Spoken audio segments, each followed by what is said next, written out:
Chapter 765. Yu, who had already walked to the door, suddenly froze. Looking at the expressionless guards in black standing outside the door, Yu finally turned around with a pale face. Looking at Yili, who was sitting on a main seat with a faint smile, she said lightly, "Third sister, long time no see. Hadn't it been so many years?" It had been almost 10 years since the last time they met. The young girl, who was still a little immature in Yiyu's eyes, had now grown up to be the princess consort of Ding who could take charge at any time. Even in terms of appearance, the beauty that Yiyu used to be proud of was so weak and ridiculous in front of Yili. Yili might not be the most beautiful woman in the world, but she was definitely the most unique and attractive woman in the world. She was completely different from the calmness and gentleness of any beautiful woman in the world. She was calm and elegant, and had a tenacity and sharpness that even men could not match. So many different temperaments would not appear on the same person at the same time. But because of this, Yili was completely different from any woman in the world. It was no wonder that Mo Jingli still couldn't forget it, and even hated Mo Xiaoyao. Prince Ding was really lucky and had good taste. Many people had said this sentence. Even someone as proud as Yu had to admit that her sister from the same father did pay attention to making Prince Ding, who looked down on the world, bow down. Looking at Yiyu's calmness, Yi Li's eyes flashed with a trace of admiration. "How have you been these years, second sister?" Yiyu lowered her eyes and smiled faintly. "What's there to be good about? I'm just living an ignoble life." While Yi was looking at Yili, Yili was also looking at Yiyu. No wonder the people arranged by Prince Ding Mansion in the Yi Mansion did not recognize her. Not to mention that Yiyu had been living in seclusion and rarely met people. Her current appearance made it difficult for people to associate her with the beautiful Yi Jiaoyi from many years ago. After so many years, Yiyu's appearance had also changed greatly. In the past, Yiyu was delicate and charming. Now, Yiyu's beauty was still the same, but there was a hint of gentleness and delicateness to her. If Yiyu was a begonia in the past, then the current Yiyu was more like an osmanthus flower. It didn't look as dazzling as before, but if one looked closely, it would make one feel nostalgic again and again. If they didn't know in advance, even if they saw Yiyu from somewhere else, they would only think that she was someone who looked similar to her. "Since you're living an ignoble life, why don't you just die?" Mo Xiaoyao, who was beside Yili, asked casually. Even if the words that came out of his mouth were almost emotionless, one could still feel the endless killing intent. Yiyu's face turned pale. In the entire glass city, the person she feared the most was Mo Xiaoyao. If it was Yili, she could still deal with her with words. But against Mo Xiaoyao, she couldn't do anything. If possible, Yi really didn't want to go against Mo Xiaoyao and Yili. She didn't even want to have anything to do with the Prince Ding Mansion. But from the moment she came to Glass City, she was destined to face Mo Xiaoyao and Yili. It wasn't just Yiyu. Yi Wenhua, old Madame Yi, and Wang Shi, who were standing at the side, also turned pale. Wang Shi suppressed the fear in her heart and stood in front of Yiyu. "Prince, what do you mean by this? Yu is the daughter of the Yi family. Can't she be here?" Mo Xiaoyao held Yi Li's hand with one hand and leaned against the armrest with the other. He knocked on the mahogany armrest at a leisurely pace, but everyone's hearts were in their throats. After a while, Mo Xiaoyao smiled faintly. "It seems that Madame Yi has forgotten what your daughter did to Yi Li." Yi Wangshu trembled slightly. "That was so long ago. Moreover, isn't Yi Li fine now?" Mo Xiaoyao narrowed his eyes and laughed out of anger. "That makes sense. Since that's the case, I'll let Yiyu die. Let this prince slash Yiyu. If she doesn't die, then the matter of hurting Yi Li will be written off." Hearing this, Yi Wangshu was so frightened that she almost screamed. Yiyu also gritted her teeth and didn't say a word. If Prince Ding wanted to kill someone, how could he not kill them with one strike? Yiyu wasn't a martial arts expert. In fact, she was just a weak girl who didn't even have the strength to truss a chicken. In terms of martial arts, she wasn't even comparable to Murong Ting, Hua Tianxiang, who was born in a military family, and noble consort Liu, who was known to be proficient in both literature and martial arts. Leah, Madame Yi frowned and said, "What happened that year was indeed Yuer's fault, but Yuer was also forced by others. She also suffered a lot these years. Seeing that your sisters, please don't be calculative." Yili tilted her head and looked at Madame Yi with a faint smile. Although she said that she was pleading, Madame Yi's tone didn't seem to be the case. On the contrary, it sounded like an elder giving orders to the younger generation. Although Madame Yi was indeed Yi Li's elder, she forgot that Yi Li was no longer someone she could order around.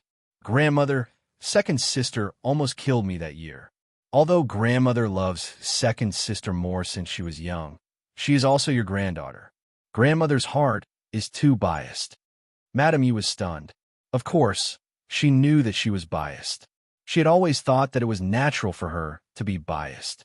Compared to Yi Li, who grew up with the Su family and the other half of her life by Madame Su's side, Yi Yu grew up by her side. Yi Yu was pretty, smart, and knew how to please her. Why wasn't she biased? It was just that this was the first time she heard Yi Li say it so openly. Wrinkling her white brows, old Madame Yi frowned and said, "Grandmother knows that you have been wronged, but now there are only you and your sisters left in the Yi family. Can't you be more generous?" Yi Li blinked and couldn't help laughing. "Madam, you didn't think that she was complaining that she wasn't favored, right?" She looked up at Mo Xiaoyao. Mo Xiaoyao raised his eyebrows. That was what Madame Yi meant. Yi Li smiled and asked slowly, "Grandmother, if I let second sister go, what are you going to do with her?" Before Madame Yi said anything, Yi Wenhua said seriously, "I will build a Buddhist hall in the mansion. In the future, she will live in the mansion and pray to Buddha. She will never go out." "Nonsense." Madame Yi's face darkened. She stared at Yi Wenhua unhappily. She spent so much effort to persuade Yi Li. It was not suitable for her to build a Buddhist hall in the mansion and keep an idle person. Yi Li raised her eyebrows and looked at Yi Wenhua with a smile. She said, "Grandmother, what do you mean?" Madame Yi raised her eyes and said, "Since you and Prince Ding don't welcome us, your father and I plan to go to Jiangnan with Ding. Since you and you are sisters, why don't you let her come with us?" "Father, do you mean the same?" Yi Li looked at Yi Wenhua and asked lightly. She didn't believe that Yi Wenhua didn't know about the relationship between the Prince Ding mansion and Mo Jingli. If he chose to leave with them, it meant that he also planned to be the enemy of the Prince Ding mansion. Then she didn't need to be polite. "No." Yi Wenhua shook his head and said, "I won't leave Li City. Yi Rong won't leave either. I don't want anything else. I just want to see Rong get married and have children." Yi Li was very satisfied with Yi Wenhua's choice. Even if she didn't like Yi Wenhua, it couldn't change the fact that he was her biological father. Yi Li wasn't the kind of person who was so heartless that she wouldn't care about killing her own father. After all, she had been in a military family for more than 20 years in her previous life. She still had a good view of the world. As long as Yi Wenhua didn't do anything to endanger the Prince Ding mansion, Yi Li didn't think it was difficult to take care of him in his old age. Of course, that was all. Chapter 766. Yi Li was satisfied, but the others were not. Yi Wangshi and old Madame Yi screamed at Yi Wenhua angrily. In the past, Yi Wenhua would compromise in front of his father and wife, but this time, he was very determined. No matter how old Madame Yi scolded him, he refused to say anything. Yi Wenhua, who had been in the government for half of his life, was definitely more sensitive than old Madame Yi, Yi Wangshi, and even Yi Yu. Once he compromised and expressed his willingness to leave with them, today would be the end of the Yi family. He believed that Yi Li would not kill him because of their father-daughter relationship, but Mo Xiaoyao was also known for his ruthlessness.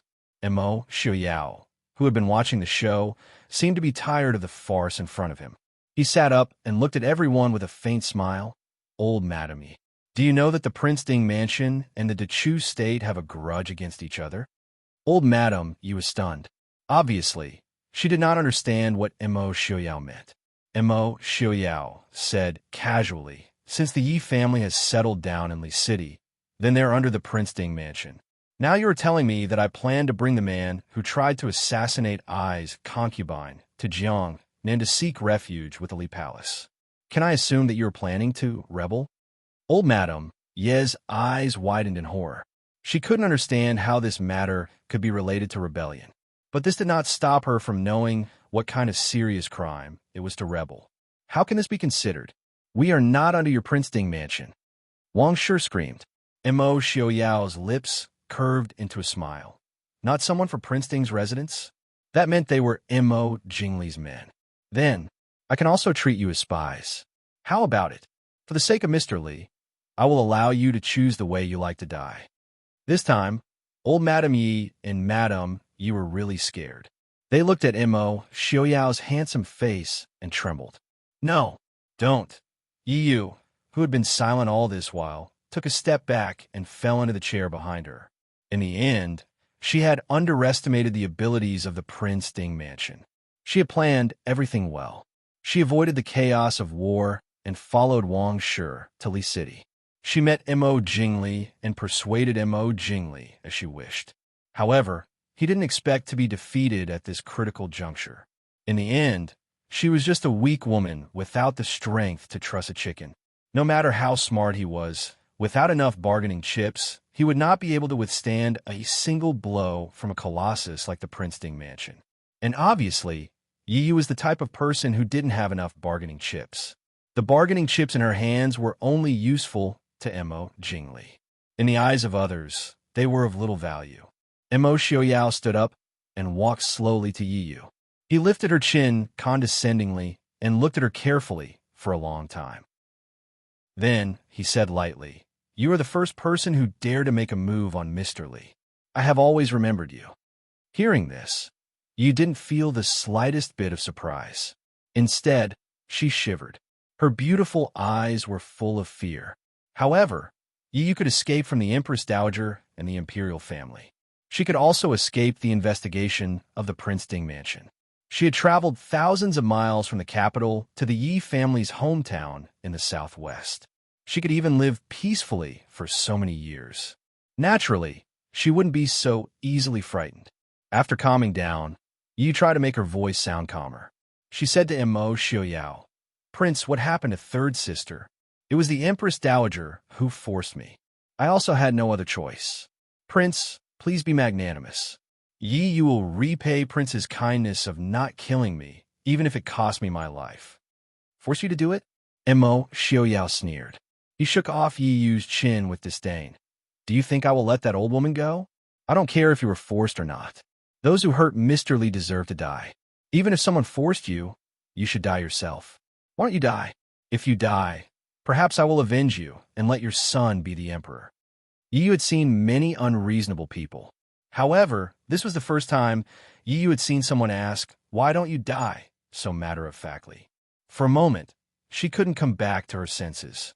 After a while, she trembled and said, "Prince, you mean the Empress Dowager forced me to kill third sister, so I should die myself?"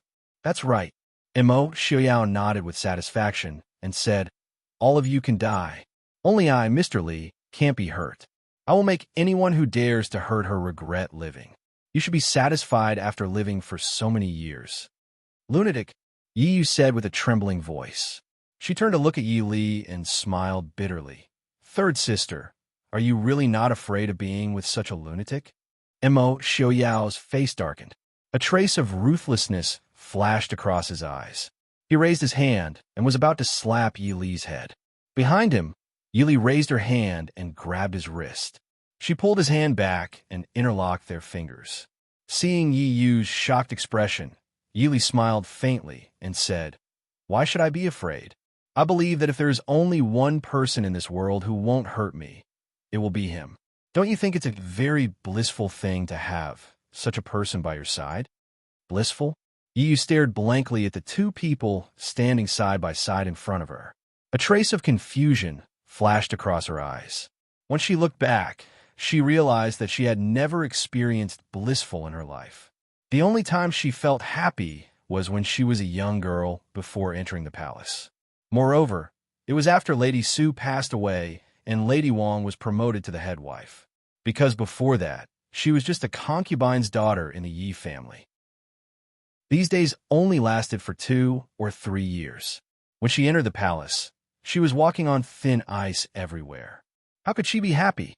Mo Jingqi had never loved her. Of course, she had never loved Mo Jingqi. Therefore, she did not understand what Yili meant by blissful. But looking at the two's tightly interlocked hands, her heart was incomparably envious and lonely. Second sister, tell me, what did you use to exchange with Mo Jingli? Yili asked softly. Yiyu closed her eyes and did not speak. Yili did not get angry. She smiled faintly and said, Second sister, I don't want to torture you. With your body, I'm afraid you won't be able to endure it. Yiyu coldly said, What difference does it make whether I can endure it or not? Do you think Prince Ding will spare me? Mo Xiaoyao smiled and said, He won't. But I seem to remember that the person who did the autopsy reported that the child burned to death in the fire was not the fifth prince. HM? Yiyu's expression finally became ugly. Mo Xiaoyao, you dare. Is there anything in this world that I don't dare to do? Mo Xiaoyao asked. You are very smart. You didn't bring that child to Li City. That child also looks a bit like Mo Jingqi. But you're not smart enough. That is, you shouldn't have brought him to the Northwest. Yiyu's face was pale. She gritted her teeth and said, I'll say. Back then, the emperor gave Mo Jingli a drug. I have the antidote. Mo Xiaoyao frowned. Antidote? Didn't you say that there was no antidote? At that time, he had also looked for Shan Yang to study the drug. Shan Yang had casually thrown it away after a glance, saying that there was no antidote. Chapter 767. Yiyu said, There is nothing in this world that is incurable. Even the vicious poison in Prince's body was cured. You know quite a bit. Mo Xiaoyao raised his eyebrows. If this woman had not violated his taboo, he would not have minded giving her some praise. Yiyu ignored him and continued. The reason why there is no antidote is because the poison and antidote come from the same herb and cannot be replaced. In other words, even if the same herb is found, the antidote can only cure the poison from the same herb.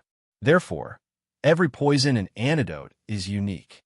The antidote for Mo Jingli's poison is in my hands. If that is the case, it is no wonder that Mo Jingli dares to cause trouble under I's nose.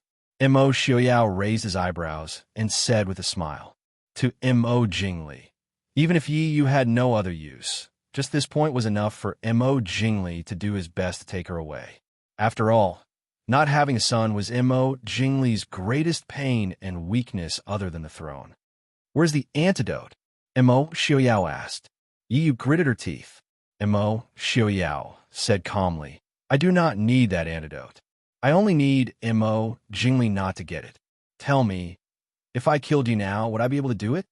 When faced with such an opponent, there was no other way but to retreat without limit. In the end, Yiyu could only reluctantly take out an eye-catching hairpin from her hair and throw it into Mo Xiaoyao's hand. Mo Xiaoyao threw it to Qin Feng at the door and said, Let Xinyang take a look.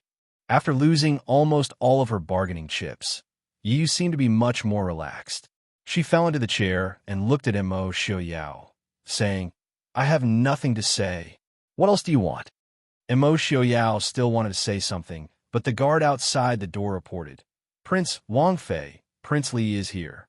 Mo Xiaoyao leaned on Yi Li's shoulder and laughed softly. Sure enough, you found Mo Jingli's Achilles heel. You came at the right time. Yi Li looked at him helplessly. Was it really good to gloat over this kind of thing? When Mo Xiaoyao was done laughing, he held Yi Li's hand and turned to Yi Wenhua. Father-in-law. Yi Wenhua had never heard Mo Xiaoyao call him father-in-law before, but at this moment, he felt that it would be better if he never heard it. Mo Xiaoyao stepped forward with trepidation and said, I'll leave you to you for now. If anything were to happen, your entire family would be dead. Yes, I understand. I won't let them do anything rash.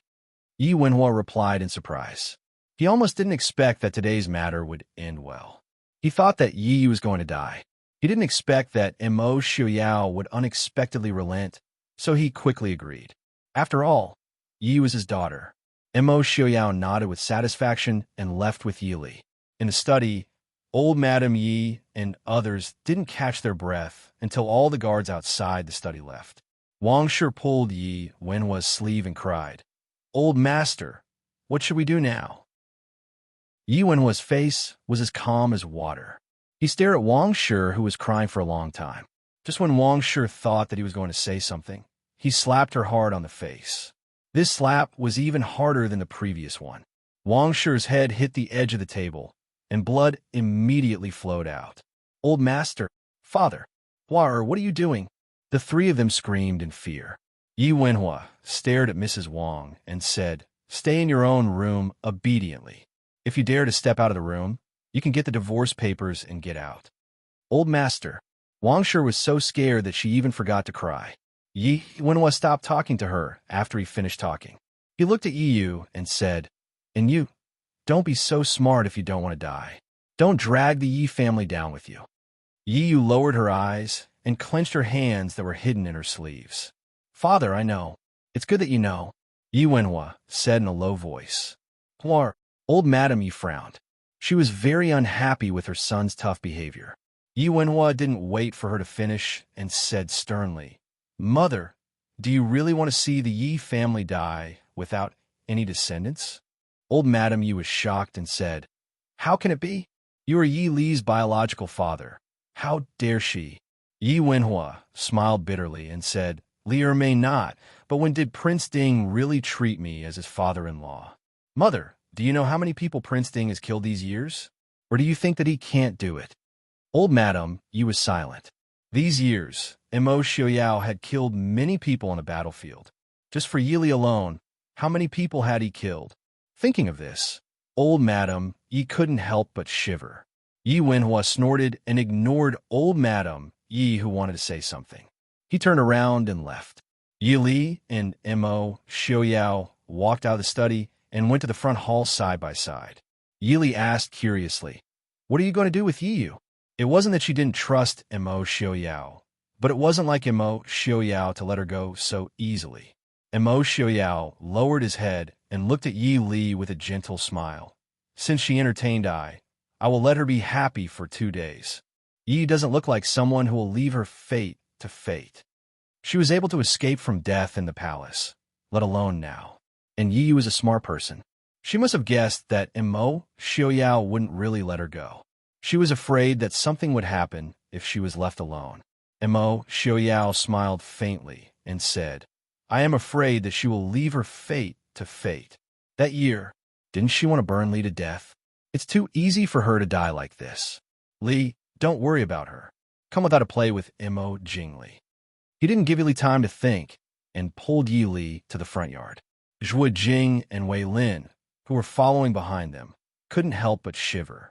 They both looked at each other. Was Prince planning to burn Yi Yu alive? If so, they had to sympathize with her. She might as well have been killed by Prince just now. Also, what do you mean by teasing Prince Li? Your Highness, are you sure you're talking about Prince Li and not the little white dog that young Madame Su raised? Chapter 768. In the main hall of the Yi Manor, Mo Jingli sat and drank tea with a gloomy expression.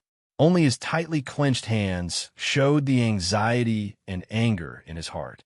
After thinking about it all night, he still couldn't relax. He originally wanted to come to the Yi Manor to see if he could get the most important thing from Yi Yu and then find a way to send her out of the city. But he didn't think that he would still be one step too late and let Mo Xiaoyao and Yi Li beat him to it.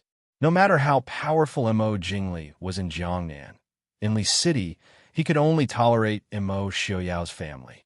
It was just like the saying, a strong dragon can't beat a local snake. In the land of the Northwest, no matter how powerful one was, even a tiger had to lie down and a dragon had to coil up. Glancing at the black-clothed guards standing respectfully at the door, Mo Jingli's expression darkened. He finally suppressed the anxiety in his heart. Why has Prince Li come to the Yi Manor so early in the morning?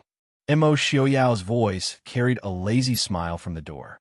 The corners of Mo Jingli's eyes twitched.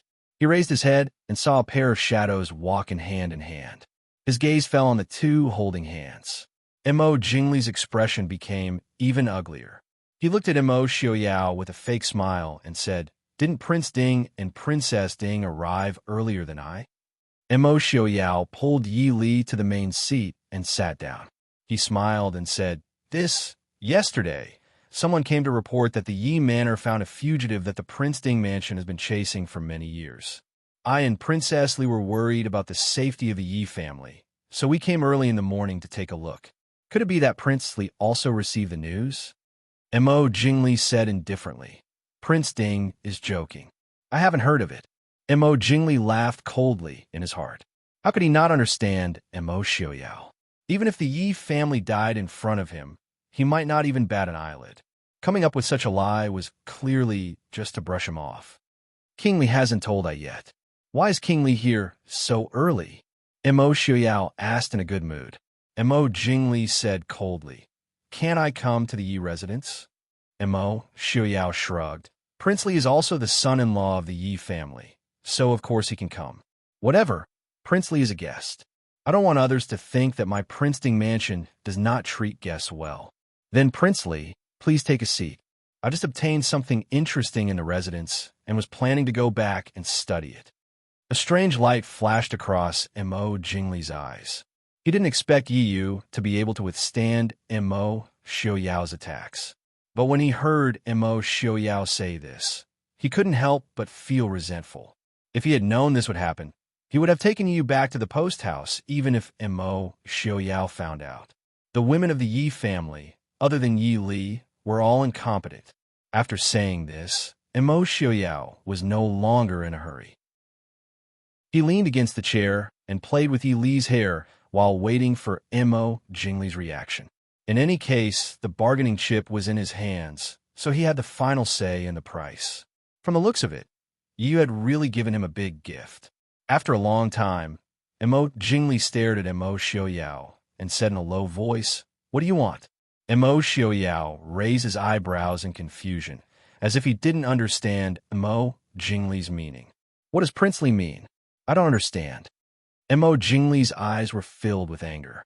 He stared fiercely at Mo Xiaoyao and said, "What will it take for you to give me the thing you took from Yi Yu?" Yesterday, he had only taken a small portion of it from Yi Yu. After a doctor's examination, it was confirmed that it was the only true antidote that Mo Jingqi had given him.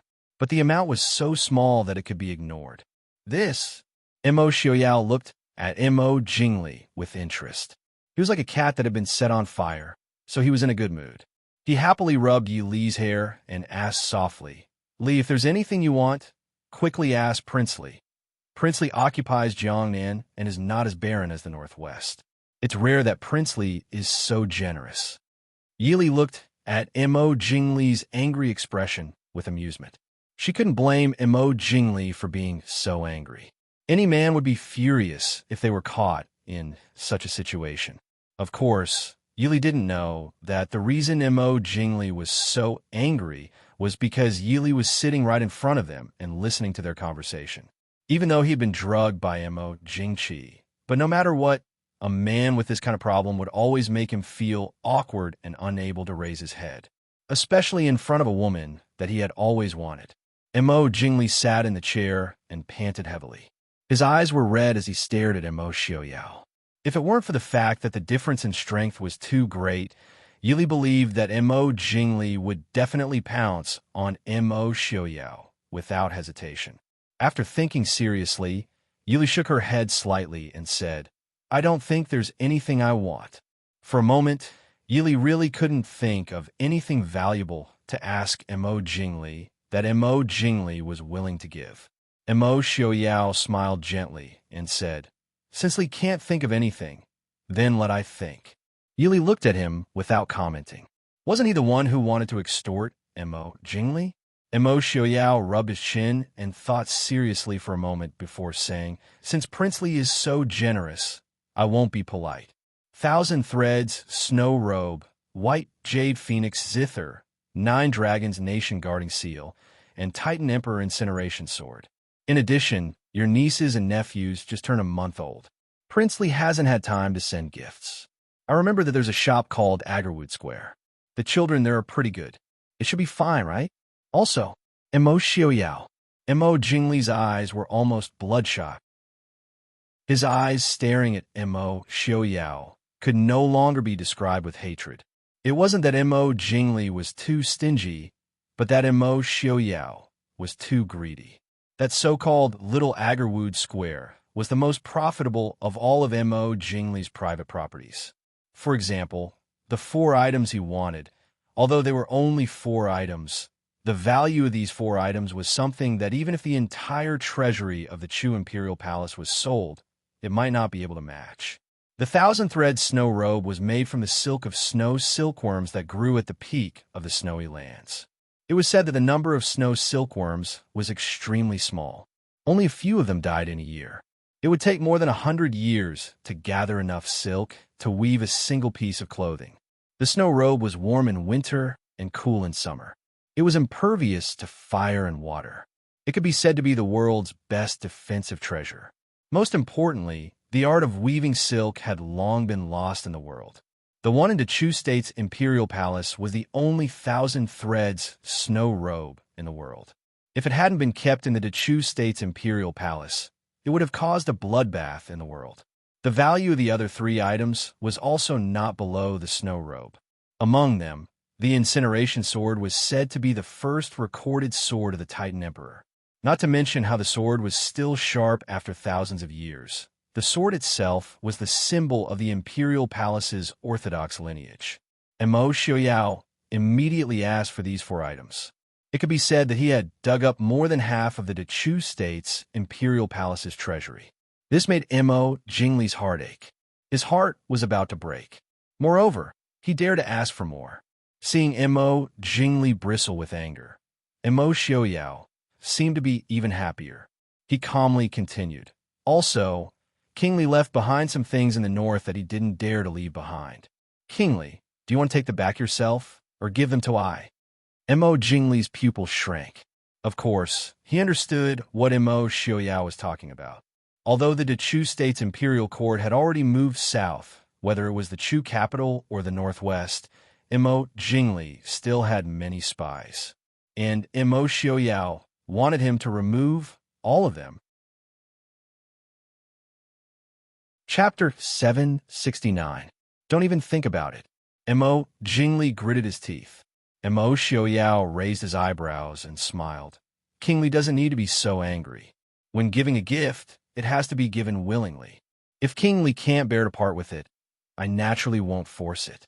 Even though it's a bit of a pity, as long as the item is still there, we'll be able to see it sooner or later, right? Even if Mo Jingli doesn't give it, does it mean I can't get it? Mo Xiaoyao expressed his intentions to Mo Jingli without any hesitation. Mo Jingli was so angry that his face turned white. Helpless from the start, he was destined to be at a disadvantage in this exchange. Mo Xiaoyao wasn't in a rush. He smiled and said, Kingly can go back and think about it before giving I a reply. Ah, right, if Kingly is interested in that ye second miss, you can also bring her back. Consider it I's return gift? Mo Jingli's face darkened. He glared fiercely at Mo Xiaoyao before turning and leaving. Compared to what he had lost, even 100 Yiyus couldn't make up for it. What did he want Yiyu for? If he saw Yiyu right now, he would only want to strangle that woman to death. Seeing Mo Jingli leave, Mo Xiaoyao and Yili didn't stay any longer and also left the Yi residence.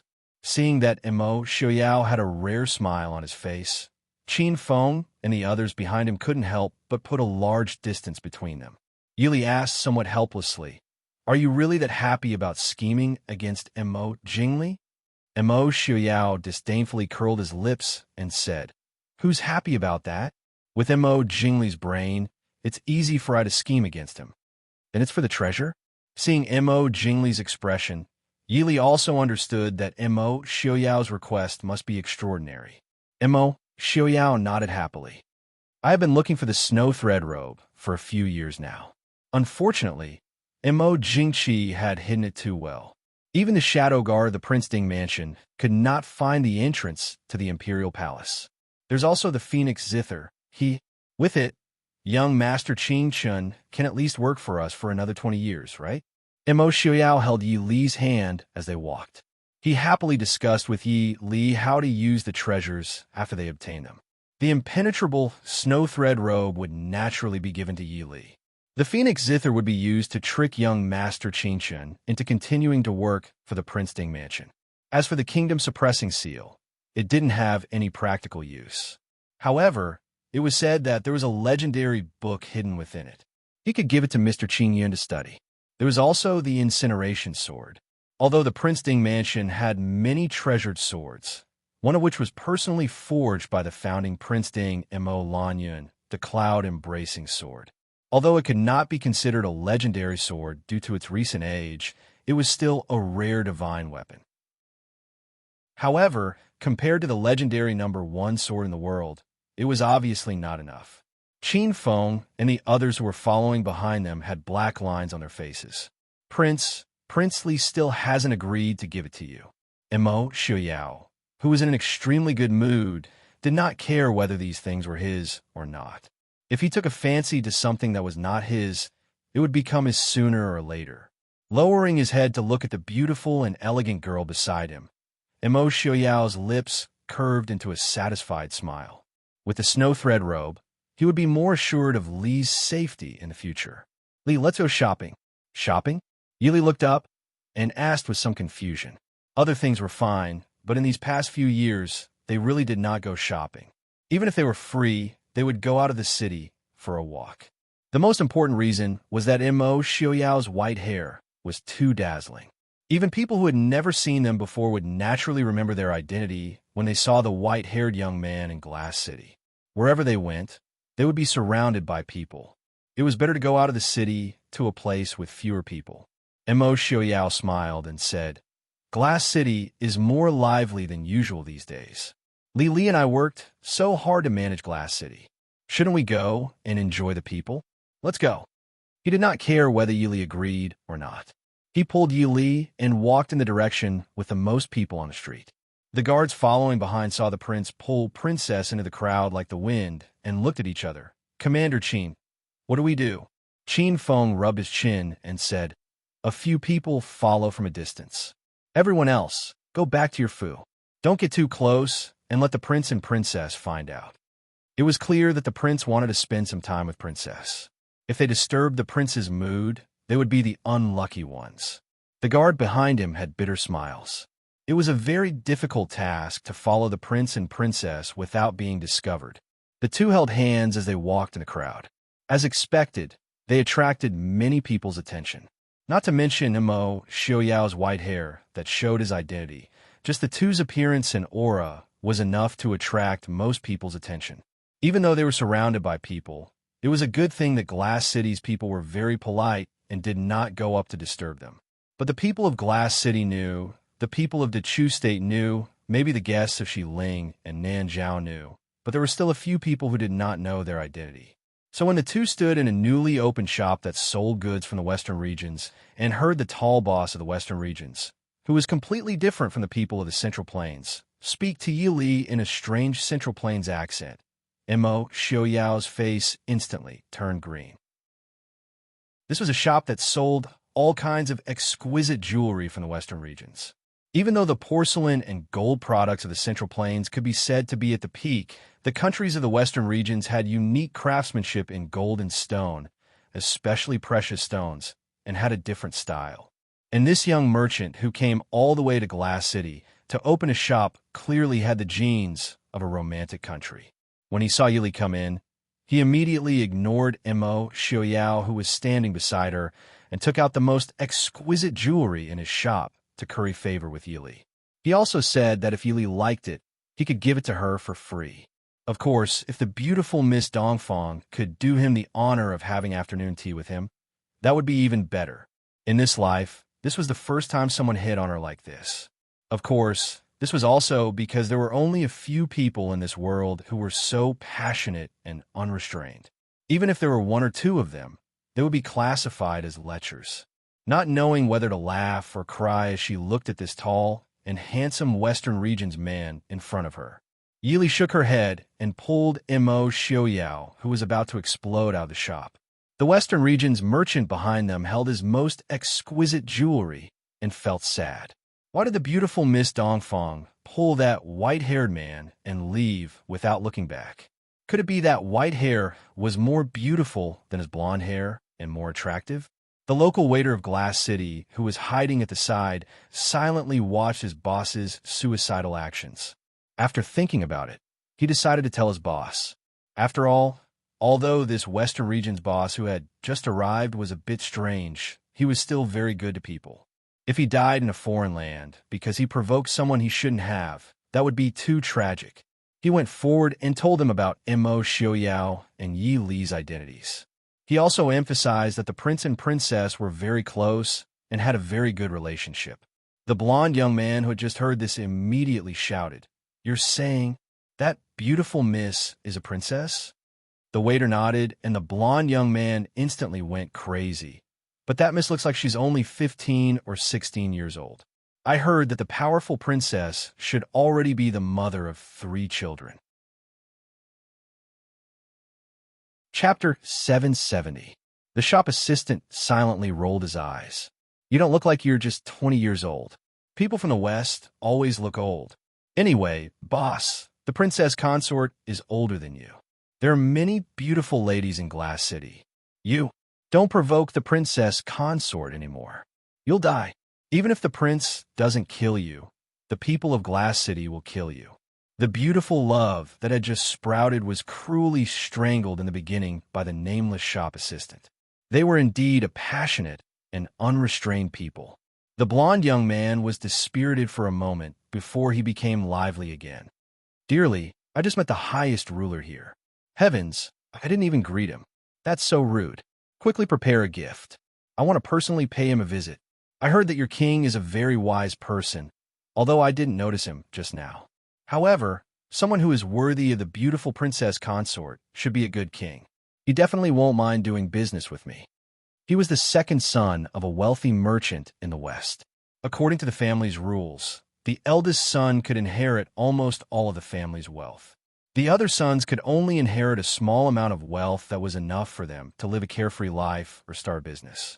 The young second son of the family took the money and traveled thousands of miles to the east, where the land was said to be filled with gold. Although it wasn't to the point where the land was filled with gold, he felt that he could earn a lot of money here. He could even build a business that didn't belong to his family. Thinking of this, the blonde young man couldn't help but dance with joy. It's so beautiful, although the beautiful princess consort is already married. The princess consort might still have a younger sister who hasn't married yet. Lee, you're right. There are many beauties in this city. Yesterday, I saw a beautiful lady. Perhaps she isn't married yet and is willing to accept my love. The shop assistant with the surname Lee silently rolled his eyes and turned to prepare the gift. However, he could foresee that his employer would be mercilessly chased out of the Prince Ding mansion. He might even be beaten to death by the people of Glass City for taking liberties with a woman. After leaving the shop, Immerse Xiaoyao's expression was still ugly. Yili laughed as she held onto his arm and looked up. "That person looks like he just arrived in the Central Plains and doesn't know the rules of the Central Plains. Why are you angry with him?" Immerse Xiaoyao gritted his teeth. "I want to close down his shop and chase him out of Glass City. How dare he covet his Li? I'll make sure he dies." Yili shook her head and said he didn't mean that. Maybe it's the nature of their country. Yili could see that the young man didn't mean anything bad. Just like some romantic Western people, when they saw a beautiful girl, they went up to her to express their affection.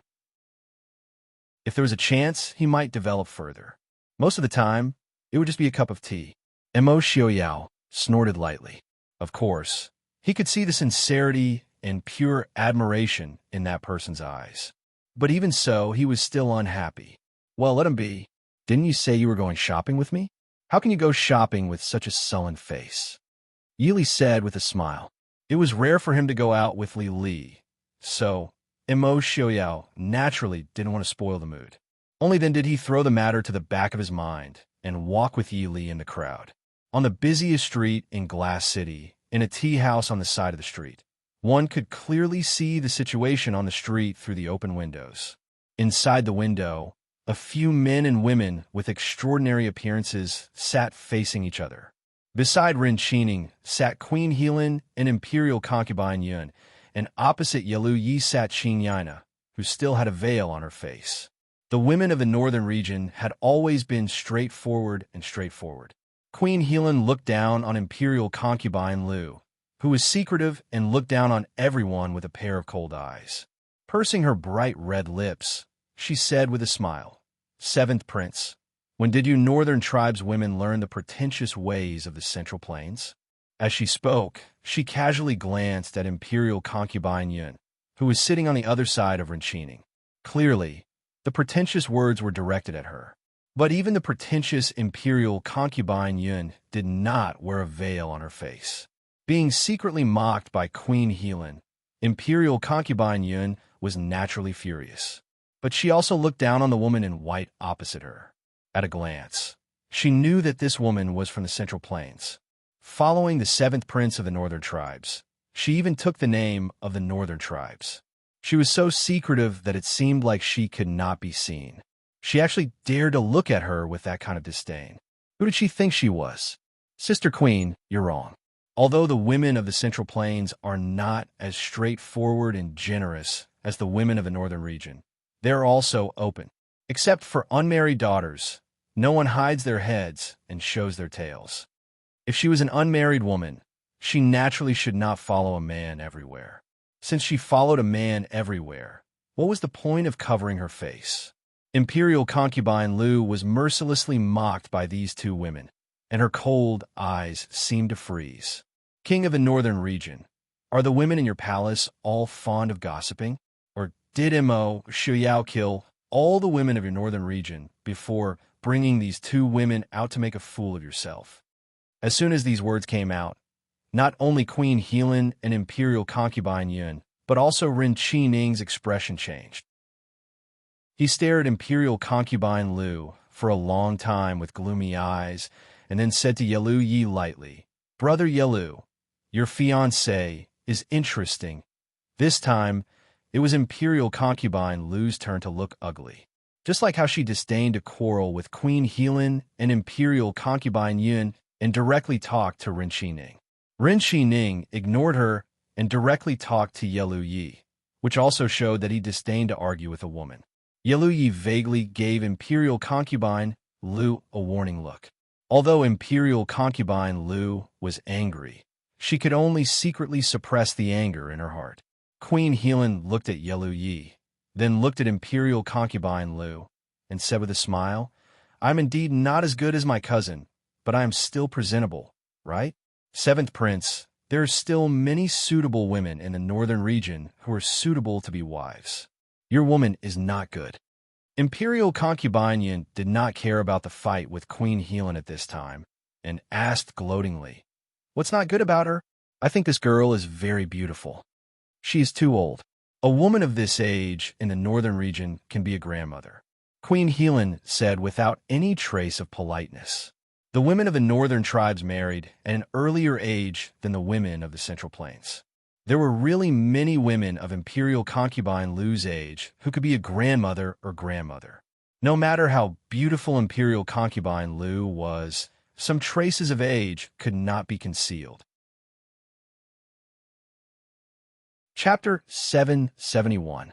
Age was definitely the most untouchable taboo for every woman, especially for a stunning beauty who was no longer young. A beauty in her twilight years, and a general with white hair, was the most helpless thing in the world. Therefore, even the arrogant noble consort Lu, who was unwilling to lower herself to the level of a foreign woman like Queen Helan, was still enraged. "Bitch, what did you say?" Noble consort Lu was trembling with anger as she glared at Queen Helan and snapped. Queen Helan was only 16 or 17 years old this year. She was really at the age of flower. Although she didn't have the delicate and fair complexion of the women of the Central Plains, her young complexion still looked healthy and delicate under the sun. This was exactly what noble consort Lu lacked at her age. No matter how exquisite her makeup was, no matter how hard she tried to maintain her youthful skin in her 30s, she would never have the tender skin of a young girl. What's more, she had suffered for a long time in the past 2 years, which almost made her years of maintenance go to waste. Although she had tried her best to maintain herself in the past 2 years, her complexion could never return to its peak. Queen Helen's words undoubtedly sprinkled a handful of salt on her wound mercilessly. Presumptuous! Queen Helen's face darkened. She raised her chin and stared at noble consort Lu proudly. Seeing that you are Prince Yelu's woman, I will yield to you. Believe it or not, I will smash your face, and you won't be the royal consort of the northern tribes. I don't believe that the king of the northern tribes will make trouble for me because of this. Noble consort Lu glared at Queen Helen as if poisoned. Yelui frowned and said in a deep voice, "All right, Queen Helen." Qing Yana spoke without thinking. "Please forgive her. However, you also spoke rudely first. Why don't we just let it go?" Queen Helen glanced at Ren Qining, who obviously didn't intend to stand up for her, snorted, and turned her head away without speaking. Noble consort Lu was originally unwilling, but under Yelu Ye's warning gaze, she gave up. "Hey, isn't that Prince Ding and Princess Ding?" Queen Helen looked out of the window and saw Mo Xiaoyao and Yili strolling hand in hand in the crowd. In a crowd of black-haired people, Mo Xiaoyao's white hair was naturally very conspicuous. Hearing this, the others also looked over. Sure enough, he saw an outstanding man and woman walking side by side in the crowd. The two of them held hands as they chatted and laughed. Mo Xiaoyao was wearing a light green robe with silver embroidery. A jade belt was tied around his waist, and his long silver hair was casually draped over his shoulders. He lowered his head and looked at the black-haired woman beside him. His light laughter was completely different from his usual indifference and coldness. The woman standing beside him had black hair that was tied up in a loose bun. She casually dabbed a purple stamped hibiscus flower, and a delicate silver dangling hairpin gently swayed beside her ear, which made her beautiful face even more elegant and graceful, causing people to be unwilling to look sideways. Yili was wearing a very simple white robe with silver embroidery, and a light purple jade pendant was tied to her silver belt. The two of them were obviously not dressed formally, but as they walked in the crowd, everyone's eyes couldn't help but follow them.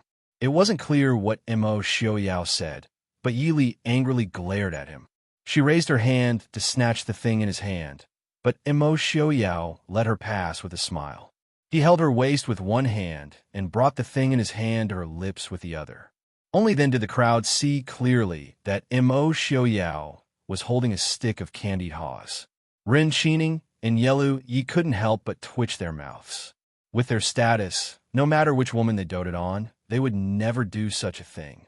But seeing Mo Xiaoyao do it so calmly and without any pretense, it was obvious that he was enjoying it.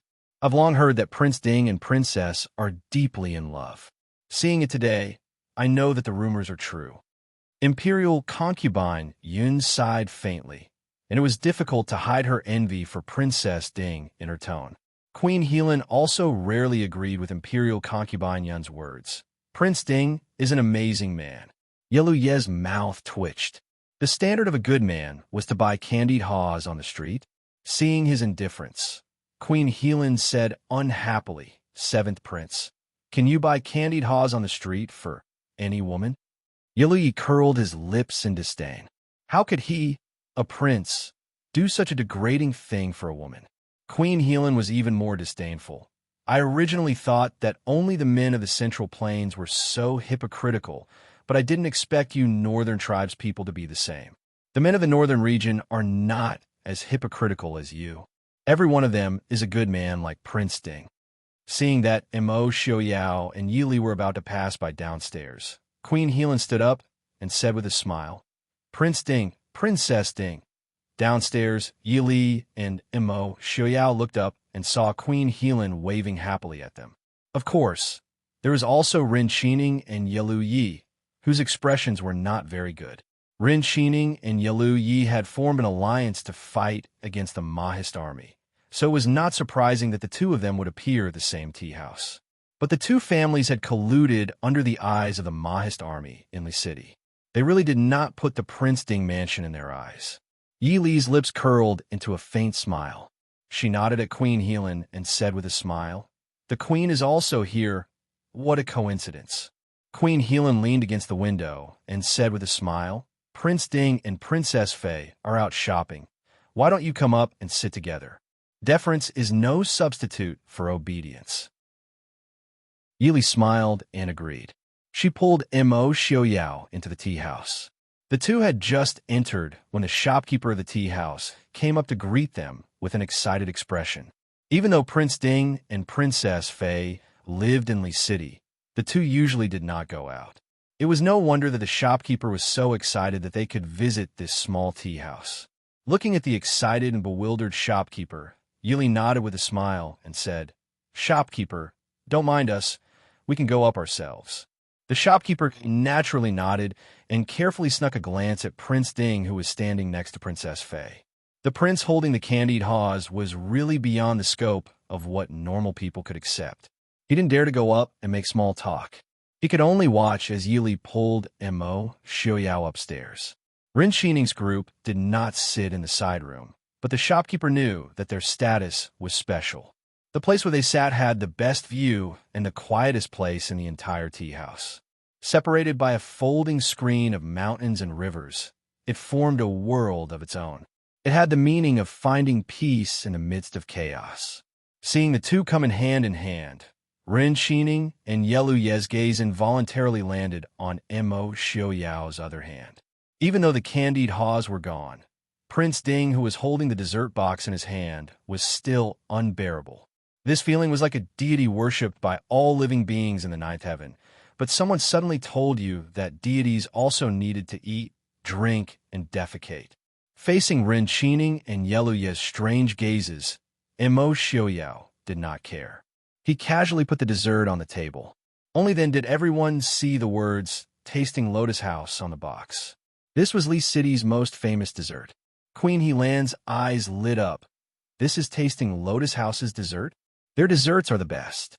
I went there twice and had to wait in a long line.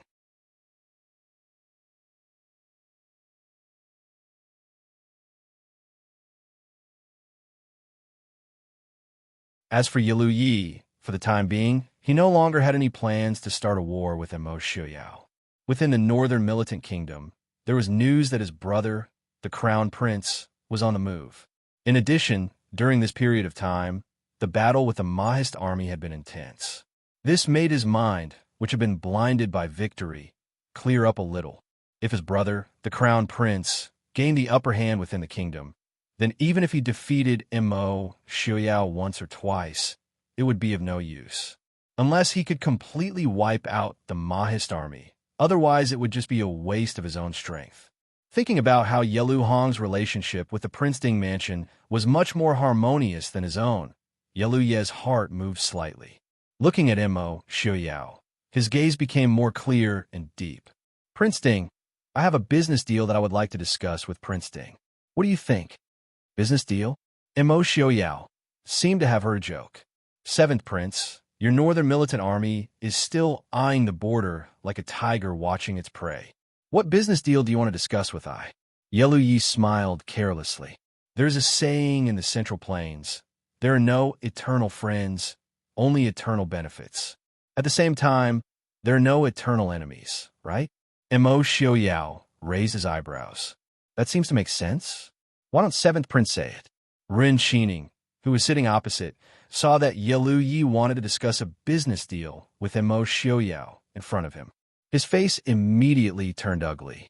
After all, the northern region and the northern militant army were allies. Yelu Yi, of course, would not offend Ren Xining. He smiled and said, in fact, this matter is beneficial to everyone. I wonder if the northern region king is interested? Ren Xining said indifferently, I'm all ears. Beside them, Queen Helan frowned. What's wrong with you men? Didn't you say that you came out to play? Now that you're sitting together, you're talking about these annoying things. I don't want to listen to your nonsense. Hearing this, Ren Xining frowned in displeasure. In that case, the queen should return to the post house first. Return what? I haven't had enough fun yet. Queen Helan unceremoniously refuted his words, which succeeded in making Ren Xining's face even uglier. Yili stood up and said with a faint smile, in that case, why don't Queen Helan come out with me for a walk, so that this consort can show her hospitality? Queen Helen's eyes lit up. She happily stepped forward and pulled Yi Li's arm. Where's the princess taking me to play? There's so many people in Glass City, so many interesting things. I want to buy some more. Yi Li smiled. When the queen leaves, I'll have someone send you whatever the queen likes. Princess Ding, you're really a good person. Let's go.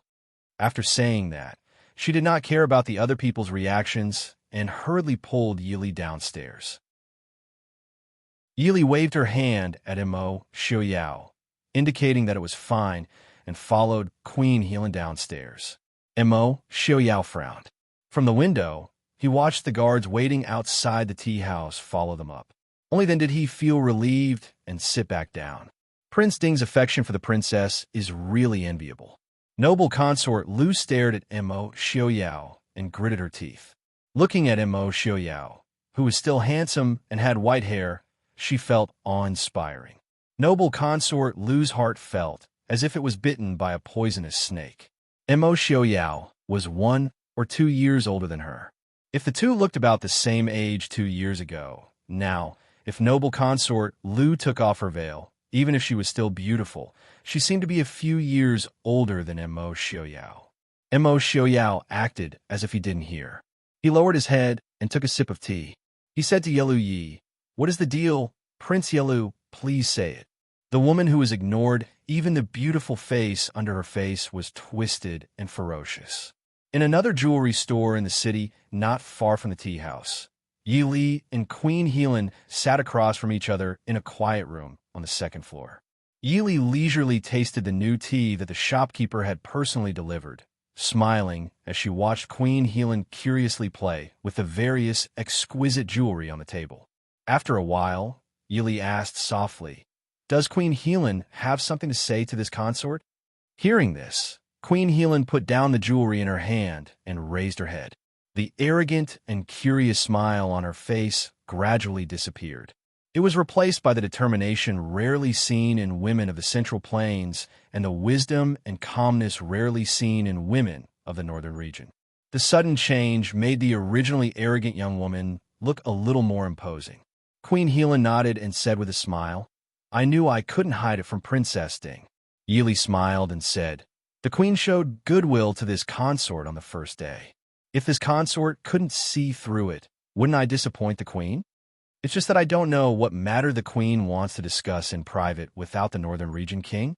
Queen Helen looked deeply at Yi Li and said in a deep voice, "I want to cooperate with King Ding's mansion. No, it should be, we, the people of the Northern Region, want to cooperate with the Prince Ding mansion." Chapter 773. People from a Northern Region? Yi Li paused for a moment and said, "Isn't it the Northern Region?" There were now 2 kinds of people in the Northern Region. The native people of the Northern Region and the Central Plains, people who claimed to be the survivors of the previous dynasty.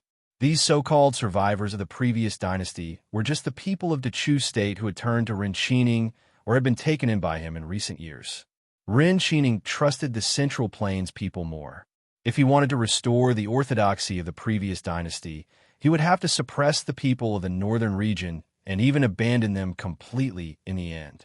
Otherwise, his so-called orthodoxy of the Central Plains would not live up to its name and would not be accepted by the Central Plains literati, unless he was willing to use the Northern Region as the country's name and rule the Central Plains as a foreign race. But in this way, not only would he be resisted several times or even hundreds of times more than before, even the Central Plains people who were originally loyal to him might betray him. From the very beginning, there had been irreconcilable contradictions between the 2 tribes. That was why Mr. Qin Yun told Ren Qining that he was wrong from the beginning. After pondering for a moment, Yi Li asked curiously, "Can Queen Helen make such a decision?" Queen Helen raised her head and said proudly, "Since I'm here, I can naturally make the decision. Our Northern Region is not like your Central Plains, who only lock their daughters in their boudoirs. We could do what men can do. Our family has always had few children, and I have no brothers or sisters. After my father passes away, I should take over the position of patriarch. And after my cousin passes away, according to the rules, her family should be replaced by me or my children. But those annoying Central Plains people around Rendezvous control the rights of the people of the northern region. We just want to take back what belongs to us. Yili had considered doing something through Queen Helen, but she did not expect the young Queen Helen to be such an important person. She was a little surprised for a moment, but she had always been calm, so Queen Helen naturally could not see through her thoughts. Yili looked at her and said softly, "I heard that the former queen of the northern region was also a beautiful woman, but unfortunately, we didn't have the chance to meet." Queen Helen's eyes suddenly turned red at the mention of this. If it weren't for Rendezvous, how could my cousin have wronged herself like that? My cousin gave up the position of clan leader for him, and he went to guard against my cousin everywhere, letting those women anger her. He even found an opportunity to kill all the people his cousin trusted. If it wasn't for cousin saving him back then, how could this ungrateful bastard be where he is today? Looking at Queen Helen's angry appearance, Yili sighed in her heart. With Rendezvous' martial arts and influence, how could he be in danger in a place like the northern region? He was afraid that the encounter back then was a conspiracy. However, Rendezvous was willing to spend money for his so-called great cause. "Queen, I think you should know. Your cousin's death. This wasn't a secret anyway, so Yili thought it was best to make it clear. Otherwise, she didn't want to be stabbed in the back in the middle of a collaboration." Queen Helen said firmly, "I know. My father said that these grievances can be put aside for the time being. We people in the northern region are trustworthy. As long as Princess helps us drive Rendezvous out, we won't go against the Princeton mansion." Yili raised her eyebrows and smiled. "If so, what benefits can I get?" Queen Helen said, "The army of the northern region will all return to the original border with the Dechu state. Although your Central Plains is good, our northern region's White Mountain Blackwater is not bad. We just want to live our own lives." It wasn't that the people in the northern region had no ambition at all, but that the development of the people in the northern region hadn't reached the point where they could bear their ambition. Before Rendezvous appeared in the northern region was inhabited by tribes. The people in the northern region also lived a life of fishing and hunting. Not to mention that the people in the Central Plains generally farmed. They didn't even raise horses and sheep like the northern tribes. The residents were naturally very simple, and Rendezvous brought too many changes.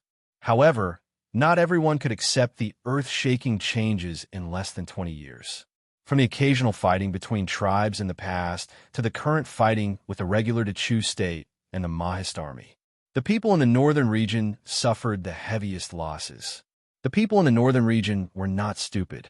It was almost foreseeable that if this continued, even if Rendezvous really unified the world one day, the people in the northern region would probably die out. Therefore, they decided to drive Rendezvous and his cronies out and take back the rights that belonged to the people in the northern region.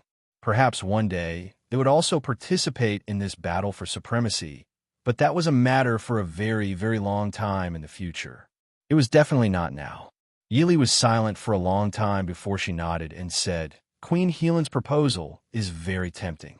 If Queen Helen sincerely cooperates, then I think it's possible." Such a straightforward reply made Queen Helen stunned for a moment. In her impression, the people of the Central Plains always liked to think twice before acting. It was rare to see someone as clear-cut as Yili. "Princess, can you make the decision?" Yili smiled. "If I can't make the decision, wouldn't it be a loss for the queen to come to me?" Queen Helen was a little apologetic. "I originally wanted to ask the princess to pass a message to Prince Ding for me. Moreover, I also heard that the princess is very powerful. Maybe Princess Ding can help me persuade Prince Ding. Prince Ding may not be willing to cooperate with me. You Central Plains people always like women to intervene in these things."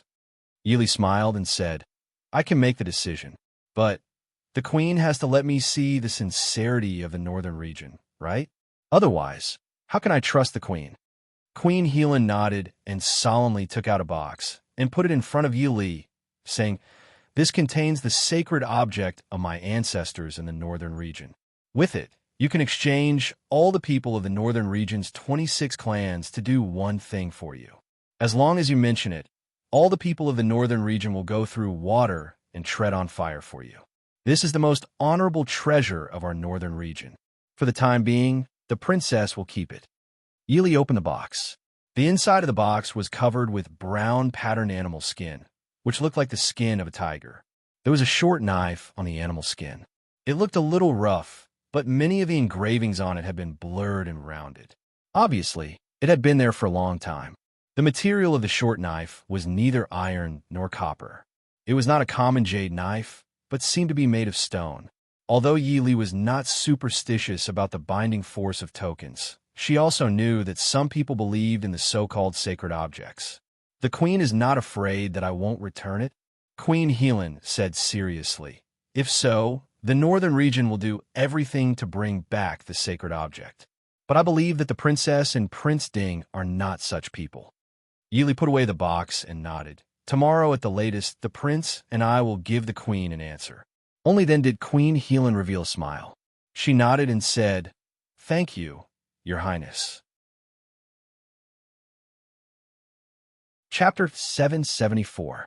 After Yi Li and Queen Helan finished their discussion and reached a satisfactory agreement, Queen Helan happily followed Yi Li downstairs with a large pile of adjusted jewelry. After this deep conversation, both of them had a deeper understanding of each other, and their admiration and respect for each other increased. As soon as they went downstairs, they saw Imo, Xiaoyao, and the others sitting in the parlor downstairs, waiting for them. Not only were Imo, Xiaoyao, and Rin Qining looking for them, but even Yelu Yi and noble consort Lu were there. Noble consort Lu and consort Yin couldn't help but have a strange look in their eyes when they saw Queen Helan holding boxes of various sizes and wearing exquisite jewelry on the flying fairy bun, which was very popular among the women of the Central Plains. Fenghua Building was originally a property under the Prince Ding Mansion, and it was also one of the best jewelry shops in the entire Dechu state. The things it made were naturally exquisite, and there was no woman who didn't like to tidy them up. Seeing them come down, Imo Xiaoyao stood up and stepped forward to take Yi Li's hand. He smiled at Queen Helan and said, "It seems that the queen is very satisfied with the jewelry here." Queen Helan smiled happily and said, "Yes, the jewelry of the Central Plains is really beautiful. Princess Ding said that you can give these to me. Is it true?" Imo Xiaoyao smiled faintly and said, "Since Princess Li said so, of course it's possible. It's Princess Ding's honor that the queen likes them." Queen Helan held the boxes in her hands, her fondness overflowing in her words. "Then I won't be polite. Thank you, Prince Ding and Princess." "You're welcome, Queen." Yi Li smiled as she watched the two of them exchange greetings. She asked in confusion, "Why are you here?" Imo Xiaoyao said softly, "I heard that you came to Fenghua Building, so I came to wait for you." "Why is Queen Helan the only one to choose? Didn't Princess Li like anything?" Yi Li waved her hand and said, "I can't use those. Let's leave them first." She did have a lot of jewelry, but she didn't really use many of them. Many of them were placed there as decorations or given away. Imo Xia didn't care and said with a smile, "A few days ago, Fenghua Building found a very good piece of white jade. I'll make a hairpin for you later." Prince Ding was so gentle and considerate that the women standing next to him were envious and jealous. Imperial concubine Yin could not help but praise. "Prince Ding and Princess really have a good relationship. Your Majesty, don't you think so?" She nodded her head. Princess Ding Mansion. Princess Ding Mansion, Queen, and Queen Helan, Princess Helan, and consort. "I have many beautiful pearls. I'll get someone to send them to you later, okay?" The beautiful C was CC. Beautiful she. Beautiful of course, some. Yi Li didn't hold back and said with a smile, "Then many thanks to Queen Helan." Rin Qining left with Princess Helan and consort Yin. Noble consort Lu, who wanted to say something, was also taken away by Yelu Yi. Imo Xiaoyao and Yi Li happily walked out of Fenghua Building and headed in the direction of Princess Ding. Just by looking at the happy expressions on their faces, it was clear that both sides were very satisfied with this negotiation. Before they reached the entrance of the Prince Ding Mansion, They heard that it wasn't as quiet and solemn as usual. Instead, it was a little noisy. Walking forward, they saw a very familiar figure. The golden-haired young man also saw them and immediately flashed his bright white teeth, running toward them. "Beautiful princess consort, it's great to see you here." Mo Xiaoyao's face was gloomy. "Is that so? I don't think it's good. What are you doing at the Princeton mansion? It's best if you're here to cause trouble. I will have a reason to arrest you, then." Mo Xiaoyao's mind darkly filled in all kinds of ways to torture people. Although the golden-haired man couldn't see Mo Xiaoyao's thoughts, his intuition still made him tremble and turn toward Yi Li. Yi Li smiled helplessly. "Who are you? What business do you have at the Princeton mansion?" The golden-haired man smiled excitedly. "Of course there's business. I'm a merchant from the western region's Jialan country. My name is Lance. I want to do business with the owner of this city." Mo Xiaoyao raised his eyebrows and said indifferently, "Aren't you doing business in Glass City right now? Or do you have something special to sell to I?" The golden-haired man shook his head. No, I want to do a very, very big business. There are many magical things in the East. I want to sell them to the West, even further away. When I was young, I went there with my father. The people there have a lot of gold, but they don't have beautiful silk, beautiful porcelain, or magical tea. If I sell my country, I'll quickly become a rich man."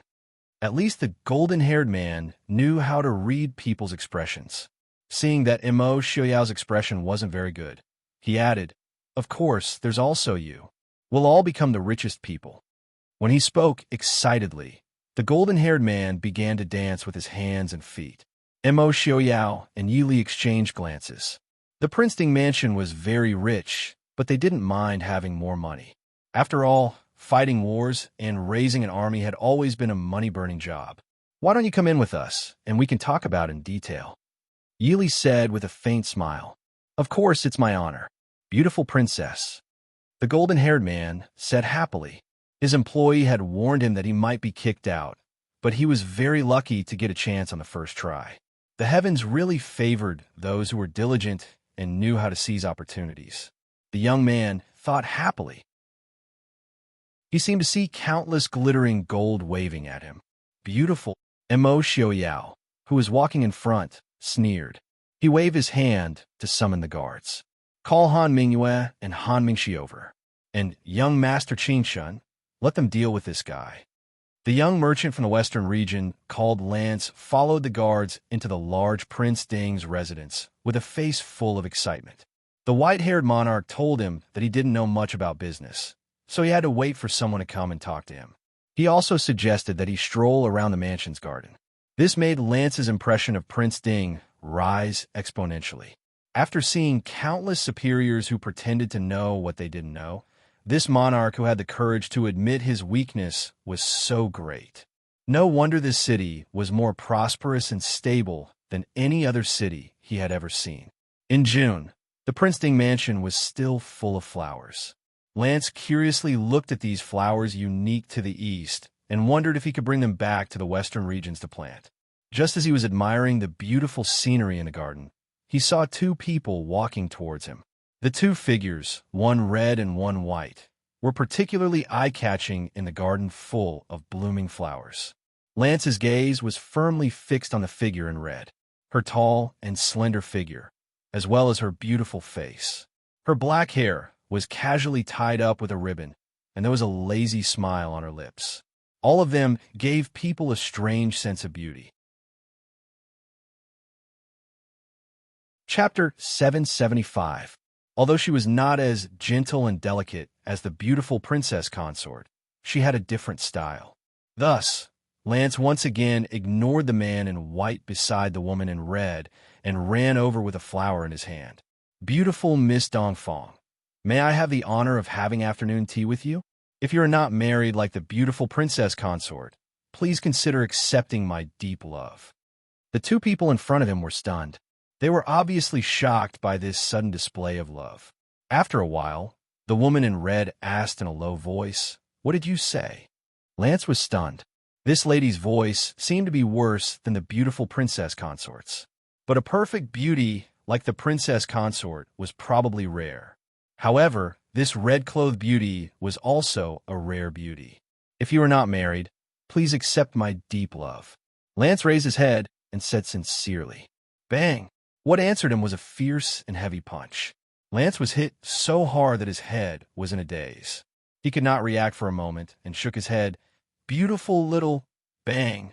Han Mingxi mercilessly punched him, turning the blonde man's original image from a lowly dog into a national treasure. I scared her dog eyes, I am a man. Eh? The Dongfang lady, who was originally aggrieved and too violent, was stunned. Then he looked seriously at Han Mingxi's red clothes and handsome face. Only then did he notice that this beauty in red was about the same height as him. And Han Mingwen next to him looked at her angry brother, then looked at the blonde man with a pair of panda eyes. She could not help but lower her head and laugh. Brother! Han Mingxi flew into a rage out of humiliation. He broke free from Han Mingyue's hand. Don't stop me. I want to kill him. All right. He is probably a guest of the Prince Ding mansion. You could just punch him a few times to vent your anger. Isn't Princess Ding still waiting for you to discuss matters? Han Mingwei advised. After listening to her brother's words, Han Mingwei angrily gave up the plan to continue beating Lance. She fiercely threw a sharp glare at him and went to Yi Li's study. Lance, who was following behind, looked dispirited. He actually confessed to a man. Just the thought of it gave him goosebumps.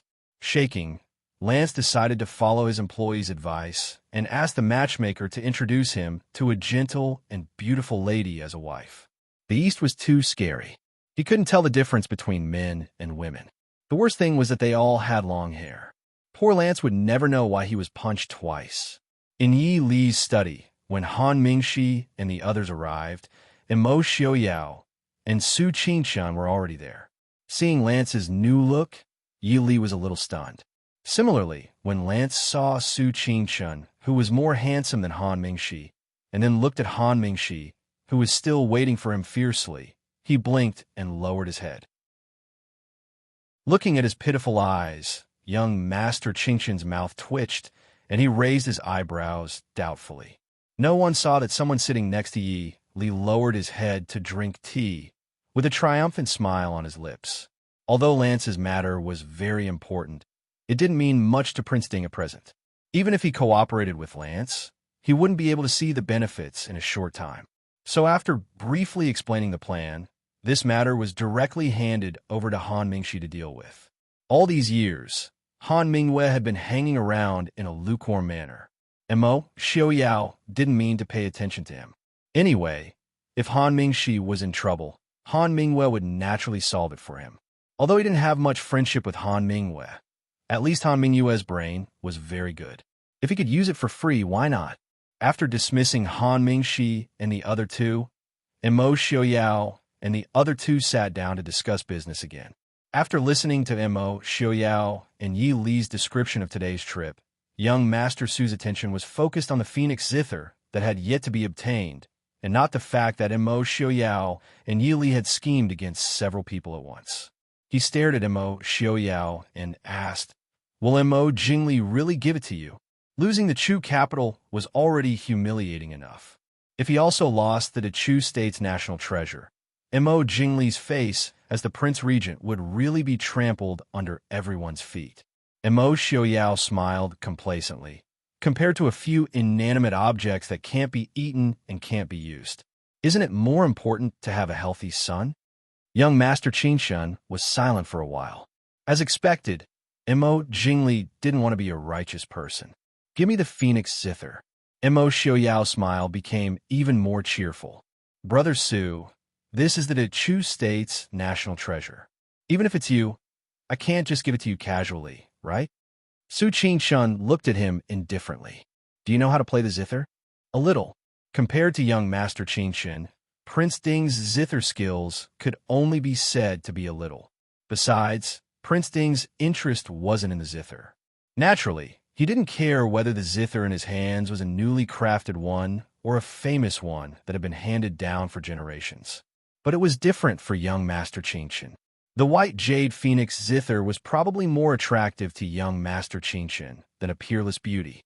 Young Master Qingqian was smart. How could he not understand Mo Xiaoyao's meaning? He snorted lightly and no longer mentioned the zither. Just because he couldn't get it didn't mean that others couldn't either. Mo Xiaoyao raised his eyebrows and smiled at Su Qingshan.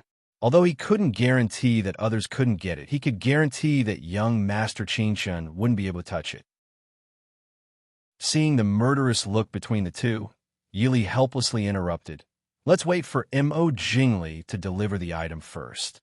Big brother, Xiaoyao, shouldn't we talk about the people in Glass City first? Su Qingshan also didn't want to continue arguing with Mo Xiaoyao on this matter. Either way, everyone had to rely on their own abilities. He lowered his eyebrows and thought for a while before saying, So, the northern tribes want to negotiate peace with us. It would be best if we could form an alliance to deal with Shi Ling and Yelu Hong together. Does Yelu Yi think that the people in the Princeton Mansion are all idiots? If it was in the past, Yelu Yi would have believed this suggestion. But after the Mahist army took over the emperor of Xiling City, the area that was originally connected to the northern tribes now belonged to the Prince Ding Mansion. This meant that the northern tribes and Shi Ling's plans wouldn't clash at all. As the saying goes, befriend the distant and attack the nearby. Yelu Ye's actions were meaningless and wouldn't benefit the northern tribes at all. Mo Xiaoyao laughed. Does he think that we're all idiots? I'm guessing that such an idiotic idea wasn't thought of by Yelu Yi himself. But this summer, the northern tribes suffered from a drought, and the area they took over in the north was full of war. There's less than a tenth of their food left. It's not hard to understand why Yelu Yi wants to make a deal with the Prince Ding Mansion. If he could control the northern tribes' food, he would immediately have the upper hand in the battle with Yelu Hong. Unfortunately, the prince has already decided to help Yelu Hong. Su Qingshan smiled faintly. How should we calculate it? Yelu Hong is also the son-in-law of the Central Plains. As long as Princess Ronghua is the crown princess, I don't mind helping him. Mo Xiaoyao laughed. Chapter 776. Su Qingshan raised an eyebrow. Is this your condition with Yelu Hong? Mo Xiaoyao shook his head. It's good that everyone knows about this. It won't be pleasant to bring it up. Su Qingshan nodded. What about the north? Does Queen Helan have confidence in defeating Ren Qining? Yili smiled. Based on the fact that Ren Qining still hasn't seen Queen Helan's true colors, I think it's worth a gamble. There is nothing to lose if they lost. Su Qingshan nodded, thinking, if that's the case, we have to guard against Yelu Yi and Ren Qining joining hands. The alliance between the two sides was only a temporary cooperation to take down Chu Jing. Once Chu Jing was taken down, it was only a matter of time before they turned hostile. But if the Mahist army chose to help Yelu Hong and Queen Helan, then the alliance between the two would be even more solid. Mo Xiaoyao said indifferently, it doesn't matter. In any case, I don't intend to let them go. The northern tribes' army that entered the Chu state and the Mahist army would have a life and death battle sooner or later. As for Ren Qining, who wanted to restore his country, he wouldn't let him go either. Su Qingshan nodded. It's good that you know. I'll talk to second uncle about Yelu Hong. I'll have to trouble Li to deal with Queen Helan. Yili smiled. It's my duty. There's no need to trouble big brother. What do you plan to do with Yi Yu from the Yi family? Su Qingshan asked with a frown. Su Qingshan didn't have a good impression of the Yi family, especially this Yi Yu. Even if she was coerced, it didn't change the fact that she had murdered Yi Li. Even a scholarly family like the Su family was very clear about who was close and who was distant. In the eyes of the Su family, Yi Li was 1,000,000 times more important than the unrelated Yi Yu. In the past, he had thought that Yi Yu was dead. Now that she had appeared in Glass City perfectly fine and was unwilling to give up and continue to monopolize it, young Master Qingshan could no longer tolerate this. She was even a little displeased with Mo Xiaoyao, who had handled this matter so neatly. Mo Xiaoyao smiled leisurely. Don't worry, someone will help us get rid of her. A sharp glint flashed through his smiling eyes. How could he let go of someone who had once wanted to hurt Ali? In the most remote room of the Yi residence, Yi sat on the edge of the bed, lost in thought. She knew that being discovered by the Prince Ding Mansion meant that all her plans had come to an end. but she really couldn't accept it. After so many years, she had suffered so much to get to where she was today. In order to avoid being investigated by the Prince Ding mansion, she carefully endured and did not allow herself to reveal any traces of her past resemblance to Yiyu. It wasn't easy for her to endure until now. Yiyu felt a little regretful. If he hadn't tried to cheat, if he had directly gone to Jiangnan, perhaps he could arrive safely, and perhaps he wouldn't be discovered by the Empress Dowager's people. Unfortunately, it was too late for regrets now. Yiyu, a cold voice entered her ears. Yiyu was stunned. She turned around and saw Mo Jingli standing at the door. Prince Li, why are you here? Yi Wenhua had already ordered people to guard the door and courtyard. Other than her mother who brought her food, no one was allowed to enter. Mo Jingli stared at her coldly. I can come in if I want. Yi was delighted. Are you here to take me away from here? Mo Jingli stared at her. Where's the medicine I want? Yi's expression changed slightly. She forced a smile and said, We agreed that after we arrived in Jiangnan, I would only give it to you after the matter was done. Mo Jingli flung her back onto the bed. You gave the medicine to Mo Xiaoyao, didn't you? Yi's expression changed when she heard this. Mo Jingli was furious. Bitch! He had only come with a glimmer of hope, but when he heard the truth, he couldn't hold back his anger. Everything was ruined by this bitch. Because of her cleverness, he had to pay 10 or even 100 times the price to get what was originally within his reach. Prince Li, Yi called out. Mo Jingli was indeed very irritable. Do you know what Mo Xiaoyao asked me for? The 4 treasures of the nation. It's because of you. Yi was dizzy from Mo Jingli pulling on her clothes. The 4 treasures of the nation. She knew that they were the 4 most precious treasures in the Chu Palace. She had wanted to take a look at them when she was the most favored. She had only mentioned them once, and Mo Jingqi had scolded her for half a month. It was said that even the most favored noble consort Lu didn't have the chance to see them. In the past few years, the treasures represented not only the value of cities, but also the face and dignity of the Chu state's imperial family. Yi knew that Mo Jingli hated her to the core right now. She quickly said, Prince Li, take me away from here. Even if you don't have them, I can help you deal with the Empress Dowager. Mo Jingli sneered. Deal with the Empress Dowager? Do I need you to personally deal with I? Who do you think you are? I realized the reason why I couldn't get anything from you before was because I was too gentle with you. I won't make that mistake again. Tell me everything you know honestly, and I'll let you suffer less. Impossible. Yi gritted her teeth. This was her last and only bargaining chip.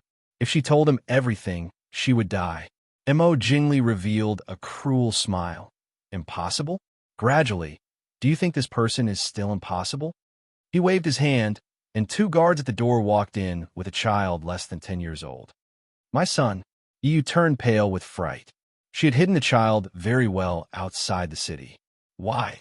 Mo Jingli smiled with satisfaction. Yi, you think too much of yourself. Do you really think that I will help you support this kid to succeed the throne? I hate that I can't kill every one of Mo Jingqi's sons that I see. I'll leave her to you. Get what I want no matter what. With that, Mo Jingli looked at Yi with disgust, then turned and left. In the remote courtyard, the miserable cries of a woman could be heard occasionally. In less than an hour, the guards left inside walked out. In the room, Yi knelt on the ground. Her body was already covered in wounds. She quietly hugged the dying child in her arms and couldn't help but burst into tears. At this moment, she really regretted it. If she had stayed in the countryside of her hometown, it would have been better than being poor for the rest of her life, second sister. At the door, Ying stood gracefully in a light-colored dress. She looked at Yi with a smile in her eyes. Her gaze was tender and touching. Inga, Yi came back to her senses. She quickly rushed over and grabbed Yi Ying's hand, saying, Inga, help me get a doctor. My child is injured. Ying gently pulled her hand away. A cold smile appeared on her delicate face. Second sister. The prince ordered that no one is allowed to call a doctor. I can't make this decision. Inga, seeing the expression on Yi Ying's face, Yi looked at her gentle and delicate sister in shock. Why? Yi Ying sneered, second sister. Why didn't you think about why when you wanted to get close to the prince? What did you say? Anyway, the prince doesn't favor me. How can you help me when you're here? What do you want to help me with? Is snatching my husband helping me? I didn't, Yu said with difficulty. She had never thought of snatching Imo Jingli. That was just a temporary expedient. Why didn't her sister understand? I'm begging you. He's your nephew. Help me save him. Yi Ying's face showed a trace of resentment. Where did his father take my son? My son's whereabouts are unknown. He can go to hell too. After saying that, Yi Ying pushed Yi Yu away and turned to leave without mercy. Yi Yu wailed weakly. She could only watch as her sister walked further and further away. Chapter 777. Looking at Yi Ying leaving without mercy, Yi Yu wanted to chase after her, but she was in so much pain that she could not move. She could only hug the unconscious child and sob bitterly.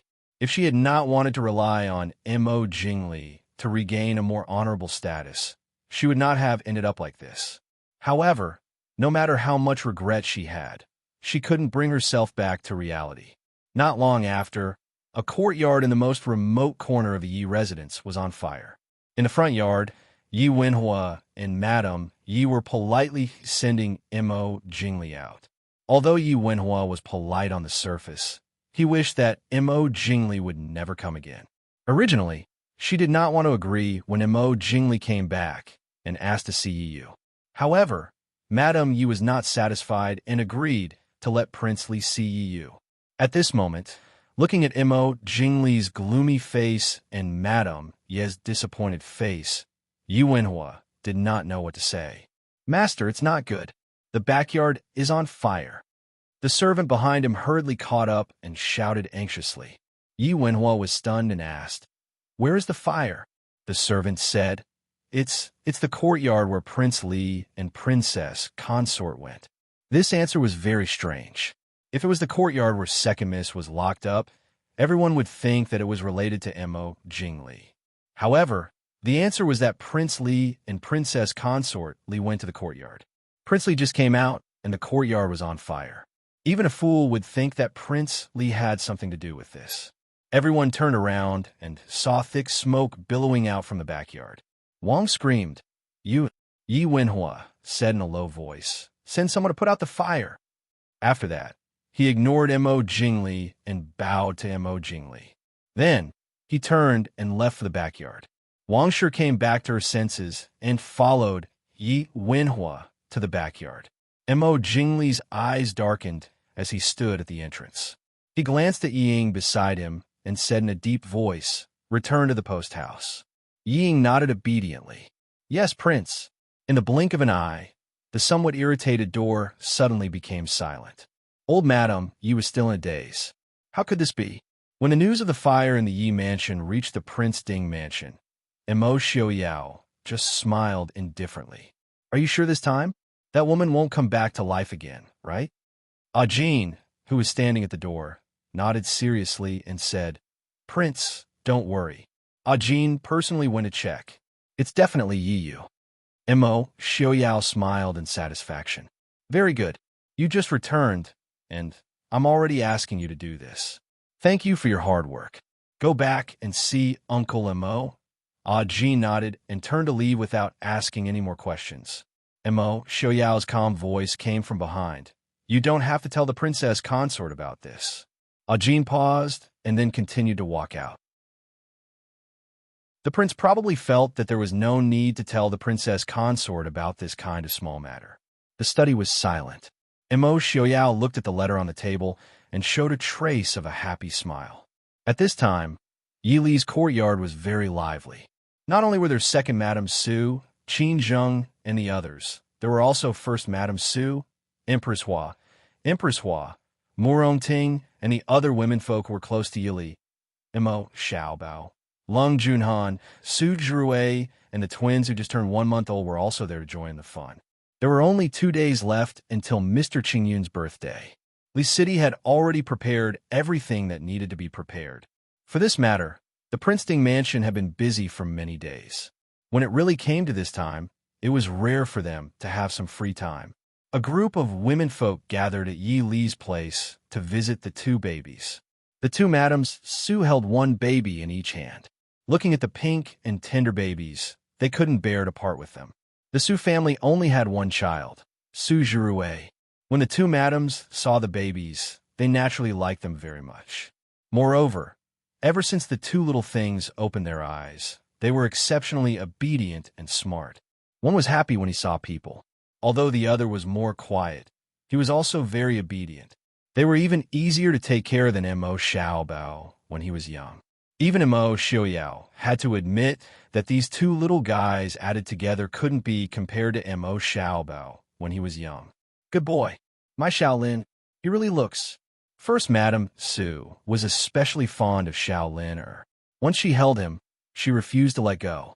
Although he was still a small child, it was clear that Xiaolin looked more like the Su family. First Madame Su, who had never been able to hold a grandson, naturally liked this smiling little guy. Second Madame Su also liked Xiao Xen. Although she had a grandson, she didn't have a granddaughter. Not to mention a granddaughter, the Su family didn't even have a daughter.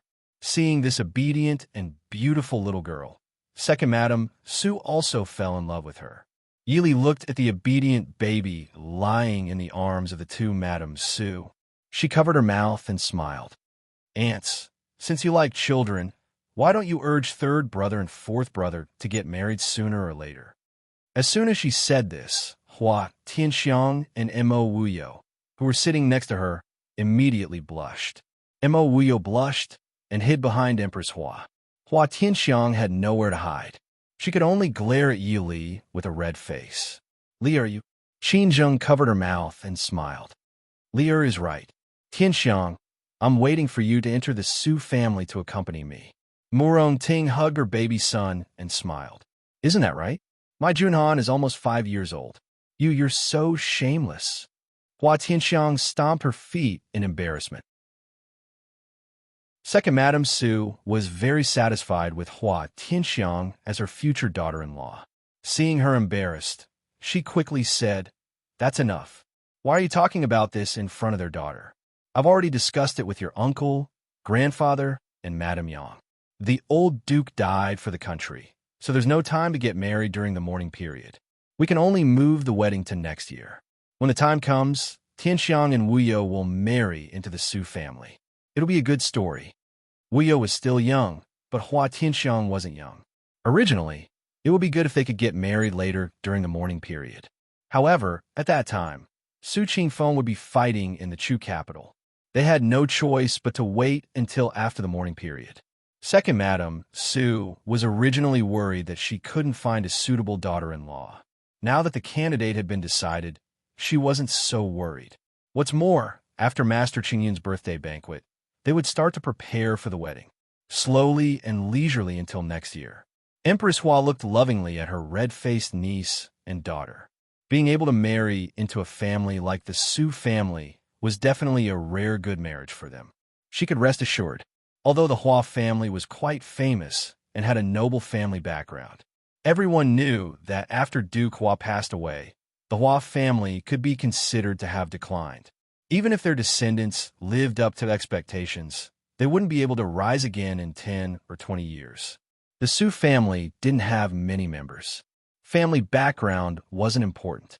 Hua Tianxiang and Mo Wuyo naturally wouldn't suffer any grievances if they married into the Su family. Hua Tianxiang was fine. She and Su Qingfeng both liked each other. It could be said that they liked each other. However, between Mo Wuyo and Su Qingbai, it was more Madame Su who played a role. Moreover, Su Qingbai wasn't someone who would suppress his anger like Su Qingfeng. It was difficult to see through his feelings. Mo Wuyo wasn't very old. Even if she had some feelings for Su Qingbai, she was still muddle-headed when she was set to marry into the two families. It wasn't that she was unwilling. It was just that she was inevitably at a loss and at a loss. Chapter 778. Yi Li saw Mo Wuyo's expression but didn't say anything. Su Qingbai definitely had a good impression of Wuyo. Otherwise, with his gentle but opinionated personality, he wouldn't listen to eldest Madame Su's wishes. When Mo Weo mentioned Su Qingbai, he didn't seem to dislike him.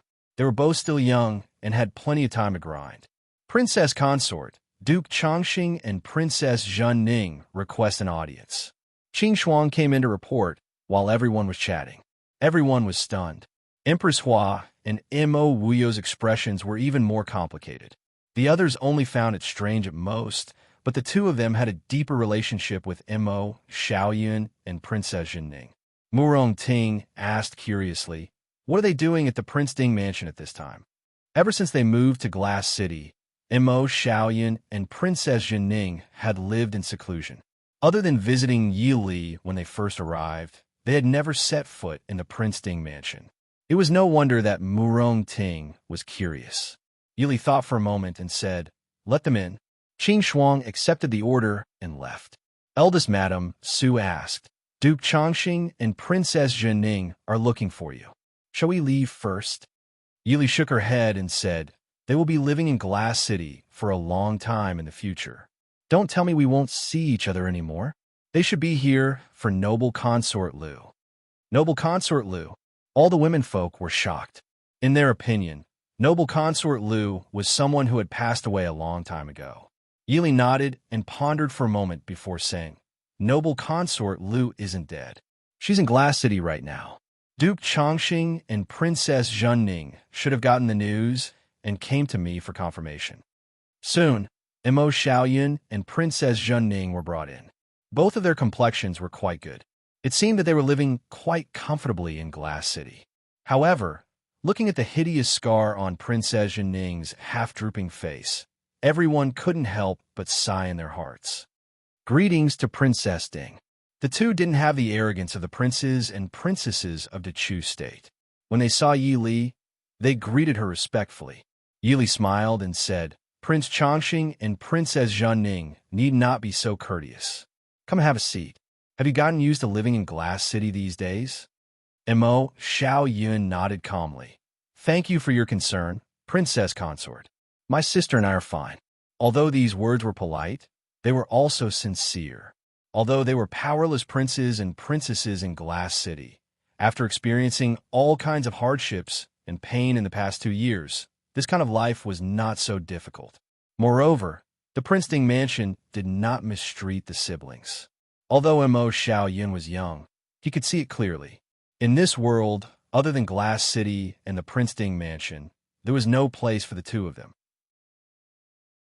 His age and ability were far from enough to establish a strength that could protect him against the various forces in the world. Yi Li nodded. She was very satisfied with Mo Xiaoyun's clear-headedness and understanding of the situation. The two of them thanked Yi Li and sat down on an empty stool at the side. Only then did they see the acquaintances sitting beside them. They couldn't help but be surprised. Imperial Mother, Imperial Sister. Although Noble Consort Lu and Empress Hua had always been at odds, Mo Xiaoyun and Princess Zhen Ning did not have any ill feelings towards Empress Hua. At most, Princess Zhen Ning was very jealous of Mo Wuyu. But that jealousy seemed even more meaningless now. Because of Noble Consort Lu, Mo Wuyu didn't like these two siblings. But he also knew that their days in Glass City in the past 2 years were not much better than his experience in the past. Looking at Princess Zhen Ning's face and the way they acted when Chu Jing was besieged, in the end, they were still biological siblings. Mo Wuyu couldn't help but feel a little soft-hearted. He nodded and said, "Are you all well?" Princess Zhen Ning's eyes were slightly red. She bit her lip and nodded. She lowered her head in shame. When she knew that Mo Wuyu was sent to Nanzhao King, she had gloated in her heart. Now, seeing that Mo Wuyu didn't show a look of disdain and ridicule because of her disfigured face, and didn't even show the pity she hated the most, she felt a little ashamed in her heart. "Imperial Sister," Mo Wuyu smiled and said, "Just call me Wuyu. I'm no longer a princess now." Mo Xiaoyun nodded in understanding. He said to Empress Hua and Mo Wuyu, "Mother, Sister Wuyu." Empress Zheng Hua felt a little strange for her mother, but it was not excessive. Empress Hua was originally Mo Jingqi's wife, after all. All the princes and princesses had to call her imperial mother. She was the official mother of Mo Xiaoyun and the other princes and princesses. Empress Hua nodded slightly. She looked at Mo Xiao Yun and said lightly, "You have suffered in the past 2 years. Since you have endured it, forget the past. Live well with your sister." Mo Xiao Yun nodded and said, "Thank you for your guidance." Prince Chongqing and Princess Zhenning came to the Prince Ding mansion. "What's the matter?" Yili asked. Mo Xiao Yun looked at the many womenfolk in front of him and didn't hide anything. He nodded and said, replying to Princess, "My sister and I heard people say that there is a woman beside the 7th prince of the northern tribes. The description is very similar to Imperial Mother. Is it true?" Yili looked at the 2 people staring at her and sighed softly. She nodded and said, "Yes, the woman beside Yalu Yi is called Qing Na. It is said that she is the fiancée of the 7th prince. Although I haven't seen her real face, according to Princess Ronghua, she is exactly the same as noble consort Lu. If you have any doubts in your heart, you can go to the post house and ask her." Mo Xiao Yun's expression was slightly subservient. He said in a deep voice, "My sister and I went to the post house twice to ask for an audience, but we were rejected. So, we came to see Princess to ask Princess to check." Yuli thought for a moment and said, "Qing Yina is someone brought by Prince Yalu. She's also a guest. It is not convenient for this consort to send people to check on her. However, you can go and ask Princess Ronghua. Princess Ronghua often went in and out of the palace when she was young. She should be more familiar with that person than this consort." In fact, listening to Yi Li's words, the 2 of them had basically confirmed noble consort Lu's identity. Not to mention Mo Xiao Yun's gloomy face. Princess Zhenning's hand that was holding the handkerchief had turned white and was faintly trembling. Yili looked at the 2 of them and said earnestly, "No matter whether that person is noble consort Lu or not, you have to think thrice before you act. You must not act rashly. If you have any difficulties, come to the residence and talk to me and the prince. Although this is Glass City, Yalu Yi is the prince of the northern tribes after all. His power is not small. You must not act rashly." Mo Xiao Yun was silent for a moment and nodded. Many thanked for Princess's reminder. "We understand. We won't disturb Princess any longer. My sister and I will take our leave first." Yili nodded lightly and looked at Princess Zhenning and said softly, "Don't stay in the room all day. Come out and walk more. It's not so bad outside." Princess Zhenning bit her lip and nodded before hurriedly leaving with Mo Xiao Yun. Seeing the siblings leave, everyone's mood became somewhat gloomy. Hua Tianxiang frowned and said, "Princess Zhenning's face was really damaged by noble consort Lu. She used to walk around the palace often, but she did not have much of an impression of Princess Zhenning. In fact, noble consort Lu's 3 children were not very similar to her. Princess Zhenning, as a daughter, was not valued by her own mother. Mo Jingqi also doted on Mo Wuyo, so she did not have much of a presence in the palace. She was completely not like the daughter of a concubine who was crowned the head of the harem. At this time, seeing the scary scars on that originally beautiful face, Hua Tianxiang could not help but sympathize with her. Chapter 779. Yili shook her head and said, "No one knows what happened. When we rescued her, noble consort Lu had already disappeared. She was the only one in the cold palace. If we hadn't rescued her in time, I'm afraid everyone would have thought that noble consort Lu was the one who died. In this way, no matter what the truth was, in the eyes of the surviving Princess Zhenning, it was her biological mother who threw her into the sea of fire to die." Empress Hua frowned slightly and said, "I think Zhenning hates noble consort Lu to the core. Will something happen if they go to her? With Prince Chongqing, there should be no problem." Yili frowned and said, "Speaking of noble consort Lu, everyone couldn't help feeling disgusted. They naturally knew about noble consort Lu's feelings towards Mo Xiaoyao and how she forced Mo Xiaoyao to marry her. Coupled with Princess Zhenning's matter, their disgust towards noble consort Lu went up a level. Murong Ting hugged Lung Junhan and said hatefully, "If I meet that kind of woman, I'll whip her directly." Mo Xiaobao, who was sitting next to Yi Li and eating snacks obediently, blinked and asked, "Mother, are you talking about the white-clothed auntie in the Chu capital?" Hearing this, Yi Li looked at Mo Xiaobao with some surprise. "You still remember noble consort Lu?" Mo Xiaobao pouted unhappily. "That auntie was the most annoying. She always looked at me and mother with strange eyes. I wanted to tell father that if she looked again, he would dig her eyes out. Who knew that she would die? So he's not dead yet?" Yi Li's head was throbbing with pain. How could he be so excited? When did she teach him such a cruel idea? At that time, Mo Xiaobao was not even 7 years old. In the Northern Tribe post house, Princess Ronghua received the news that Prince Chongqing and Princess Zhenning wanted to see her. A strange smile appeared on her lips. She ordered the attendants beside her to immediately invite the two in. Mo Xiaoyan and Princess Zhenning had come twice before, but they were sent away by the post house's people. They couldn't even enter the door. This time, he asked to see Princess Ronghua.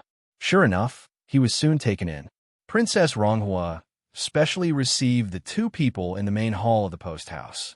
When she saw Mo Xiaoyan and Princess Zhenning, she was full of smiles and pulled them to sit down. "When I was still in the Chu capital, you were still children. I didn't expect that after not seeing you for so many years, you've already grown up." Looking at the young man and girl in front of her, Princess Ronghua sighed. Although she wasn't old yet, seeing a child grow up into an adult made people sigh with emotion. "Is Aunt Ronghua doing well in the Northern Tribes?" Mo Xiaoyan asked. Princess Ronghua smiled and said, "The Crown Prince treats me very well. Everything is fine. I've heard about what happened in the past few years.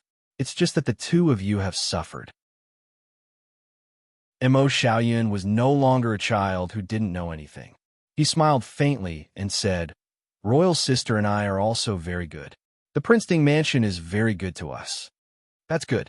Prince Ding is a kind-hearted person, although they were not as rich and honorable as the princes of the royal family. Compared to those who schemed against each other, their days were much more comfortable. Now that you've finally come out, don't think about those things. Not everyone has the luck to jump out of this circle."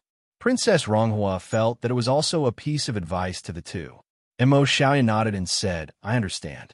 Thank you for your advice, Aunt." "Aunt Ronghua." Princess Zhenning looked at Princess Ronghua and hesitated. Princess Ronghua naturally understood why they came.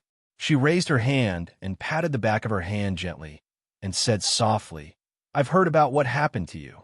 Good child, you've suffered. You want to see Qing Yana, don't you?" Mo Xiaoyan hesitated and nodded. They had heard before that Princess Ronghua was arrogant and domineering. At this time, seeing her so kind, they didn't like it for a while. After all, they were children born in the royal family. No one was pure and innocent. Naturally, they had some doubts about such a kind Princess Ronghua. Princess Ronghua saw through his doubts at a glance. She smiled and said, "Silly child, who can be the same as when they were young? In fact, I'm not sure if she is. I'll ask someone to invite her over. You can meet her. Don't be impulsive." The two nodded silently. After a while, noble consort Lu, dressed in white, came in. Without looking at the hall, she said coldly to Princess Ronghua, "What do you want to say?" These 2 days, noble consort Lu was in a very bad mood. Not only because after meeting Mo Xiaoyao and Yi Li on the street 2 days ago, but also because she was severely reprimanded by Yalu Yi when she returned to the post house. It was also because Mo Xiaoyan and Zhenning came to see her yesterday. Before coming, she really didn't think that these two children would be in Glass City. More importantly, she didn't know how to face them, and she didn't want to see them. Princess Ronghua raised her eyebrows and said, "What do I want? Someone is looking for you." "Who?" Noble consort Lu's voice was hoarse. She looked at the two teenagers who were looking at her coldly, in shock. In the blink of an eye, 2 years had passed. Mo Xiaoyan was much taller than 2 years ago and looked much calmer. Princess Zhenning sat next to Mo Xiaoyan. Her face was also covered with a veil, but her eyes were as cold as ice. Noble consort Lu's heart trembled. "You? Who are you?" After a while, noble consort Lu calmed down and said reluctantly, but how could her shocked eyes and familiar aura be hidden from her own children. Seeing that noble consort Lu didn't intend to recognize them, a trace of pain and resentment flashed in their eyes. Meeting Princess Zhenning's cold eyes, noble consort Lu immediately evaded with a guilty conscience. She turned around and stared at Princess Ronghua. "Crown Princess, what do you mean?" Princess Ronghua drank tea leisurely and said with a faint smile, "What do you mean? They are the orphan of my cousin, the Emperor. Prince Chongqing and Princess Zhenning are here for you." "Qingyana, don't you know them?" "Of course I don't know them." Noble consort Lu said, "Since there's nothing else, I'll go back to my room first." After that, she didn't even look at Mo Xiaoyan and Princess Zhenning and turned to walk inside. Princess Ronghua put down the teacup and said with a smile, "Don't go, Qingyana. These two children have worked so hard to find their mother. Their filial piety is commendable. Even if you really don't know them, you should make it clear to them." Noble consort Lu was startled. She looked back at them hurriedly and said, "You've got the wrong person." Mo Xiaoyan and Princess Zhenning were silent. Seeing noble consort Lu turn to leave, Princess Zhenning gritted her teeth and said, "Mother, you really don't know us." Chapter 780. Noble consort Lu shuddered and snapped. "What nonsense are you talking about? I don't know you. Hurry up and leave." Princess Zhenning closed her eyes and said in a low voice, "Don't you feel guilty at all? I don't know what you're talking about." Noble consort Lu forced herself to be calm and waved to call the guards outside. "Come, drive them out and don't let them in again." "You." Princess Zhenning stood up abruptly, but was stopped by Mo Xiaoyan. Mo Xiaoyan stopped Princess Zhenning, who was about to pounce on them, and said in a low voice, "Sister, let's go back first." Princess Zhenning was dragged out by Mo Xiaoyan, but her eyes were fixed on noble consort Lu. She stared fiercely at her. When Mo Xiaoyan and Princess Zhenning disappeared at the door, noble consort Lu seemed to have disappeared and fell into the chair weakly. Princess Ronghua leisurely looked at her and smiled faintly. "Why are you so heartless? Even if you have two children, the royal family of the northern tribes doesn't care. The northern tribes are not as well behaved as us. Besides, with your age, do you want people to believe that you're a virgin?" "Ronghua." Noble consort Lu glared at her fiercely. Princess Ronghua stood up and smiled indifferently. "Since Prince Chongqing and Princess Zhenning mistook me for someone else, I'll take my leave. My future seventh sister-in-law. But will my seventh brother really marry you?" Noble consort Lu's expression became even more sinister when she heard Princess Ronghua leave the hall with laughter. Her hands hidden in her sleeves were clenched tightly, and her long nails dug into her palms, but she didn't feel it. Why should she feel guilty? Everything she did was for the sake of living well, for the sake of revenge. Who knew how much she had suffered? Compared to the suffering she had before she met Yilu Yi, what were they? What was there to feel guilty about? Others only thought that Yilu Yi was infatuated with her beauty and was infatuated with her. But if Yilu Yi was really infatuated with her, why didn't he marry her for so long? But it didn't matter. As long as Yilu Yi still needed her, she could manipulate the northern tribes. She would definitely make Mo Xiaoyao and Yili pay the price. In the blink of an eye, it was Mr. Qingyun's birthday. The entire glass city was decorated with lanterns and colored banners. It was even livelier than the New Year. In recent years, with the effective governance of the Prince Ding Mansion in the Northwest, the influence of the Su family and Lishan Academy in the Northwest had gradually increased. There were countless people in the Northwest who had given Su Qingxun and the others favors. What's more, Mr. Qingyun was Princess Ding's grandfather. On his birthday, the people of Glass City naturally celebrated more than any other festival. In the past few years, as Glass City gradually expanded, Glass City imitated Nanzhao Royal City and built a large plaza not far from the Prince Ding Mansion. Behind the plaza was a tall and majestic observation deck. Every festival, the citizens of Glass City would gather here to celebrate.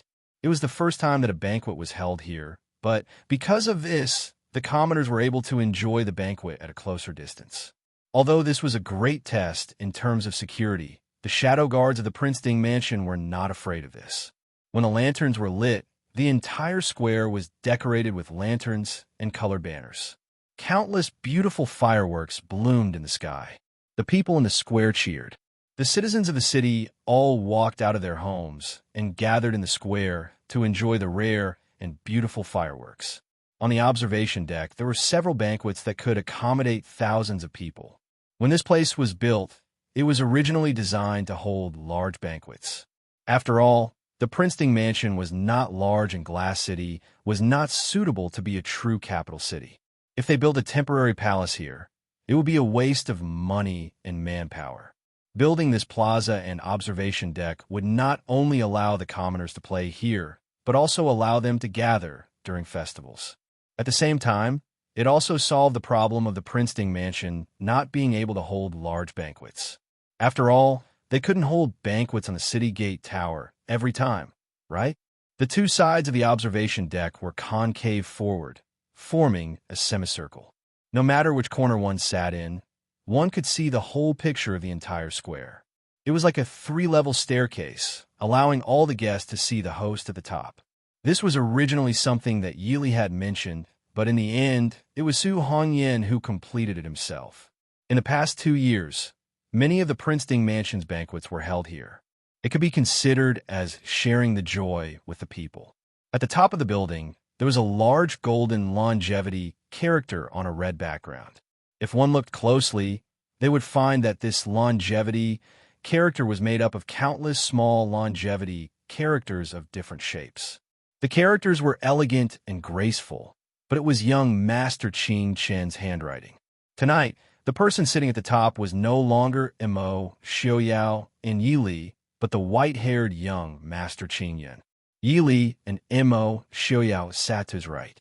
Below him sat Su Hongyu, Su Hongyan, and the other young masters of the Su family. Below them were the influential guests from various countries and the civil and military officials of the Prince Ding mansion. With such an arrangement, how could the people present not see the Su family status in the Prince Ding mansion?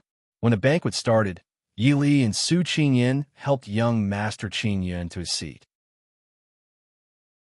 Then, they walked to Imo, Xiaoyao's side and sat down.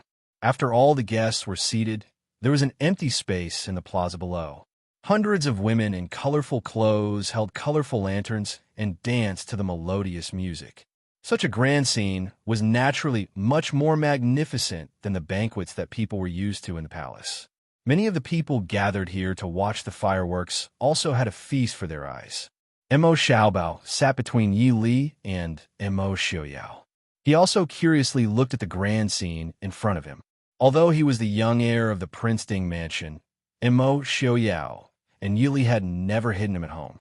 He had seen all kinds of people, but it was the first time for such an unprecedented grand occasion.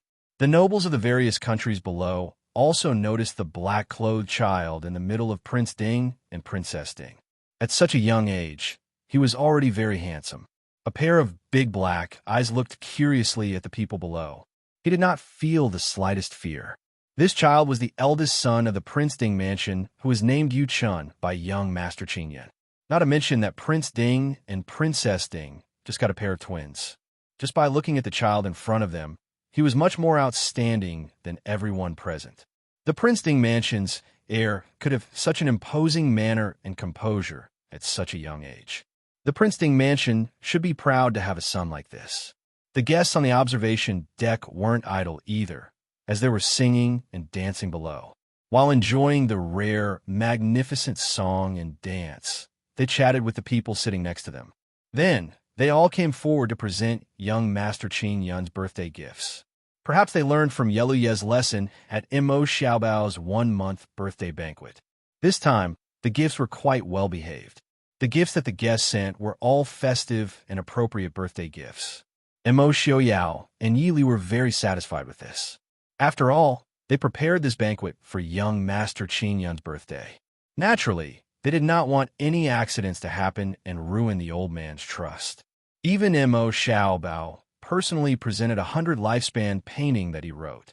Although Mo Xiaobao was not yet 8 years old, under young Master Qin Yun's guidance, his studies were very good.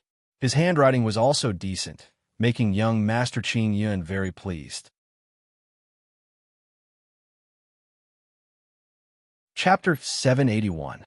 Mr. Qin Yun was already old, and after receiving everyone's greetings, he only sat for a while before going back to rest. After Mr. Qin Yun left, Yili finally let out a sigh of relief. Although it was very grand to invite so many people to the birthday celebration, these people were not easy to get along with. If something were to happen in front of grandfather, it would make him unhappy for no reason. Thus, seeing that the banquet went smoothly before Mr. Qin Yun left, Yi Li's mood improved a lot. As for who would want to cause trouble in the future, the Prince Ding mansion was not afraid. Mo Xiaoyao lowered his head and saw the smile on Yi Li's lips. He raised his hand to hold her slender jade hand and laughed softly. No matter how much those people want to cause trouble, they still have the ability to see things clearly. They won't cause trouble at grandfather's birthday celebration.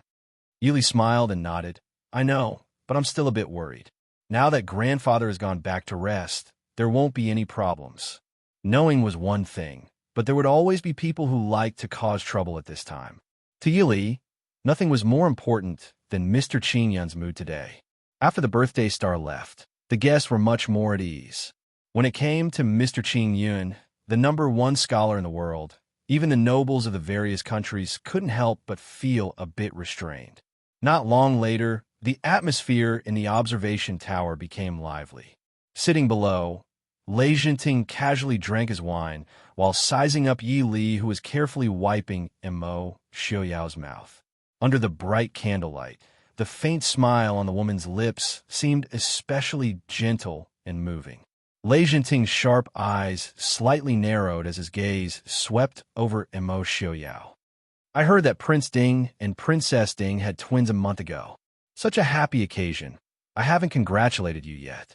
Lei Jinting suddenly opened his mouth.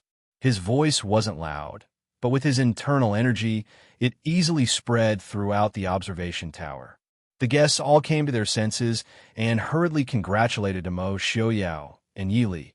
Mo Xiaoyao smiled faintly and raised his cup. I thank Shilin Jinim of Gojoseon, and thank you all. Lei Jinting smiled. Such a happy occasion. How can I not give a gift? I have prepared a big gift for Prince Ding. I hope Prince Ding will not reject it. At the same time, it shows the deep friendship between our two countries. Mo Xiaoyao's sword-like eyebrows slightly raised. He didn't believe that Lei Jinting would sincerely give him a gift for the twins, especially when he had just killed his grandson and granddaughter not long ago. Lei Jinting smiled. I sent people to search for this gift for a long time before I found it. It is absolutely precious. Mo Xiaoyao slightly curled his lips. If it is too precious, Jinim of Gojoseon can keep it for himself. Lei Jinting smiled. Such a treasure. Only Prince Ding can appreciate it. If it was me, it would be a waste. Men. Not long after, a few West Hill guards came in carrying a tall box. They gently placed the wooden box on the ground and stood respectfully to one side, waiting for orders. Rather than calling it a box, it was more like an exquisitely carved wooden cabinet. Everyone's eyes involuntarily focused on the carved sandalwood cabinet in the hall. They didn't know what gift Jinim of Gojoseon had given Prince Ding that made him so cautious. Looking at everyone's reaction, Jinim of Gojoseon smiled with satisfaction. Open it and take a look. A guard stepped forward and pulled the wooden cabinet from above. A faint fragrance immediately filled the viewing platform. Everyone couldn't help but exclaim. In the hall where the wooden cabinet was originally placed, there was a woman in white kneeling. This woman looked to be no more than 15 or 16 years old. Her appearance wasn't particularly beautiful either. At least, there were at least 4 or 5 women present, including Princess Ding, who were more beautiful than her. However, she had a very strange attraction that attracted the gazes of all the guests present. He only felt that there was not a single part of this woman that was not perfect. It even made people feel that her not-so-beautiful appearance was flawless. If it was a more beautiful face, it would instead destroy this temperament. The woman was dressed in a plain white robe. Her hair was also casually draped over her shoulders. She didn't have any accessories on her body, and even her beautiful eyes didn't have any fluctuations.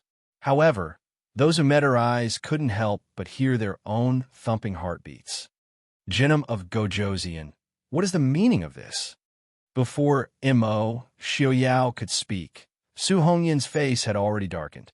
Disregarding everything else, today was Master Qingyun's birthday, yet Lei Jinting had sent a beautiful young girl as Prince Ding. It was truly somewhat rude. Lei Jinting didn't mind. He smiled at Su Hongyan. I know that today is Master Qingyun's birthday. This is indeed impolite. However, I just got this treasure and hurriedly had someone send it to Glass City. This is why I wanted to give it to Prince Ding as soon as possible. After all, such a treasure, leaving it in Ai's hands is really unbearable. Lei Jinting revealed a tacit, understanding smile and nodded at Su Hongyan. Mo Xiaoyao lowered his head to look at the white-robed woman. He raised his eyebrows and said, Jinam of Gojoseon, what is the meaning of this? Lei Jinting smiled and said, Prince Ding and Princess Consort have been married for almost 10 years. However, the residence has yet to take in a concubine. I know that Prince Ding has such a wonderful woman like Princess Consort as his companion. This world's common women won't be able to catch his eye. This is why I sent this woman. I think this woman is definitely a good match for Prince Ding. Many people didn't think much of Lei Jinting's words. After all, Princess Ding could be said to be a peerless woman. Just based on appearance, she didn't lose to the white-robed woman. However, looking at the white-robed woman, they couldn't say anything bad about her. Thinking about it again, Princess Ding could be Prince Ding's wife at any time. However, if there were a few more beautiful concubines, it would also be a good story. Thinking like this, not only did they not have any thoughts about the white-robed woman, many people had other thoughts. Of course, this was excluding the messenger sent by the Emperor of Shilling. The messenger sent by the Emperor of Shilling only had his head lowered as he stared at the fine wine in the cup in front of him. It was as though the fine wine had suddenly become a nectar. In reality, it wasn't until Lei Jinting mentioned this that the people seated noticed that in all these years, Prince Ding hadn't taken a concubine. The entire Prince Ding mansion only knew that Princess Ding was a woman. Even though Princess Ding was a peerless woman, but in the eyes of the nobles in this world where men were respected, Prince Ding's actions were absolutely inconceivable. Not to mention the nobles of other countries. Even many of the subordinates of Prince Ding's residence had some thoughts of disapproval. It wasn't that they had any opinions about Yi Li. It was just that since ancient times, 3 wives and 4 concubines had been the norm. Moreover, Mo Xiaoyao was the owner of the Prince Ding mansion. In the eyes of many, he was destined to ascend the throne in the future. He absolutely couldn't place his thoughts on a woman. Seeing that many people had expressions of approval and envy, Lei Jinting smiled in satisfaction. He raised his head to look at Yi Li sitting next to Mo Xiaoyao. Yi Li's expression was calm, as usual. There was even a faint smile at the corners of her lips. On the other side, a trace of anger flashed through Su Qingyan's eyes. He was about to stand up.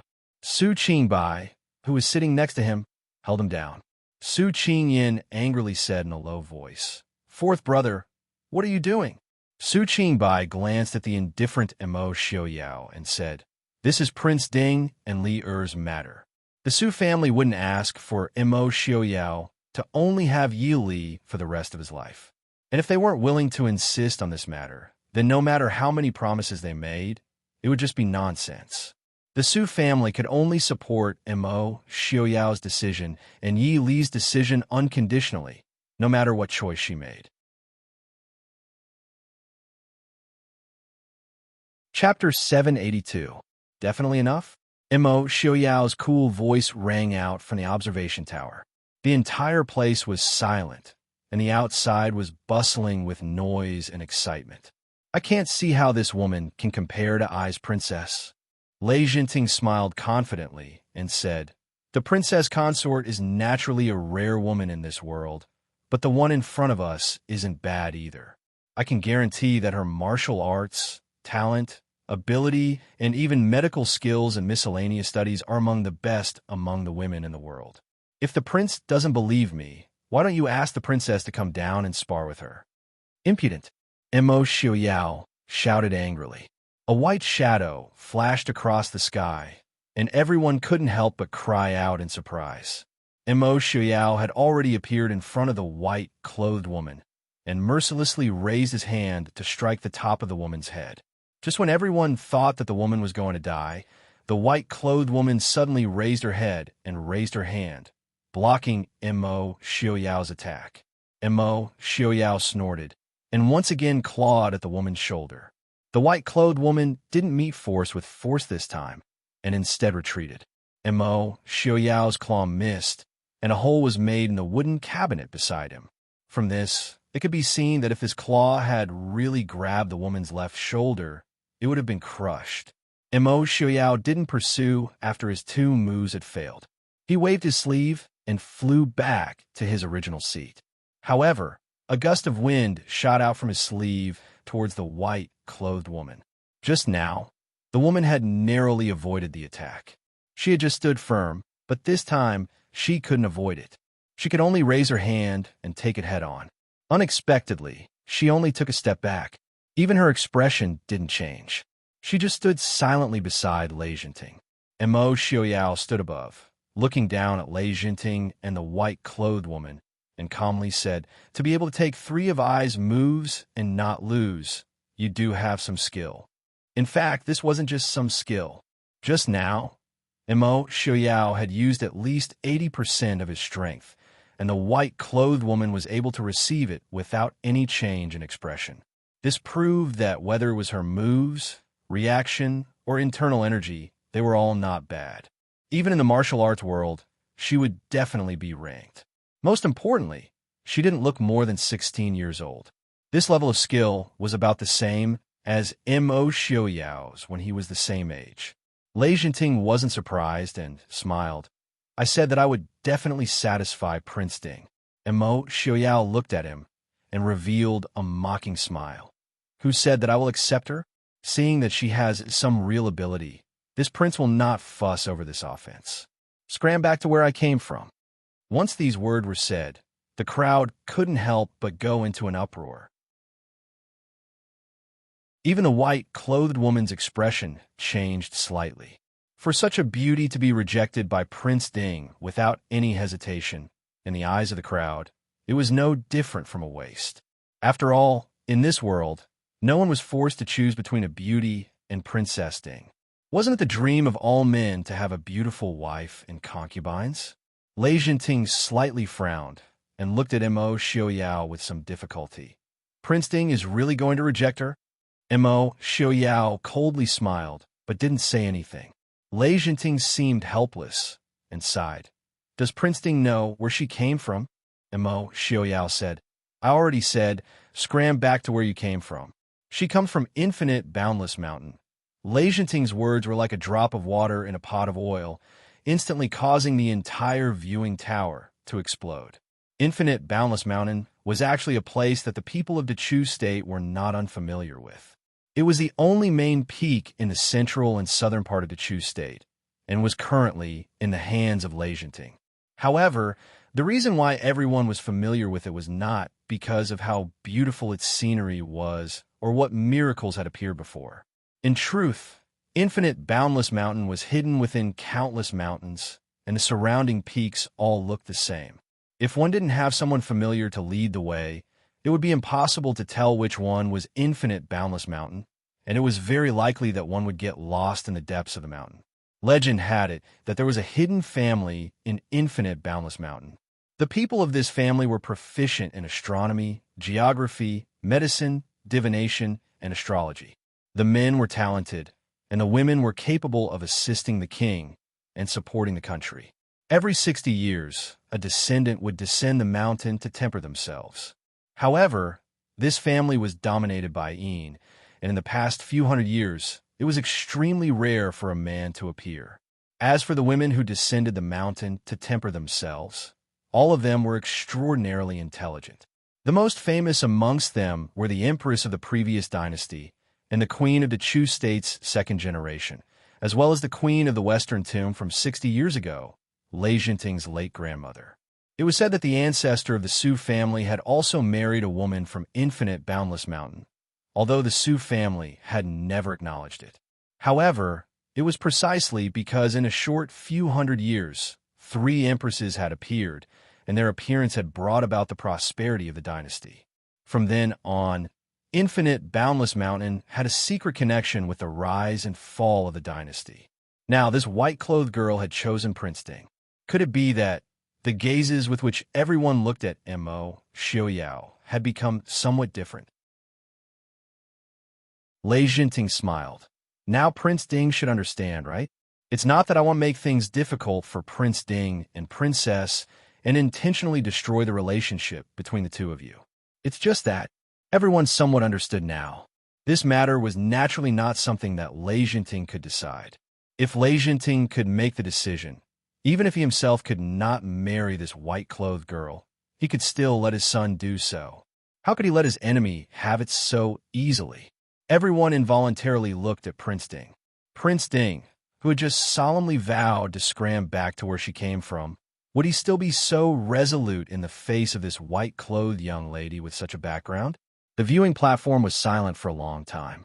Just when many people thought that Prince Ding was about to agree, Mo Xiaoyao's cold voice resounded in the hall. Scram.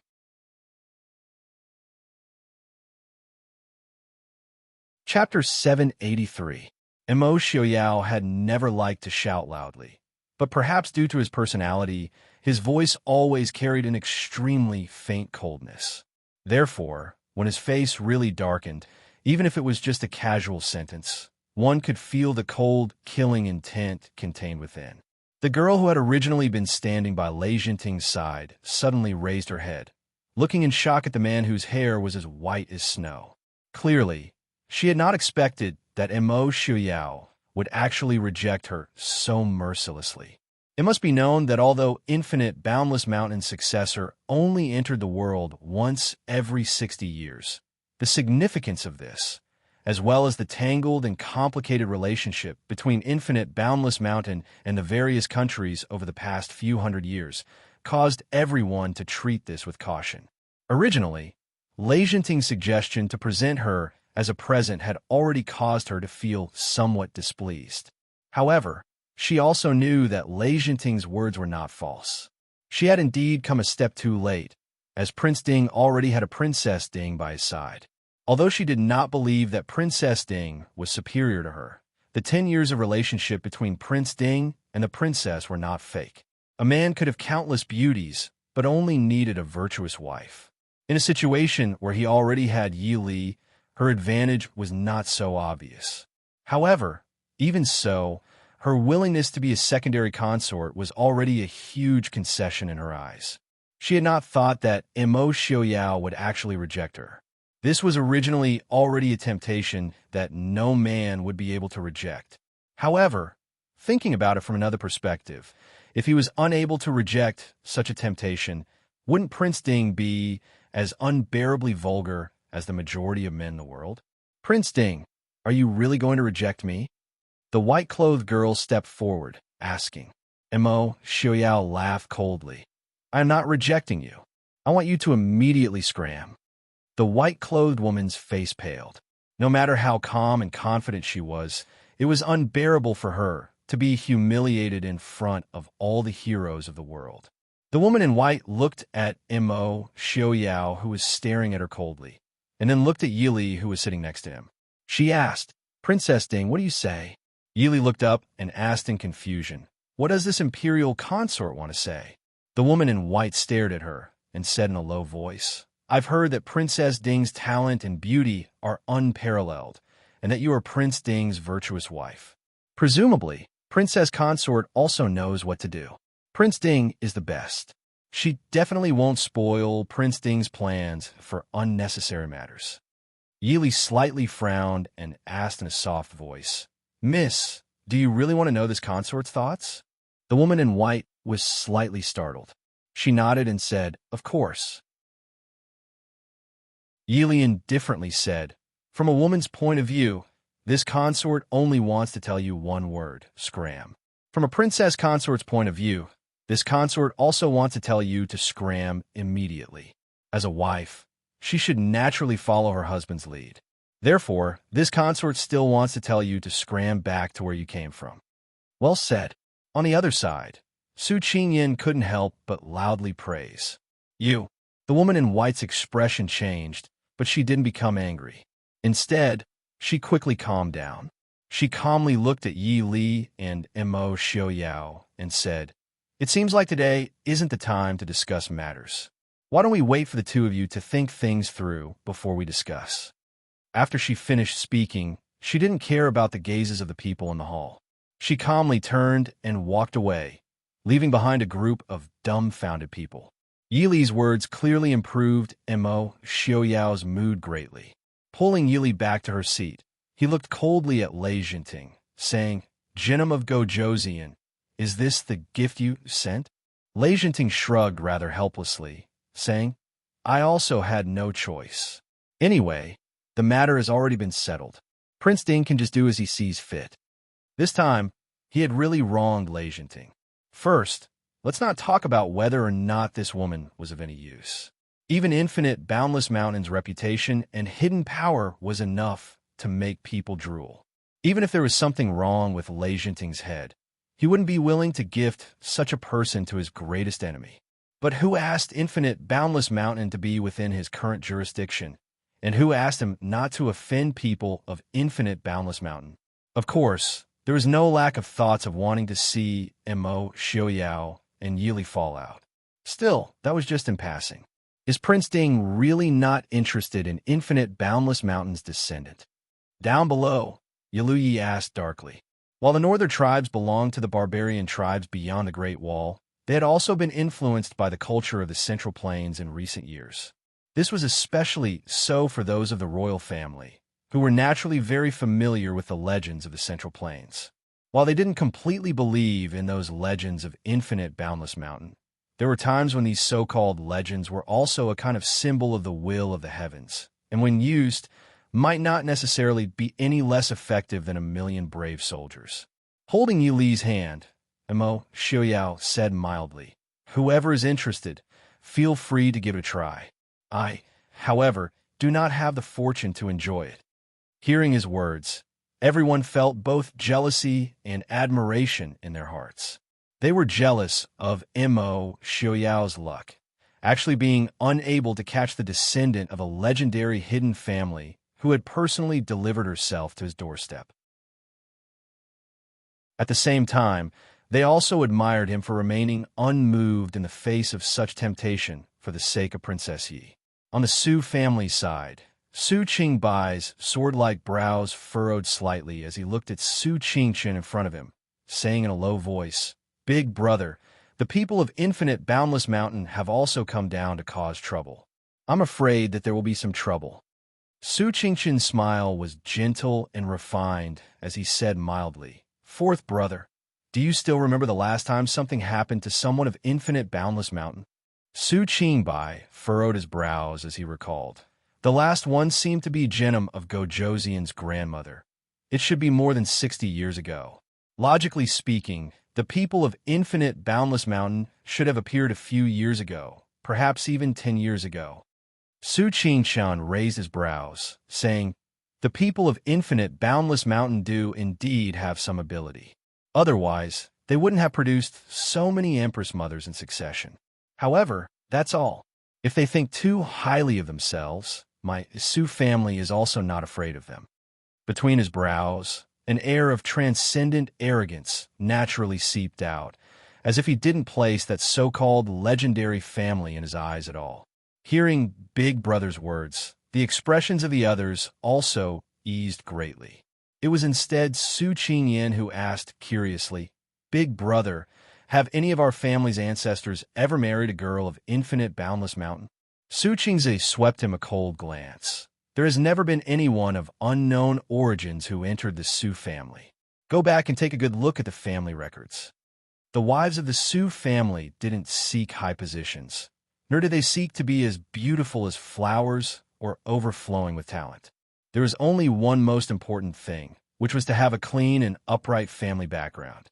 Those who liked to be secretive would never be able to enter the doors of the Su family, no matter what. Meanwhile, the people of Infinite Boundless Mountain, in pursuit of that so-called mystery, just happened to like being secretive the most. Su Qingyan shrunk his neck back, hiding behind Su Qingbai, afraid of this cold-faced second brother, as always.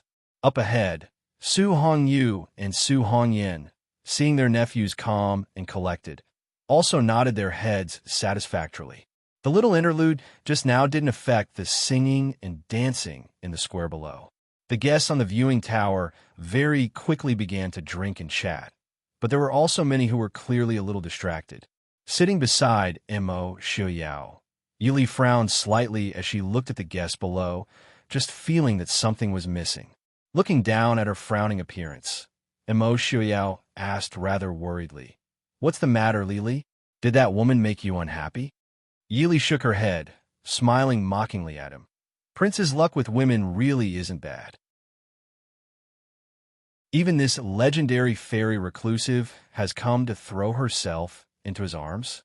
Mo Xiuyao lifted his arms and pulled Mo Xiaobao, who was sandwiched between them, into his embrace, casually cupping his two paws so that they wouldn't get in the way.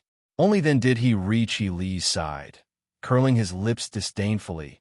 What kind of beauty is she? Infinite Boundless Mountain has fallen, hasn't it? It actually doesn't even have a decent woman.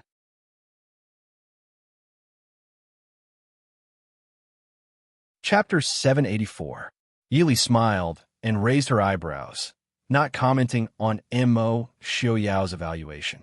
Although in terms of looks, that white-clothed girl was slightly inferior to Yili, it was not by much. However, there was an extremely, inexplicably attractive aura about her. Different from Yili's noble and graceful aura that made others submit to her, it was clearly easier for her to arouse some of the deepest desires in men. This was something that even Su Zuidi and noble consort Lu could not compare to when they were in their prime. Just looking at the expressions of all the guests in the Great Hall just now, it could be seen. Mo Xiuyao knit his brows slightly. That girl is a little strange. Don't get too close to her, Li. Mo Xiuyao had seen who knows how many supreme beauties. How could he not see that this white-clothed girl had a strange attraction to others? It was just a pity that this sort of attraction was virtually ineffective on an expert with a strong will like Mo Xiuyao, and might even cause him to feel repulsed by it. Lily smiled and nodded. I know. Why would the people of Infinite Boundless Mountain come down at this time? It has already been over 70 years since the last time, right? Mo Xiuyao laughed coldly. 10 years ago, the world situation was unclear, and they also did not have the ability to predict the future, so they naturally had to wait and see. Saying that it comes once every 60 years is just a smokescreen to deceive the world. How could those few times when things were really so accurate? When the Dechu state was founded, they just happened to appear when Taizong was vying for the throne. Why didn't they accompany Taizu in conquering the world? There's also Lei Jinting's grandmother. It was also a good time. Yili came to a realization. If the descendant of Infinite Boundless Mountain really came out once every 60 years so coincidentally, she really had to believe that the people of Infinite Boundless Mountain could predict the future, choosing a master on behalf of the heavens. At the end of the day, Infinite Boundless Mountain's reputation is still not bad. With the reputation of choosing a master on behalf of the heavens, the chosen one would be perfectly justified. It was no wonder that the expressions of everyone present were not right. This time, Yili actually believed that this was not some scheme of Lei Jinting's. Mo Xiuyao said disdainfully, "Choosing a master on behalf of the heavens? No one could stop I from doing what I wanted. Do we need Infinite Boundless Mountain to come and pick I?" Yili smiled. This consort knows that our prince is ambitious. I will definitely not rely on nepotism to seize the world. Looking at her bright and smiling face, if they weren't in public, Mo Xiuyao would have pounced on her and kissed her. Boo-hoo! Mo Xiuyao, who was unable to move, protested in dissatisfaction, but Mo Xiuyao mercilessly stuffed a mouthful of food into his mouth. Unable to open his mouth to complain, Emo Xiaobao could only blink his large eyes at his mother in grievance. Unfortunately, in Yi Li's eyes, he looked like a father feeding his son, although it wasn't very gentle. Yi Li had always felt that it wasn't good for the father and son to always be at each other's throats, so she didn't disturb their interaction. Is there someone missing? Yi Li stared down thoughtfully. She had felt that something was missing since just now. However, that white-clothed girl from Infinite Boundless Mountain had come out to cause trouble, causing her to not have the time to think about this. Emo Xiaoyao swept his gaze downwards. Actually, with so many guests, just the observation tower alone had over 1,000 people. It really wasn't easy to discover who was missing. Emo Xiaoyao frowned, pondering for a moment before saying Emo Xiaoyun and Zhen Ning didn't come. Although these two didn't have any real power, their significance was still extremely great. After all, they were the rightful princes and princesses of the Dechu state, and had even taken the initiative to surrender the Chu capital to the Prince Ding mansion. No matter what, as long as these two didn't commit any heinous crimes, the Prince Ding mansion had to take good care of them. Looking at the two empty seats, Yi Li's mind flashed, as she abruptly looked towards Yelu Ye's side, saying, "Noble consort Lu didn't come." Emo Xiao didn't think much of it. Although she's claimed to be Yelu Ye's future princess consort, as long as there's no official wedding, she's not the princess consort of the northern tribes. Since she doesn't have any family background to show, it's normal for her not to come. Yi Li shook her head, saying, with her arrogance and self-confidence, she wouldn't think that she doesn't have the right to come. For someone like noble consort Lu, even if she was trampled into the mud, she would still think that she was the most noble and beautiful person in the world. Why would she think that she didn't have the right to attend the birthday banquet? Frowning slightly, she said, "If that's not the case, where did she run off to? Could it be related to Prince Chongqing and Princess Jinning?" Emo Xiaoyao said, "Even if that's the case, Miss Li doesn't need to worry about them. Emo Xiaoyan and Jinning both have people protecting them. Even if something happens, it won't be them." Yi Li was helpless and could only suppress the worry in her heart, waiting for the banquet to end before making a fuss. By the time the banquet ended, it was already close to midnight. Yi Li and Emo Xiaoyao naturally brought Emo Xiaobao back to the residence first, and there would naturally be people to take care of the rest. Unexpectedly, just as they returned to the residence, Zhuijing came to report, Princess consort, something happened to Princess Zhenning."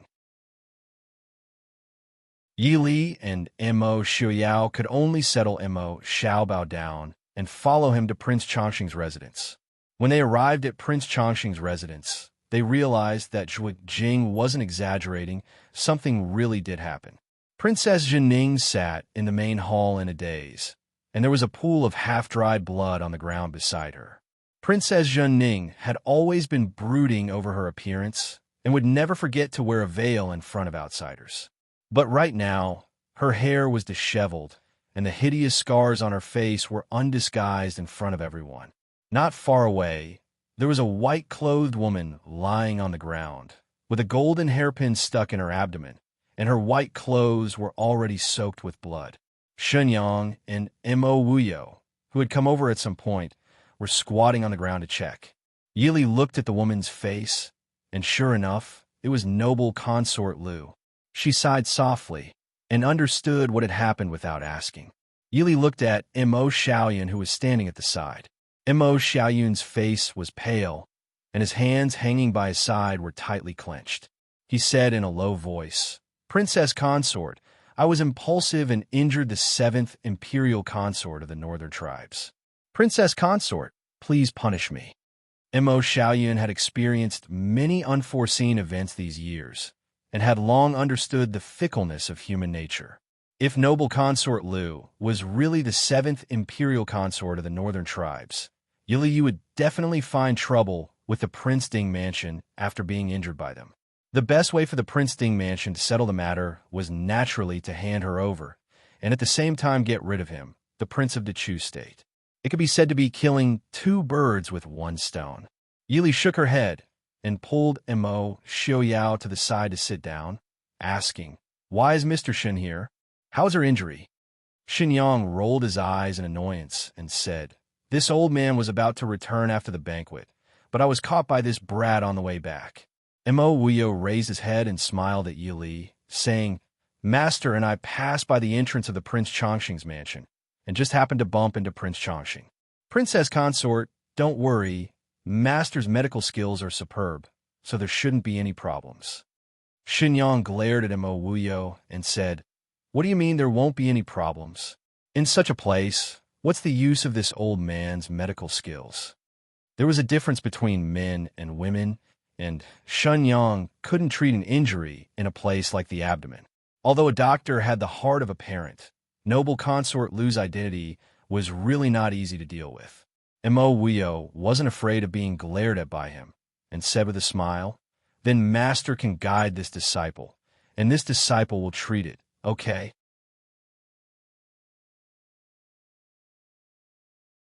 Chapter 785. Yang reluctantly glanced at the unconscious noble consort Lu, then muttered a few words of advice to Mo Wuyo. After that, he let Mo Wuyo do the work, then walked to the side and sat down to rest. It seems that Wuyo has learned well from Mr. Shen, Yi Li said with a smile. Just by looking at Shen Yang's attitude towards Mo Wuyo, she knew that he was very satisfied with this disciple. Yang said lightly, She's indeed more talented than the princess. In fact, Yi Li's talent wasn't bad either. It was just that her medical skills required calmness and patience. As Princess Ding, Yi Li was always busy with worldly affairs. How could she have so much time to concentrate on her studies, let alone inherit her teacher's legacy? At that time, Yang and Dr. Lin did feel that it was a pity. Mo Xiaoyan stood on the side and listened to their conversation. He vaguely understood that noble consort Lu probably wouldn't die for the time being. For a moment, he didn't know whether to rejoice or regret. Glancing at his sister who was sitting next to him in a daze, Mo Xiaoyan cautiously said, Uncle Prince Ding, the princess. Tonight's matter. Mo Xiaoyao raised his eyebrows. You still want to say that you hurt her? Mo Xiaoyan froze and nodded. I was angry. Xiaoyan will listen to Uncle Prince Ding's punishment. Mo Xiaoyao looked at him with interest for a while before saying, I didn't expect Mo Jingqi to have such a son. It's not bad. But why did you take Princess Zhan Ning's golden hairpin to kill that woman? I was younger brother. Princess Zhan Ning, who had been in a daze, suddenly raised her head and stopped Mo Xiaoyan. She looked straight at Mo Xiaoyao and said lightly, Uncle Prince Ding, I did it. You don't have to save her. If she dies, I'll pay with my life for her. Royal sister. Mo Xiaoyan was flustered and exasperated. He didn't care about noble consort Lu anymore. However, this royal sister, who was only 2 or 3 years older than him, had taken care of him since he was a child. Even though she wasn't smart or capable, she still tried her best to take care of her 2 younger brothers when they were neglected by their mother. Mo Xiaoyao frowned in displeasure. Enough, she is not the princess consort of the northern tribes. Even if she dies, Yilu Yi will not seek revenge. Zhening, tell I, do you really want her to die? Princess Zhening's face was pale. She glared fiercely at the woman in white on the ground. Her lips trembled, but she couldn't say anything for a long time. Mo Xiaoyao said casually, if you really want her to die, then go over and press the hairpin down further. Hearing his words, not only did Princess Zhen Ning tremble in fright, even noble consort Lu, who was lying unconscious on the ground, suddenly widened her eyes. She looked at Mo Xiaoyao in disbelief. Noble consort Lu couldn't hold on because of the blood loss, but she wasn't in a deep coma. She could hear some of the words of the people around her. When she suddenly heard Mo Xiaoyao's heartless words, it was no wonder she woke up from her coma. Mo Xiaoyao, who was thinking of a way to pull out the hairpin, looked helplessly at Mo Xiaoyao. Uncle Prince Ding, if you continue to provoke her, she really won't be able to hold on. Princess Zhen Ning definitely didn't hold back with this hairpin. If it pushed even a little deeper, noble consort Lu would be dead for sure. So they didn't dare to move her and could only deal with her on the spot. Mo Xiaoyao, said seriously. "I's not joking," Mo Wuyo silently said. "I believe you're not joking, but can you not be so serious right now? Is it really okay to instigate a daughter to kill her own mother?" "That's enough." Yili glanced at Mo Xiaoyao, telling him to shut up. She turned her head and asked, "Wuyo, is it very difficult?" Mo Wuyo hesitated, then said, "It's not difficult. However, if you have something to say, just say it," Mo Xiaoyao said unhappily. He was very unhappy that he couldn't go back to hug his precious daughter and then hug Li Li to sleep in the middle of the night. If it wasn't for the fact that Mo Xiaoyan and Zhen Ning were still useful, he would have just found a place to throw this woman away. In Glass City, Yiluyi probably didn't have the ability to find her. Mo Wuyo looked at Princess Zhen Ning and Mo Xiaoyan, then said with a frown, "This injury isn't in the right place. Also, this woman seems to have miscarried half a year ago. If she's not careful, she probably won't be able to have children in the future." Since she was the future royal consort of the northern tribes, whether she could have children or not was probably a very important matter.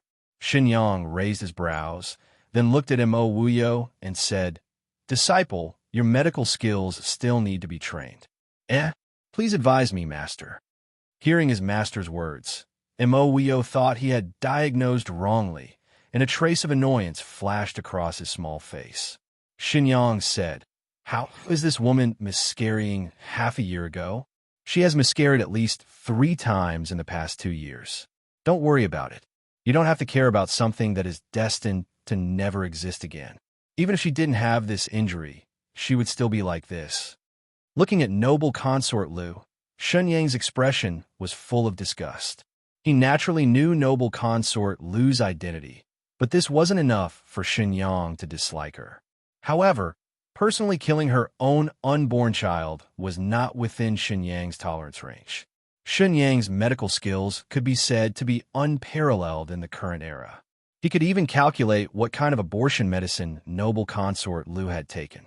Only a pregnant woman would take an abortion medicine that wouldn't harm her body and even had some special effects. "Mr. Shun, you mean she?" Mo Xiaoyan stared at the woman on the ground, unable to ask. "She used the dispersing fragrance pill, and more than once." Mo Xiaoyan's expression suddenly became complicated. Princess Zhen Ning was a girl, so she didn't know what it was. However, Mo Xiaoyan had been taught by the Lu family since childhood, so Prime Minister Lu didn't hide many private matters from him.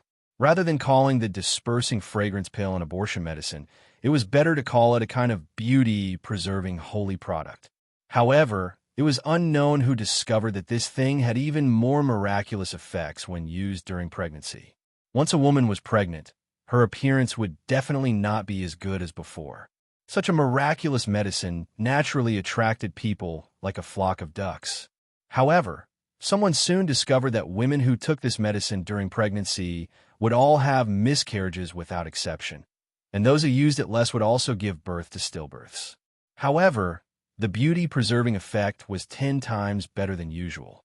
There were even many women who didn't care about their unborn children for the sake of beauty. This medicine gradually became a forbidden medicine. A woman who lost her father had 3 miscarriages in 2 years, and all of them were caused by herself.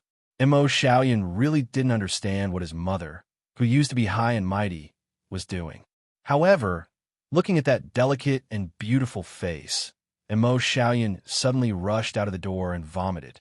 Although Princess Zhen Ning didn't know the inside story, the fact that noble consort Lu had an abortion during pregnancy was enough to shock her. She walked to noble consort Lu's side in a daze and looked down at the beautiful woman on the ground. Princess Zhen Ning only felt the resentment in her heart surging out like a burst dam. "Bitch!"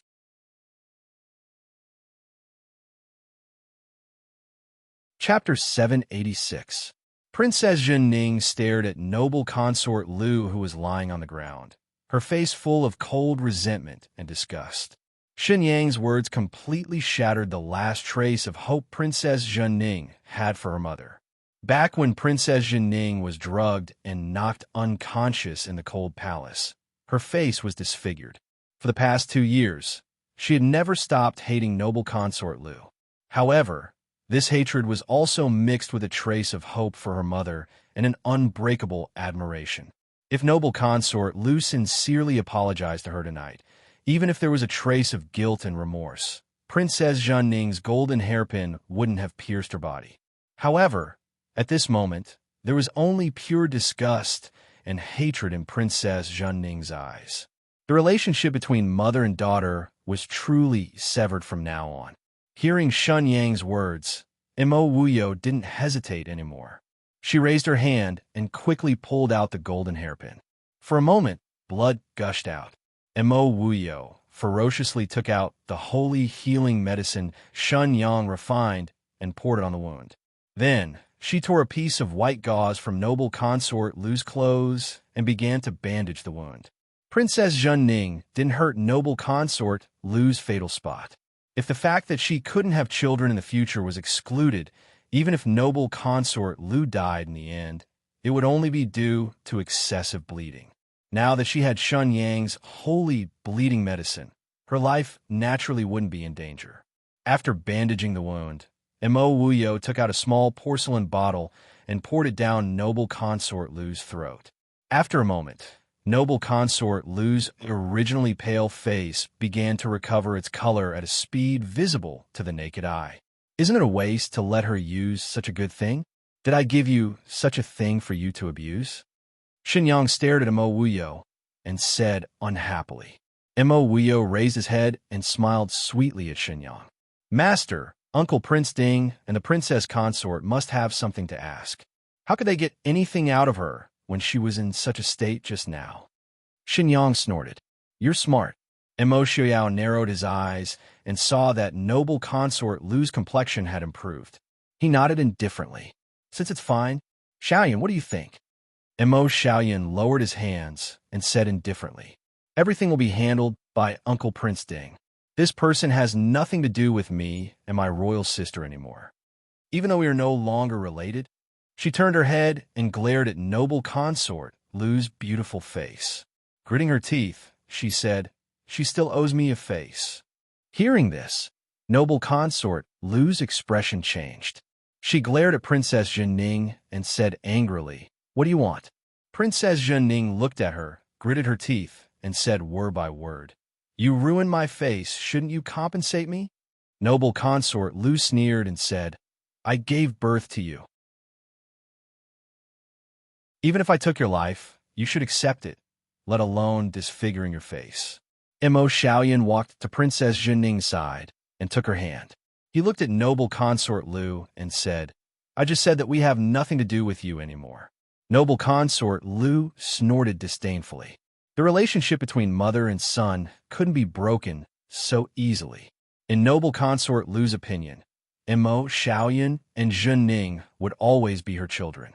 She could disdain them, but they absolutely couldn't be disrespectful to her.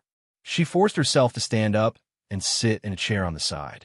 Although she had applied medicine and bandaged her wound, it wasn't something that could be healed in a short period of time, no matter how miraculous the medicine was. The intense pain made her expression become a bit twisted. She looked at Princess Zhenning with a gaze that seemed to be dipped in poison. Princess Zhenning didn't care about her gaze. When a person was in complete despair for another person, they would become extraordinarily cold. Noble consort Lu didn't care about Princess Zhenning and Mo Xiaoyan's reactions. If it was said that she still cared about these two children in the past, then the 2 years of painful struggle had completely wiped out that little bit of insignificant feeling. Since Mo Xiaoyao and Yili appeared here, most of noble consort Lu's attention had been focused on them. However, she no longer had the infatuation with Mo Xiaoyao like before. Instead, she was filled with bone-deep resentment. Noble consort Lu even hated Mo Xiaoyao more than Yili. However, she knew that she couldn't be impulsive anymore. She had always deeply experienced Mo Xiaoyao's heartlessness towards her. Prince Ding, why did you order these two to assassinate me? Could it be that you want to become enemies with the northern tribes? Noble consort Lu raised her chin and stared arrogantly at Mo Xiaoyao. She was now the future princess of the northern tribes. Her status wasn't lower than Mo Xiaoyao and Yi Li's at all. She didn't need to be polite with them. Yi Li was speechless. She silently glanced at Mo Xiaoyao, sitting next to her. Was this the legendary hatred born from love? What do you mean? Princess Zhen Ning stepped forward and said, "What does this have to do with the Prince Ding mansion? So what if this princess wants to kill you? At worst, this princess will pay with her life." Royal sister, Mo Xiaoyan looked deeply at noble consort Lu, then said to Princess Zhen Ning, "Let's see what Uncle Prince Ding has to say." Mo Xiaoyao tilted his head to look at Princess Zhen Ning and Mo Xiaoyan, then said with a faint smile, "Zhen Ning, although your royal father is already dead, the Dechu state probably doesn't have anything to do with you now. However, as long as I acknowledge you as a princess, you are still a princess. Using your life to exchange for her life? I had people raise you for so long, just for this? Who will compensate I for the losses?" Princess Zhen Ning was stunned. She wasn't good at scheming and scheming. However, she also knew that being impulsive wouldn't solve the problem. She lowered her head and said, "Uncle Prince Ding, it's Zhen Ning's fault." Only then did Mo Xiaoyao nod in satisfaction. He didn't raise this princess and this prince for fun. If they lost their lives for noble consort Lu, wouldn't he have wasted a lot of effort? Therefore, not only could Princess Zhen Ning and Mo Xiaoyan not die, they had to live well. Tilting his head to look at noble consort Lu, Mo Xiaoyao asked gently, "I just want to become enemies with the northern tribes? What are you going to do? Do you want to go back and ask Yilu Yi if he's willing to go to war with I for you?" "You." Noble consort Lu was furious. Mo Xiaoyao's casual question was clearly mocking her. "What about me?" Mo Xiaoyao raised his eyebrows and smiled. "Prince, the northern tribe's crown prince and the seventh prince are here." Outside the door, Zhuo Jing came in to report. "Oh, tonight, this small Prince Chongqing's mansion is quite lively. Let them in." After a while, Zhuo Jing came in with Yelu Hong, Princess Ronghua, and Yelu Yi. Seeing the blood on the ground and the battered noble consort Lu, everyone was stunned. Princess Ronghua smiled and said, "Princess, what happened?" Yili said indifferently, "Nothing." Miss Qing Yana suddenly broke into the Prince Chongqing's mansion with the intention of harming Prince Chongqing and the princess. The princess panicked and hurt Miss Qing Yana. "Yili, you're talking nonsense." Noble consort Lu roared, but the pain from her wound caused her to grit her teeth and break out in cold sweat. Yilu walked over to support noble consort Lu, who was sitting unsteadily in her chair, and asked what happened.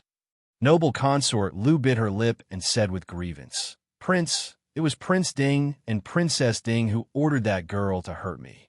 Other than Princess Zhen Ning, the other three girls rolled their eyes and looked up at the sky. This noble consort Lu was at least 34 or 35 years old. Was it really okay to act like a spoiled child?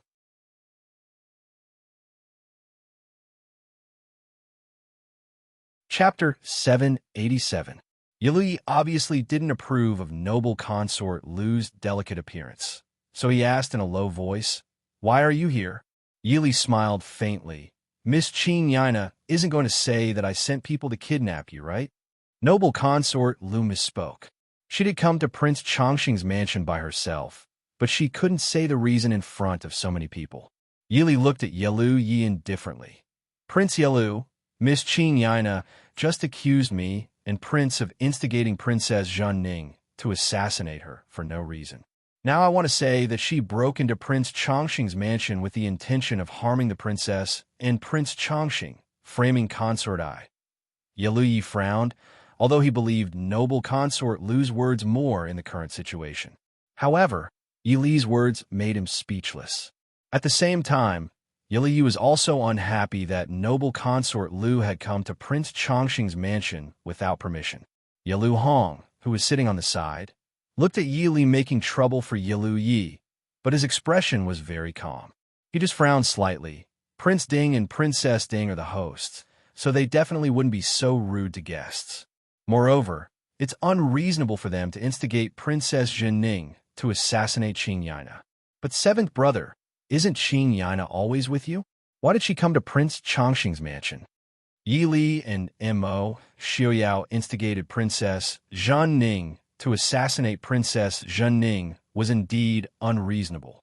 However, Yilu Hong directly ignored the fact that Princess Zhenning had tried to assassinate noble consort Lu herself, obviously pushing the blame to noble consort Lu. Yilu Yi frowned. Royal brother is right. I'm afraid today's matter is a misunderstanding. Princess Ronghua covered her mouth and smiled. Seventh brother is right. Qing Yana and the late noble consort Lu are so similar, so some misunderstandings are inevitable. 2 days ago, Prince Chongqing and Princess Zhenning came to visit. Could it be that Prince Chongqing and the princess are still?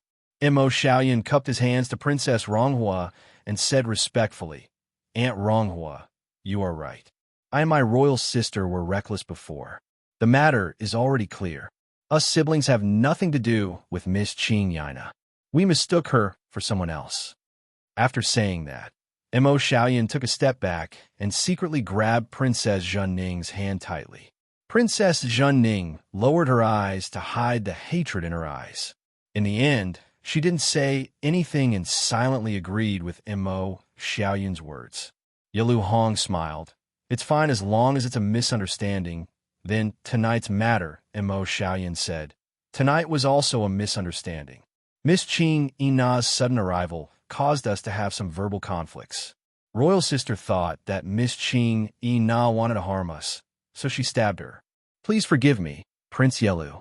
If there is any punishment, Xiao Yun is willing to bear it. Since the other party had already said so, Yilu Yi naturally couldn't bully a 13 or 14-year-old child. She had no choice but to let it go. Noble consort Lu had suffered the hairpin in vain. With a sullen face, Yilu Yi bid farewell to Mo Xiaoyao and Yi Li. He supported noble consort Lu and was about to walk out. Wait a moment. Xinyang, who had been watching from the side, suddenly spoke. Although Yilu Yi wasn't familiar with Xinyang, he knew that his position in the Prince Ding mansion was very special. He turned around and patiently waited for him to speak. Xinyang took a prescription written by Mo Wuyo and handed it over. As the saying goes, a doctor has the heart of a parent. Since she's a patient, this old man can't ignore her. This girl has had too many miscarriages, and the injury just now was not in the right place. Take this prescription back and let her use it.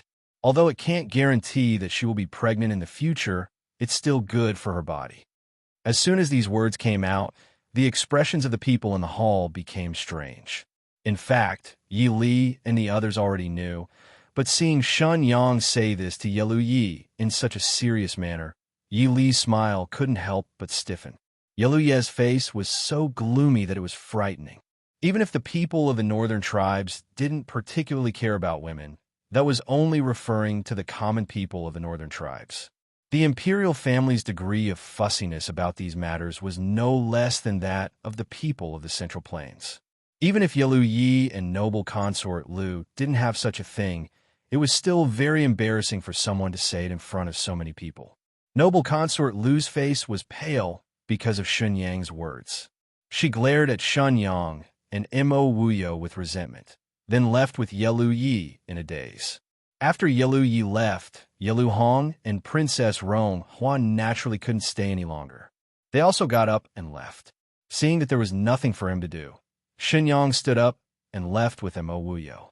When he passed by Princess Zhenning, he stopped to look at her and said, "You're quite an interesting girl. Come find me at the Prince Ding mansion later." After saying that, he left without looking back. Princess Zhenning and Mo Xiaoyan didn't understand what Xinyang meant, but Mo Wuyo did. However, Princess Zhenning's injury was really too serious.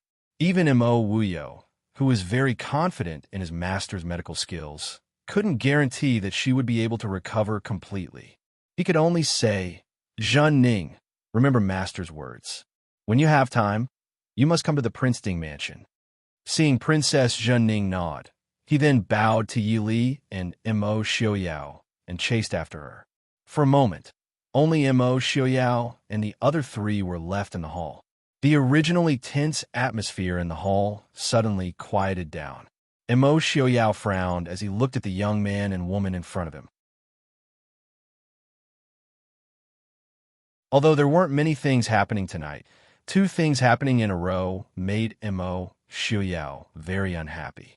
His gaze towards Mo Xiaoyun and Princess Zhenning also became somewhat unfriendly. Even if he didn't deliberately release it, this kind of expert's pressure still made Princess Zhenning and Mo Xiaoyun sweat profusely. Yili sighed softly as she looked at the siblings' stubborn appearance. She raised her hand to hold Mo Xiaoyao's hand and said softly to Mo Xiaoyun and Mo Xiaoyao, "You're tired too. Have a good rest. Don't act rashly in the future." Mo Xiaoyun nodded in agreement. Mo Xiaoyao stared at Princess Zhenning and asked, "Do you still hate her in your heart?" Princess Zhenning clenched her teeth and said, "I hate that I can't tear her to pieces." Mo Xiaoyao sneered and asked, "What right do you have?"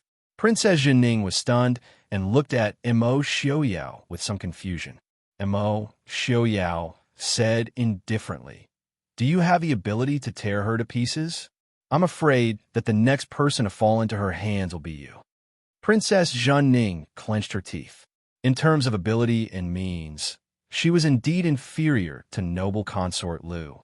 Mo Xiaoyao pulled Yili to stand up and looked at the two indifferently, saying, "The two of you are not allowed to interfere in noble consort Lu's matters anymore. Similarly, you're not allowed to help her. If I find out that the two of you have secretly done something you shouldn't do, don't blame me for being ruthless." Mo Xiaoyun's heart skipped a beat. Prince Ding's words meant that he planned to deal with noble consort Lu. Supporting Princess Zhenning, Mo Xiaoyun said respectfully, "We will follow Uncle Prince Ding's instructions. Xiaoyun and royal sister will not act rashly. She has nothing to do with us anymore." "Very good." Mo Xiaoyao nodded with satisfaction and walked out holding Yi Li's hand. Back at the mansion, Yi Li and Mo Xiaoyao both gave strict orders not to tell Master Qingyun about what happened last night. Actually, at Master Qingyun's advanced age, he had already let go of many mundane matters and was very open-minded. However, as a younger generation, he still didn't want the old man to worry about this matter that they could solve themselves. Early the next morning, Yi Li and Mo Xiaoyao had just gotten up when the guard outside came to report, "Miss Dongfang requests an audience." Yi Li was stunned for a moment. She couldn't figure out who this Miss Dongfang was. Mo Xiaoyao disdainfully curled his lips and said, "That one from Infinite Boundless Mountain.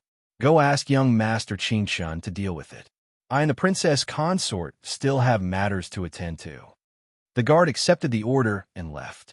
Yi Li asked in confusion, "What matters do we have?" Mo Xiaoyao said with a smile, "We're going to see my little princess and cultivate our relationship." In the main hall of the Prince Ding mansion, a woman dressed in white sat quietly drinking tea. She didn't seem to be angry at the master's neglect at all. She just waited calmly. After an hour, there were footsteps outside the door. The white-clothed woman's lips curled into a perfect smile. When she raised her head, she didn't see the white-clothed, white-haired, handsome man. Instead, she saw another white-clothed, black-haired man with a snow-white robe. Although young Master Qingshun attracted attention, she put all her attention on Mo Xiaoyao last night. She actually didn't see Su Qingshun sitting in the middle of the Su family. However, she could guess his identity just by looking at the elegance of the white clothes. She stood up and smiled faintly. "Dongfang Yu greets young Master Qingshun."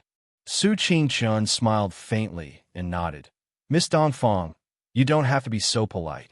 Please sit down." Dongfang Yu nodded and sat down. She looked at Su Qingshun and said, "Is Prince Ding here?" Su Qingshun smiled. "Prince Ding has some matters to attend to. He has no time to receive you. Please forgive him." Dongfang Yu looked at Su Qingshun and raised her eyebrows. "Young Master Qingshun is hostile to me? I don't know how I made young Master Qingshun unhappy." Su Qingshun smiled, but didn't say anything. Dongfang Yu sighed helplessly and said, "I understand. Young Master Qingshun is Princess Ding's cousin. No wonder young Master Qingshun is dissatisfied with my daughter." Su Qingshun shook his head faintly and said, I'm afraid Miss Dongfang thinks that I am hostile to you. Miss Dongfang thinks too much. The relationship between Li and Prince Ding is their business. Whether it is good or bad, it is their business. The Su family will not interfere. Dongfang Yu said, my daughter has no intention of interfering in the relationship between Prince Ding and Princess Ding. Su Qingshan said, this is Miss Dongfang's business.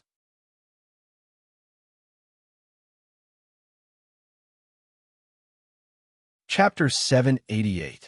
Compared to Mo Xiaoyao's merciless mocking and scolding, Su Qingshan's casual politeness and distance made Dongfang Yu feel more a loss.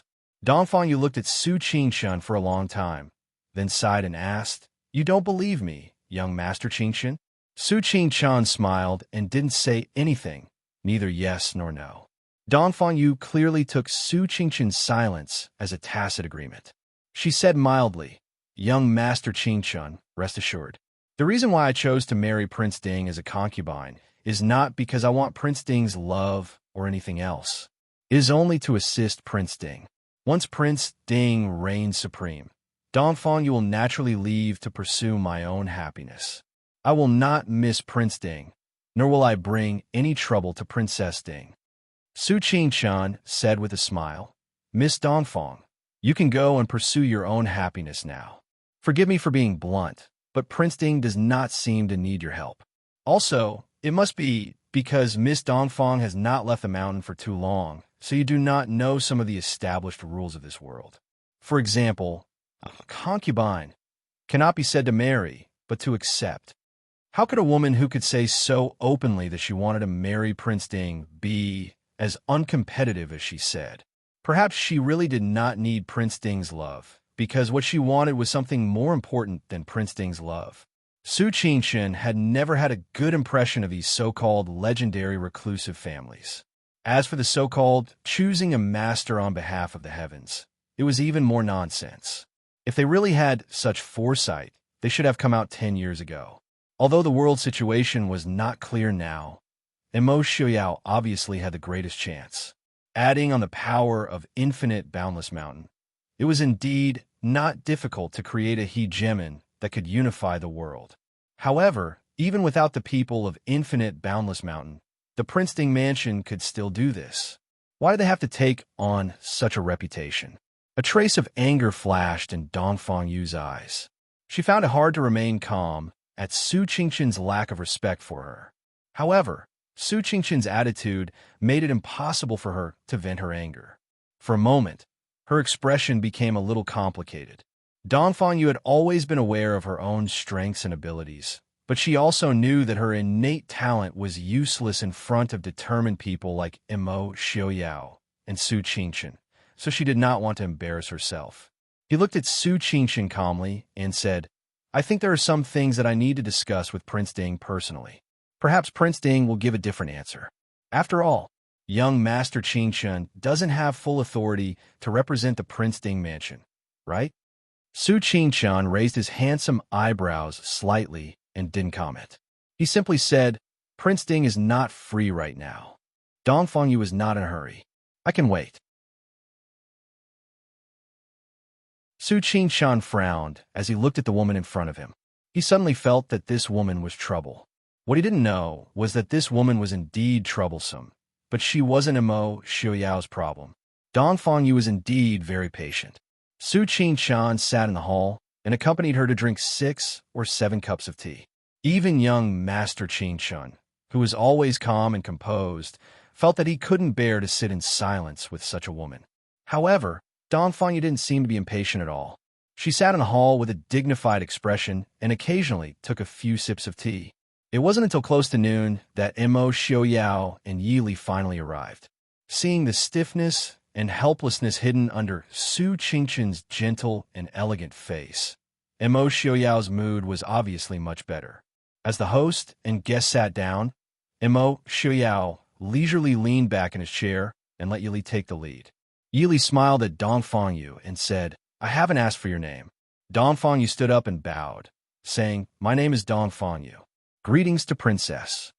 Yili nodded and said with a smile, Miss Dongfang, you don't have to be so courteous.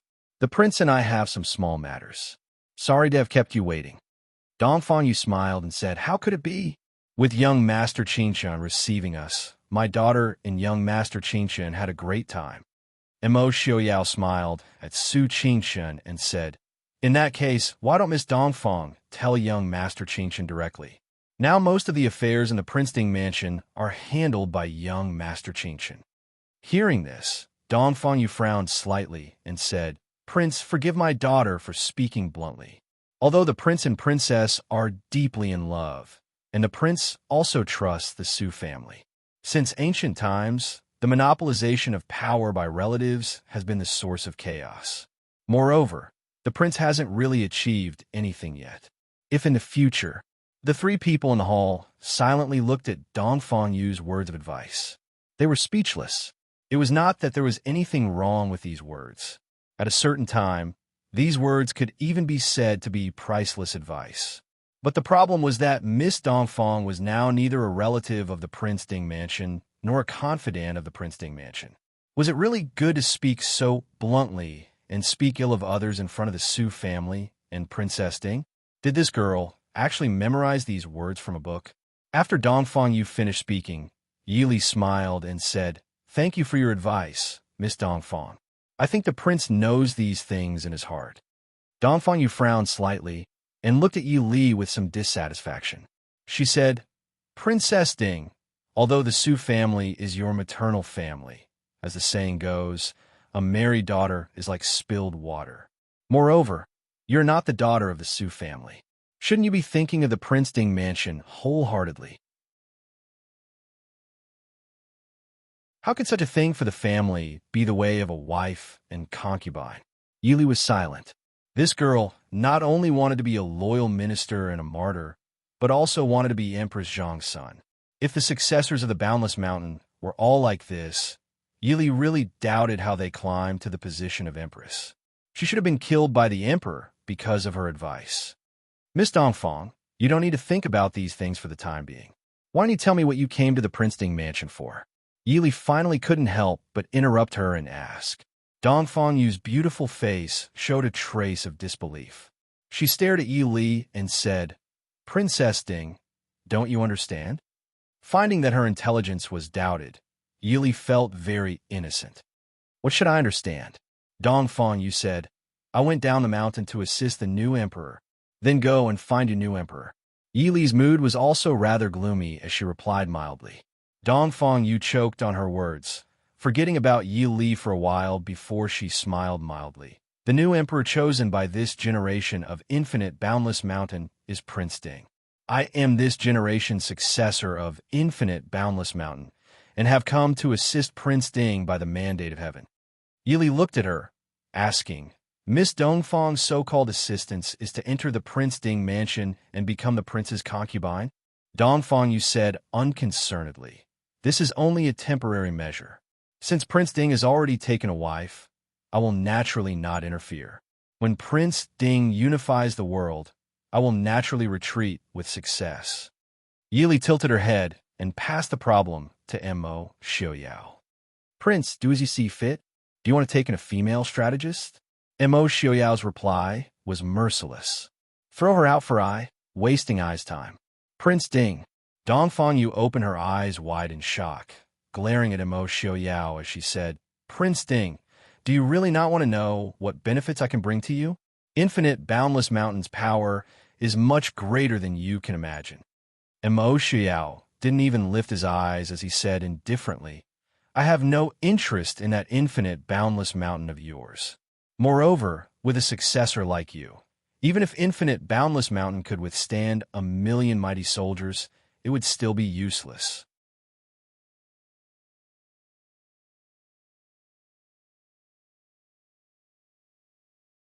Chapter 789. Such words were even harder for Dongfang Yu to accept than directly looking down on infinite boundless mountain. She truly wanted to assist Mo Xiaoyao. She also believed that with her and infinite boundless mountain's help, Prince Ding would definitely be able to unify the world in the shortest time possible, becoming a mighty ruler of his generation. and infinite boundless mountain's reputation and position would also become even more resounding and consolidated. But she had never thought that Immerse Xiaoyao would actually look down on her and the power behind her so much. Looking at Immerse Xiaoyao, then looking at Yi Li, Dongfang Yu had a flash of understanding in her heart. Turning her head towards Su Qingchun, she frowned, saying, "Since Prince Ding is unable to accept this method of mine, then we can also change it." Immerse Xiaoyao's expression was indifferent and unmoved, only to hear Dongfang Yu say in a clear voice, "Since Prince Ding is unwilling for me to marry into the Prince Ding mansion and ruin the relationship between Prince Ding and Princess, then I can also join the Su family." The three present were all stunned. Immerse Xiaoyao and Yi Li's gazes all turned towards Su Qingchen. Currently, only Su Qingchen and Su Qingyin were not engaged in the Su family. This Dongfang Yu would not want to marry Su Qingyin, whom she had barely met before. Therefore, there was only young Master Qingchen. Immerse Xiaoyao's gaze instantly became playful, looking at young Master Qingchen as if he were looking at a piece of good fat meat. If young Master Qingchen could obtain infinite boundless mountain's help, then it would obviously be very worthwhile.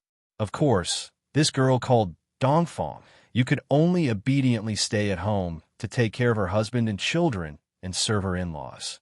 Don't even think about it. Su Qingchun unceremoniously rejected Immerse Xiaoyao's plan. Immerse Xiaoyao did not care. He did not see infinite boundless mountain's power as important. It would be good if they had it, but it did not matter if they did not. Moreover, if he really obtained infinite boundless mountain's assistance, he would still have to think of a way to claim it as his own, lest another bored woman appear 100 years later to choose him on behalf of the heavens. Immerse Xiaoyao shrugged and said, "All right, this matter. I'll leave it to young Master Qingchun to handle. I will not ask any more questions. Lily, let's go first. There are still things to deal with in the study." Yi Li looked at Su Qingchun hesitantly. Immerse Xiaoyao pulled her out and comforted her. "Don't worry. If young Master Qingchun can't even handle such a small matter, then he wouldn't deserve to be called the number one young master in the world." "Thank you, Brother Qingchun." Seeing Immerse Xiaoyao pull Yi Li away without hesitation, Su Qingchun wanted to throw all the booklets in the study at his face. He had worked so hard for the Prince Ding mansion. Not only did Immerse Xiaoyao not feel the slightest bit of gratitude, but he was also constantly trying to make things difficult for him. "Master Qingchun," Dongfang Yu said softly. "Miss Dongfang." Su Qingchun stopped Dongfang Yu and said indifferently, "Say no more. The Prince Ding mansion does not need Miss Dongfang's help. Most importantly, the Su family did not need a daughter-in-law like Dongfang Yu." Dongfang Yu said unhappily, "Prince Ding did not say that. Isn't young Master Qingchun's decision too selfish?" Su Qingchun waved his sleeve and called for the guards outside. "Send Miss Dongfang out. No one is allowed to let her in." "I won't give up," Dongfang Yu said firmly. Su Qingchun's expression did not change. "Take her away." After sending Dongfang Yu away, Su Qingchun walked to the study with a gloomy face. In the study, Immerse Xiaoyao and Yi Li sat together. The warm and intimate atmosphere made one feel unnecessary. Seeing Su Qingchun enter, Yi Li stood up and said with a slight smile, "Big brother, Dongfang Yu's been sent away?" Su Qingchun nodded, and a sharp gaze swept towards Immerse Xiaoyao. Immerse Xiaoyao was not the least bit ashamed. He said with a smile, "What is young Master Qingchun doing? I did not say that. Isn't it that Miss Dongfang has taken a fancy to you?" Su Qingchun said with a slight smile, "That kind of girl, even Prince Ding does not like her. Who can she like?" Although it was only a short conversation, Su Qingchun had already seen it clearly. He did not know how the people of the infinite boundless mountain raised Dongfang Yu. There was no such thing as love in her heart. Therefore, she really did not interfere in the relationship between Immerse Xiaoyao and Yi Li. Of course, she did not propose to marry Su Qingchun because she liked him. Instead, she felt that it was convenient. Marrying into the Prince Ding mansion as a concubine, or marrying Su Qingchun as his wife, she could use her own methods to help the Prince Ding mansion dominate the world. At the end of the day, She only had her so-called ambition and achievements in her heart. But her ambition, in the eyes of people like Mo Xiaoyao and Su Qingshun, was simply illusory. Other than the power of the infinite boundless mountain behind her, she had nothing. Not to mention assisting the emperor of a generation. A talented general, the head of the harem, the woman behind the emperor did not just need to be smart. Smart women could be found everywhere in the world. Similarly, there were also many who were proficient in the four arts. But women who could stand side by side with men, like Yi Li, were one of a kind. But in terms of the four arts, poetry, and even astrology, Yi Li might not be as good as Dongfang Yu. But if Dongfang Yu could do it, there were naturally other women in the world who could do it. And what Yi Li could do, there were very few women in the world who could do it. Therefore, she was one of a kind. Moreover, even the previous queens of the infinite boundless mountain had never placed themselves in the position of the emperor's assistant. In short, Dongfang Yu thought too highly of herself. Mo Xiaoyao smiled. Maybe that Miss Dongfang likes immortal young masters like young Master Qingxin. Prince, I suddenly remembered that I want to travel for a few days.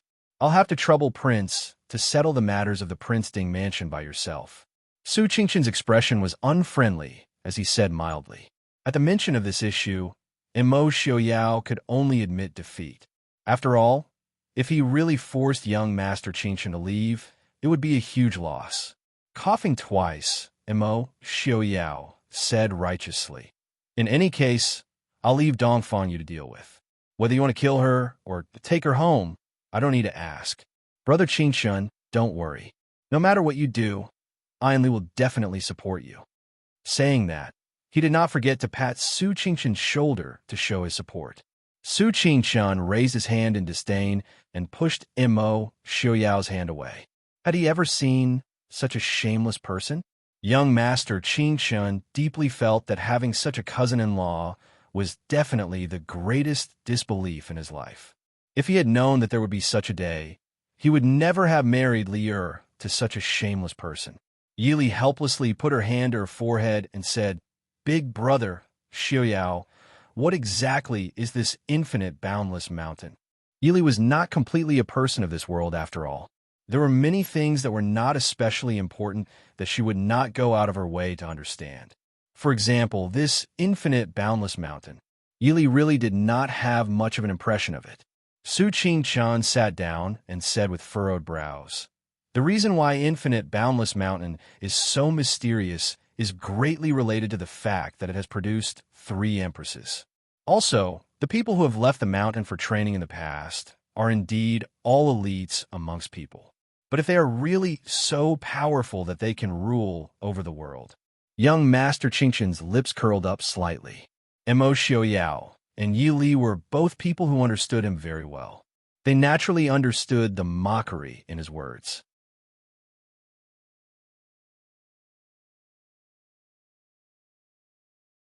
Chapter 790. Young Master Qingxun continued. The 3 generations of queens just happened to belong to 3 different countries, having existed for hundreds of years. Therefore, it should not be false to say that infinite boundless mountain possesses great power. Otherwise, it would not have been able to maintain its glory and mystery for hundreds of years. Now, since infinite boundless mountain's successor has left the mountain, then the others of infinite boundless mountain should not be too far away. Therefore, the prince now has 3 options: top, middle, and bottom. Mo Xiaoyao smiled thoughtfully. "I am all ears." Su Qingxun smiled. "The bottom option is that the prince does not need to care about Dongfang Yu. When she has given up, she will definitely choose someone else. At that time, the Prince Ding mansion will have one more great enemy. The middle option is that the prince complies with Dongfang Yu's wishes, taking her in as a concubine. At that time, infinite boundless mountain will definitely assist the Prince Ding mansion with all its might." Mo Xiaoyao said, "I always only take the best option." Su Qingxun smiled. "The best option is to exterminate infinite boundless mountain. From then on, the legend of heaven's chosen master will cease to exist." "Good idea." Mo Xiaoyao nodded in agreement. Su Qingxun nodded, smiling. It is indeed a good idea. This way, even if the prince unifies the world in the future, he will not have to worry about being controlled by Infinite Boundless Mountain. However, the problem now is Infinite Boundless Mountain is not so easy to exterminate. Although their Prince Ding mansion disdained Infinite Boundless Mountain, it did not mean that others would think the same. As long as someone was interested in Infinite Boundless Mountain's successor, in Heaven's chosen master, there would naturally be others who would deal with the Prince Ding mansion for them. It was even to the point that if they were not careful, it might lead to people from all over the world simultaneously attacking the Prince Ding mansion. Even if the Prince Ding mansion did not fear them, fighting on multiple fronts was definitely an extremely dangerous thing. Mo Xiaoyao pondered for a moment before saying, "It is also not as difficult as you think. The only ones who can truly go against us are Mo Jingli and Lei Jinting." Lei Jinting was restrained by the Emperor of Xiling, and Mo Jingli. There was still Lei Jinting in the middle. If he wanted to go against I, he would have to deal with Lei Jinting first. As for the northern tribes and the northern region, they won't have the chance. Su Qingshun also knew that Mo Xiaoyao's plans for the northern territory of the northern tribes had a high chance of success. There was indeed something that could be done. He raised an eyebrow at Mo Xiaoyao and asked, "Prince, have you decided?" Mo Xiaoyao snorted, not bothering to answer. Actually, there was another path that Su Qingshun did not mention. Mo Xiaoyao could agree to work together with Infinite Boundless Mountain. After the matter was settled, he could also make a move to deal with Infinite Boundless Mountain. With Mo Xiaoyao's intelligence, if he really wanted to scheme against Infinite Boundless Mountain, Su Qingshun also felt that it would not be difficult. Looking at the two men with serious faces, Yili asked, "Is it possible that Dongfang Yu is not someone of Infinite Boundless Mountain at all? Don't you feel that she is a little too?" Su Qingshun shook his head. Dynasties change. Moreover, it is impossible for a family to always be filled with elites. But that Dongfang Yu is indeed someone of Infinite Boundless Mountain. Yili raised an eyebrow, not understanding. Su Qingshun said with some disgust, "The people of Infinite Boundless Mountain's Fong family know a secret art, innately causing others to have a good impression of them." Lear also saw the scene at the banquet last night, didn't you? Yili wanted to say, was that really a good impression? She felt that what Dongfang Yu had aroused was some hidden desire in men. How does Big Brother know so clearly? Yili asked curiously. Su Qingshun did not hide it, saying mildly, "Isn't there a legend that our Su family's ancestor married a girl of Infinite Boundless Mountain? Then what is the truth? There is indeed such a girl. However, the Su family's ancestor did not marry her. That year, he almost fell into her trap. Therefore, he once mentioned this in a letter he left behind, warning his descendants to be careful of Infinite Boundless Mountain's women," Su Qingshun said. So there was such a thing. This was the first time Yi Li and Mo Xiaoyao had heard of it. Apart from being a little surprised, the impact on Infinite Boundless Mountain had decreased by a little. Yi Li pondered for a moment, then asked, "Since Infinite Boundless Mountain has the ability to choose its master on behalf of the heavens, why was Lei Jinting willing to send Dongfang Yu to the Prince Ding mansion? Could it be that Lei Jinting is also under the control of Infinite Boundless Mountain?" Su Qingshun shook his head. It shouldn't be to the extent of being under control. Perhaps Lei Jinting knew that with Lei Tengfeng's ability, he might not be able to deal with Infinite Boundless Mountain. As for the Prince Ding mansion, perhaps Lei Jinting was betting that the Prince Ding mansion would not accept Dongfang Yu. This way, the Prince Ding mansion and Infinite Boundless Mountain would definitely turn against each other. At that time, no matter who Infinite Boundless Mountain chooses to support, with the powerful enemy of the Prince Ding mansion present, he would also be able to take advantage of the situation. Lei Jinting was renowned throughout his life. It was a pity that his greatest regret was his son, Lei Tengfeng. This was not to say that Lei Tengfeng was not good. Lei Tengfeng was very good, whether in terms of personality or ability. However, he was still not good enough. Having grown up under his father's sharp edge since young, Lei Tengfeng clearly did not have the temperament to surpass the Prince Ding mansion's master. Therefore, as the crown prince of Jinan Palace, Lei Tengfeng was sufficient. However, as the king who shouldered the entire western tomb on his shoulders, he was still not strong enough. That is to say, Lei Tengfeng will also not cooperate with Infinite Boundless Mountain. Mo Xiaoyao pondered. Then Infinite Boundless Mountain's most likely choice would be Mo Jingli. Mo Jingli, the regent of the Dechu state. Occupying the richest part of the Dechu state, Jiangnan, he had millions of soldiers under his command. Most importantly, while he was vicious, he lacked decisiveness and boldness. Such a person was practically the best candidate for a puppet. If it were Mo Xiaoyao, he would also choose Mo Jingli. Su Qingqian raised her brows. Do we need to make a move on Mo Jingli now? Mo Xiaoyao shook his head, saying, it's still not the time. Right now, we still have to deal with Yelu Yi and Rin Qining. However, we still need the things that we need. Send someone to tell Mo Jingli that the things I want will be sent over as soon as possible. Otherwise, I will give the things he wants to Lei Zhenting. He only wanted a few treasures. If they were in Lei Zhenting's hands, who knew what Lei Zhenting would want? While you're at it, let's also reveal Dong Fengyu's intentions to Mo Jingli. See what Mo Jingli will do. If that's the case, then Yi Ying's side. Yi Ying was also an important chess piece. However, if they wanted Yi Ying to work for them while also stuffing people into Mo Jingli's side, that was obviously impossible. Yi Ying would also not be so obedient. Su Qingqian shook her head, saying, Lyra, you don't need to worry about this. If Dong Fengyu really helps Mo Jingli, then Yi Ying will be even more reliant on the Prince Ding mansion. The Yi family would never be able to rise again. Yi Ying was still able to sit firmly in the position of princess consort largely because she was Princess Ding's younger sister. Once an extremely important woman appeared by Mo Jingli's side, then the Prince Ding mansion's support and help would become even more important to Yi Ying.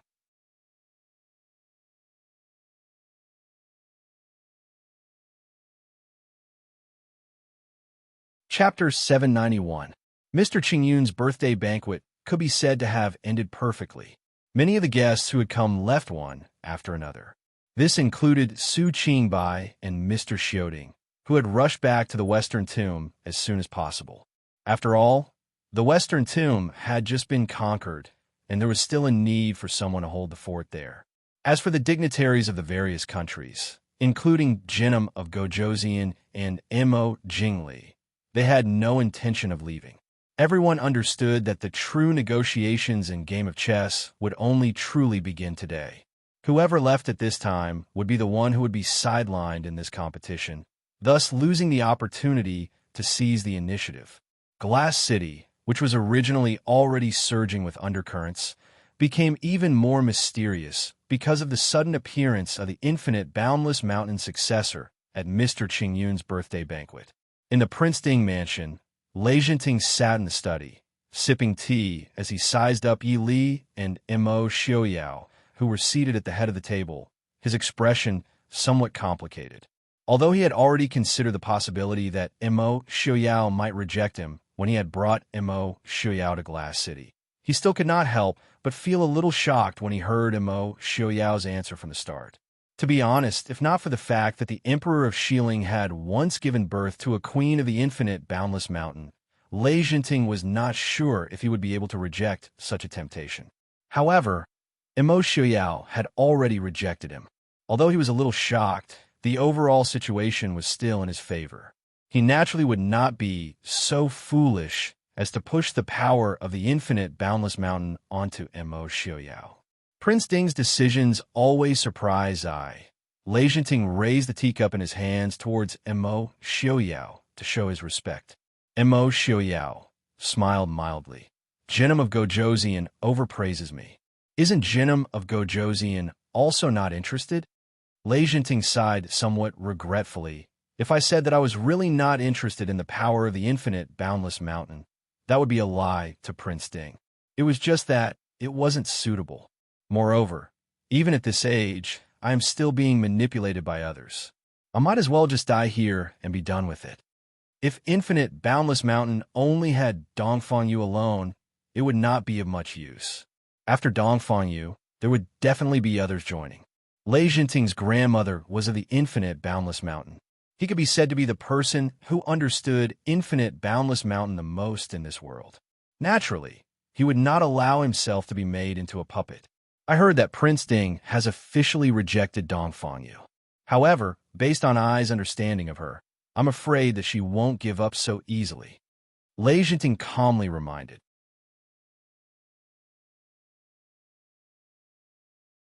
Even though he and Mo Xiaoyao were destined to be enemies, but sometimes they could still work together.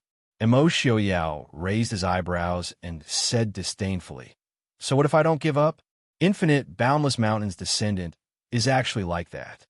That so-called Infinite Boundless Mountain is also about to fall, right? Dongfang Yu is indeed very powerful, at least in terms of martial arts. And Mo Xiaoyao had never seen a woman who could surpass her. Even among men, she could probably be ranked in the top 10 of the Jianghu. Since she was from the Infinite Boundless Mountain, she should also be proficient in the four arts. Also, with Lei Jinting's personal guarantee, Dongfang Yu is also proficient in medicine. It was just a pity that while Dongfang Yu was good at everything, her brain was not too good. Looking at Mo Xiaoyao and Yili smiling at each other, the indistinct intimacy between the two of them made one feel as if there was an invisible layer binding them together, completely different from outsiders, while outsiders were also unable to come between them. Lei Jinting lowered his eyes slightly, deep in thought. Since someone from Infinite Boundless Mountain has come out, they will definitely have to choose someone to support. Since Prince Ding has already rejected her, who is the most likely candidate? Mo Xiaoyao did not hide it. Mo Jingli. Lei Jinting's face darkened slightly. Mo Jingli was currently in a standoff with him at the Cloudwater River. If he had Infinite Boundless Mountain's help, the one who would be out of luck would still be him. Mo Xiaoyao was far away and naturally did not have anything to do with him for the time being. Looking at Lei Jinting's displeased expression, Yili smiled mildly. Jinim of Gojoseon need not worry. If Mo Jingli is too strong, it would also be of no benefit to our Prince Ding mansion. We will naturally not sit by and do nothing. Lei Jinting was not someone who could be so easily convinced. Looking at Yili, he smiled. Let Infinite Boundless Mountain support Mo Jingli, and then I and Mo Jingli will fight it out to the death, while the Prince Ding mansion will reap the benefits. The two of you are really good at scheming. Since that is the case, I feel that Renqining is more suitable. Being the orphan of the previous dynasty, wouldn't that be more in line with Infinite Boundless Mountain's choice? Mo Xiaoyao's smile was slightly cold. Renqining does not have that fate. Lei Jinting's gaze hardened as he quickly calculated the meaning behind Mo Xiaoyao's words. The Prince Ding mansion intended to make a move against the north? He had thought that the Prince Ding mansion's greatest enemy should be the northern tribes. Seeing Lei Jinting's doubts and guesses, Mo Xiaoyao did not explain, saying mildly, Jinim of Gojoseon can just watch. Mo Jingli is Infinite Boundless Mountain's only choice. Of course, Jinim of Gojoseon has another choice. I'm all ears, Lei Jinting said cautiously. With a smile on his face, Mo Xiaoyao said casually, before Infinite Boundless Mountain chooses who to assist, exterminate them. SSS? Lei Jinting could not help but suck in a breath of cold air, staring at Mo Xiaoyao for a while before finally confirming that he was not joking and was really proposing such a thing. After a long time, Lei Jinting sighed. Prince Ding does not understand Infinite Boundless Mountain very well. Therefore, he does not know their strength. Mo Xiaoyao nodded. I indeed do not understand Infinite Boundless Mountain very well. The descendants of Infinite Boundless Mountain had never offended anyone from the Prince Ding mansion. Therefore, to the Prince Ding mansion, the so-called Infinite Boundless Mountain was no more than an illusory legend. Perhaps the people of Infinite Boundless Mountain themselves also knew that the previous leaders of the Prince Ding mansion had never been suitable for them to manipulate. But even so, Infinite Boundless Mountain still does not have the strength to contend against the country, right? Since they had planned so many things, it proved that the people of Infinite Boundless Mountain also had ambitions. Harboring ambitions, yet always hiding behind others. That could only mean that the other party still did not have the ability to fight for the throne under the heavens. Lei Jinting shook his head. The reason why the people of Infinite Boundless Mountain have never participated in fighting for the throne under the heavens. It is not that they do not have the strength to do so. Rather, Lei Jinting hesitated for a moment, seemingly unsure whether he should say it or not. Pausing for a moment, he still finally opened his mouth.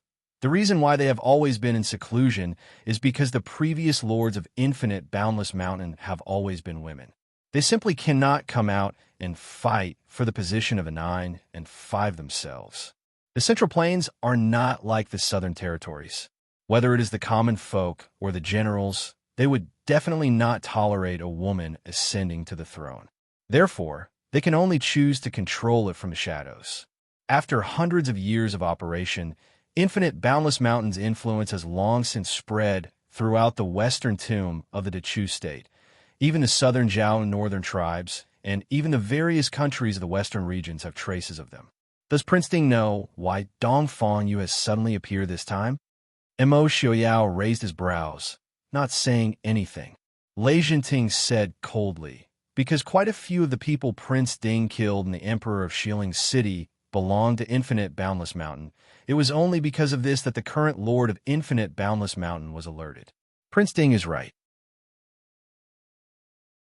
Actually, the best choice for Infinite Boundless Mountain right now is Mo Jingli, because currently, Infinite Boundless Mountain has the most influence in the imperial court of the Dechu state. Also, even in your Prince Ding mansion, I cannot guarantee that there are no people of Infinite Boundless Mountain.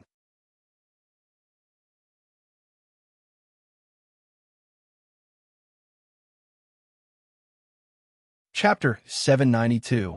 The Prince Ding mansion had been managed by the successive generations of Prince Ding like an iron bucket. Although Lei Jinting had said so, he also understood. If there was a place that was the hardest to enter in the all-pervasive Infinite Boundless Mountain, it would definitely be the Prince Ding mansion. Mo Xiaoyao nodded. Many thanks to Genom of Gojoseon for your guidance. I understand. To be honest, I also don't have the time to deal with the people of Infinite Boundless Mountain for now. However, I can guarantee that when you're facing off against Mo Jingli, I definitely won't sneak attack you from the back. In fact, when necessary, I can even provide you with some information. Of course, this is only limited to Infinite Boundless Mountain. Lei Jinting naturally knew that although the Dechu state's imperial court had moved south, news of the Prince Ding mansion in the Dechu state did not lag behind in the slightest. In truth, receiving such a promise from Mo Xiaoyao had already greatly exceeded Lei Jinting's expectations. It was just that how much of Mo Xiaoyao's words could be trusted was a problem. Mo Xiaoyao could also see Lei Jinting's doubts, as he said in a heavy tone, "Since I have already made a promise, I naturally won't go back on it. If I were to fight with Genom of Gojoseon, it would still be better to fight openly on the battlefield." Lei Jinting looked deeply at the two of them before standing up and saying, "I understand. Since that's the case, I will take my leave. I won't see you out." Not long after sending off Lei Jinting, Yelu Hong and Princess Ronghua arrived. The four of them had a secret discussion in the study for close to 2 hours. Naturally, there was no way to know what they had discussed. However, the matter of Prince Ding and Yelu Hong spying had reached Yelu Ye's ears without any hindrance. In the guest house, Yelu Ye's face was as cold as water. Dismissing the guard who had come to report, a cold light flashed in his cold eyes. Yelu Hong wanted to join forces with Mo Xiaoyao to deal with him. Not so easy.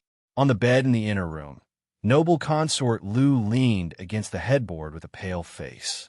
The wound on his abdomen was still throbbing with pain after a night of rest. Noble consort Lu's expression turned even colder when she recalled how Princess Jinning had pierced the hairpin into her abdomen without the slightest hesitation, and how obedient her children, Mo Xiaoyao and Yili. "Prince," noble consort Lu called after thinking for a while. A moment later, Yiluyi walked in with a gloomy face. His gaze towards noble consort Lu was filled with disgust and disdain. Originally, they were just using each other. After last night, Yi looked at noble consort Lu with even more disgust. Although noble consort Lu had helped him a lot during the siege of the Great Chu Kingdom, he still had a lot of things to worry about. But after that, it didn't have much use. The only reason he hadn't abandoned her was because this woman knew how to please men, especially his imperial father. Yi couldn't understand how his wise and mighty imperial father had become so muddle-headed in his 60s. Even though he didn't have any real relationship with noble consort Lu, every time he saw Yelu Hong look at him with a smile that wasn't a smile, Yi wished he could strangle this woman to death. "What is it?" Yi asked coldly. Because of Ye's cold tone, noble consort Lu bit the corner of her lips in disgust. But she also knew that they were currently in Glass City, and she had to rely on Yi for everything, so she didn't dare to get too angry. She could only force out a smile and said, "Your Highness doesn't seem to be in a good mood? Is it because of Yelu Hong and the Prince Ding mansion?" Yi looked at her coldly. Noble consort Lu said lightly, "Prince doesn't need to look at me like that. This isn't something difficult to guess. After all, Yelu Hong's crown princess is Princess Ronghua. Even though Princess Ronghua didn't have a good relationship with the Prince Ding mansion when they were in the capital, but this time in Glass City, her relationship with Yi Li is very good.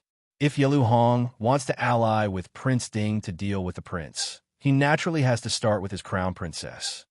Yi snorted. "If Yelu Hong wants to deal with it depends on whether he has the ability. He's just lucky to have a queen as his birth mother." Noble consort Lu said, "That's true. It's a pity that the prince is good at everything, but he doesn't have a queen as his mother." These words just happened to poke at Ye's sore spot. He glanced at her and said, "If you want to talk nonsense with then don't say anything. Recuperate well, lest you accidentally die in Glass City." Hearing the word die, noble consort Lu couldn't help but tremble slightly. In these 2 years, she had experienced too much pain and struggle, and she understood the horror of death even more. She also knew that Yi was dissatisfied with her. If she angered Yi, even if others didn't do anything to her, Yi would use some means to kill her in Glass City. Thinking of this, noble consort Lu couldn't help but resent Yi Li's good luck. She thought that she wasn't inferior to Yi Li in any way. But Yi Li was the princess consort of Ding country and was doted on by her husband and admired by the world, while she had to struggle bitterly just to survive.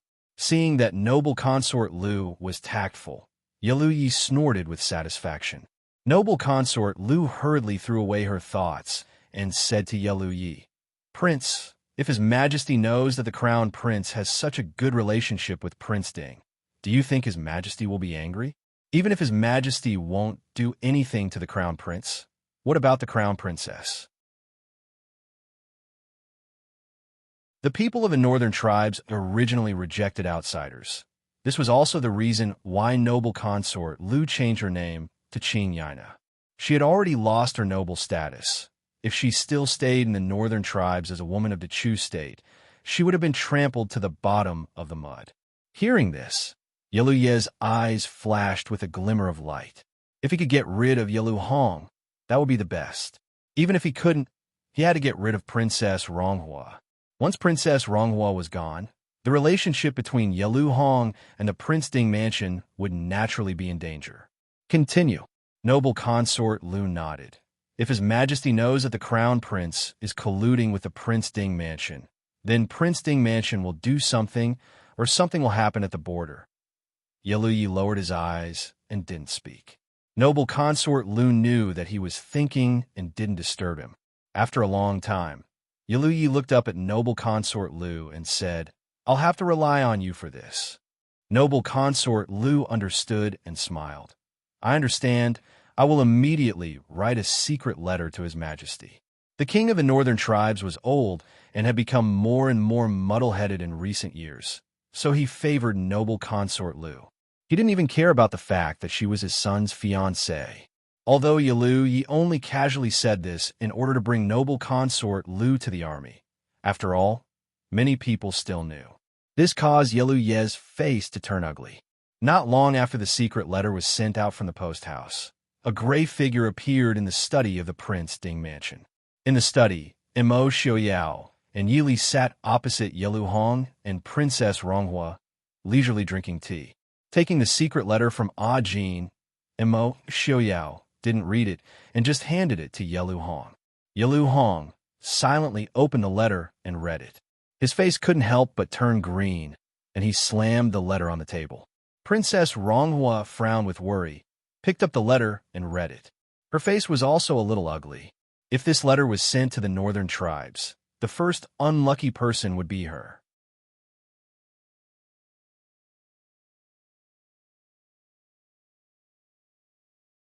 Chapter 793. Imo Xiaoyao smiled faintly. Prince Yelu doesn't need to worry. In Glass City, if I don't agree, even a mosquito won't be able to fly out. But once Yelu Yi returns to the northern tribes, I won't be able to do anything. Yelu Hong looked at Imo Xiaoyao and said calmly, "Doesn't Prince Ding just want to see us brothers fight?" Imo Xiaoyao smiled. "Prince Yelu, what you mean is that if I didn't exist, you brothers would get along well. All these years, I haven't done anything to the northern tribes." Yelu Hong was silent. It wasn't just these years. In fact, ever since he was made the crown prince, he had never stopped fighting with Yelu Yi. Don't think that the tribes outside the Great Wall didn't fight and scheme against each other. In fact, their fights were even more vicious and bloody than those hidden in the dark.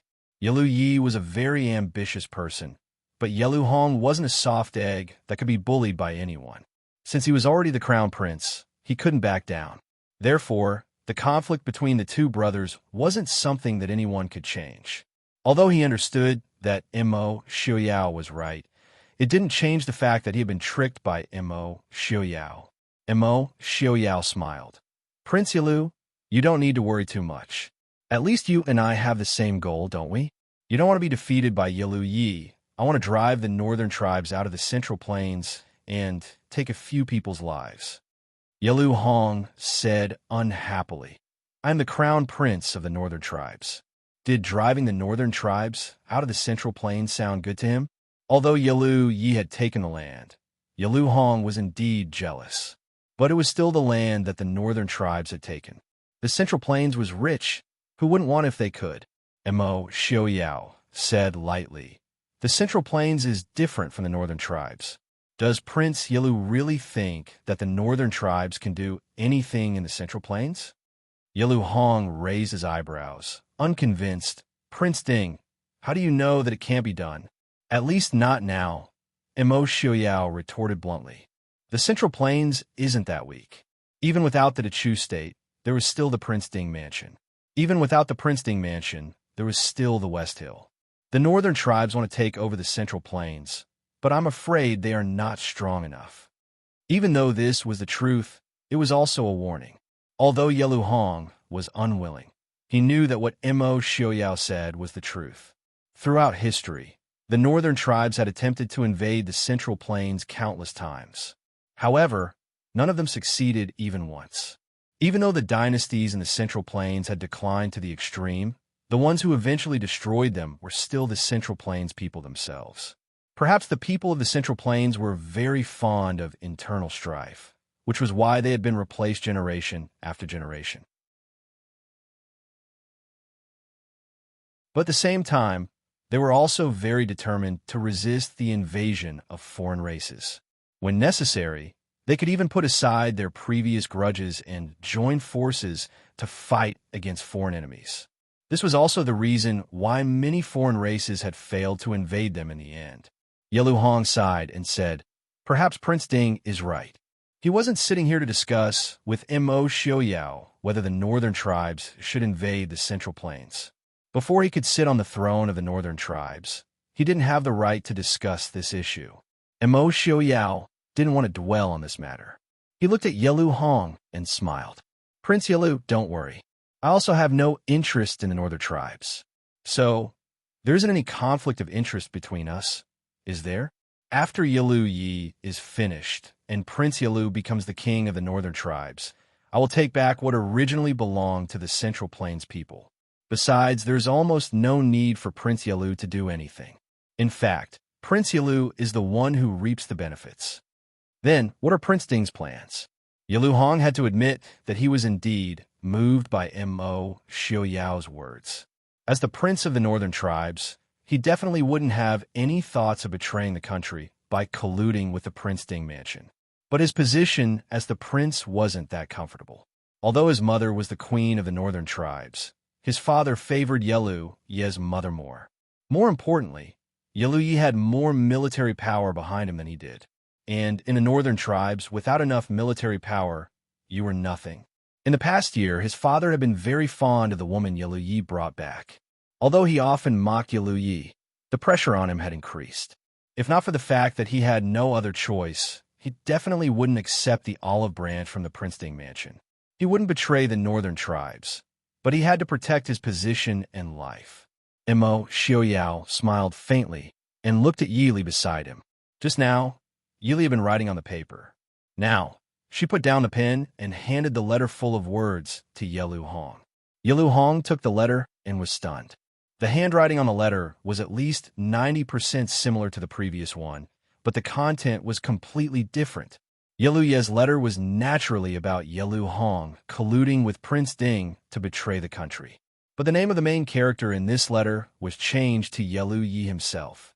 The other party wasn't the Prince Ding mansion, but the North's Ren Qining. Previously, when Ren Qining and Yalu Yi signed the treaty at the Purple Thorns Pass, it was Yalu Yi who acted first and reported later. It wasn't impossible to make a fuss about this matter. Thinking of this, Yalu Hong looked at Yi Li with admiration. "Thank you, princess." Yi Li smiled faintly. Crown Prince doesn't need to be so polite. Although my handwriting is slightly different from noble consort Lu's, it shouldn't be a big problem. If it was in the Chu state, there might be some problems. The Chu state's court didn't lack famous calligraphers. But in the royal house of the northern tribes, it was already very good to be able to completely translate a letter, let alone distinguish the handwriting. Even if someone compared noble consort Lu's handwriting, they probably wouldn't be able to see the small difference. But even if the king can cover it up for now, when Yalu Yi and noble consort Lu return to the northern tribes, it will still be exposed. Princess Ronghua frowned and said worriedly. Mo Xiaoyao said, "You don't need to worry too much about this. In a short time, Yalu Yi probably won't be able to return to the royal house of the northern tribes. As long as Crown Prince Yalu doesn't let him write a letter to the king of the northern tribes, it's fine. As for noble consort Lu, she doesn't need to go back." With the king of the northern tribes' love for noble consort Lu, if she really returned to the royal house of the northern tribes, it wouldn't be a good thing. Moreover, from the beginning, Mo Xiao didn't plan to let those two people leave the Chu state. But there's one more thing that I need the crown prince's help with. So many things were planned by Mo Xiaoyao and Yi Li. Yalu Hong naturally knew that he couldn't just do nothing. He nodded and said, "Prince Ding, just say it." Mo Xiaoyao said lightly, "Send Helian Jun to the Central Plains to assist Yalu Yi." This, Yalu Hong was a little hesitant. Although Helian Jun gradually fell out of favor because of the defeat, he was still Yalu Ye's uncle. In these years, there were signs of him gradually recovering. Not to mention, many of the generals in the Northern Tribes army used to be Helian Jun's subordinates. If he really led the army, he was afraid that he would be nurturing a tiger. "Don't worry, Helian Jun, I will help you take care of it." Yalu Hong just remembered that Mo Xiaoyao and Helian Jun had a deep hatred for each other. After pondering for a moment, he nodded and said, "In that case, I will go back and report to Father to allow Helian Jun to lead the army." Thank you that you're tuning in to the Romance Rendezvous YouTube channel. We're so grateful for your support, and don't forget to subscribe to join us on this incredible journey through captivating stories.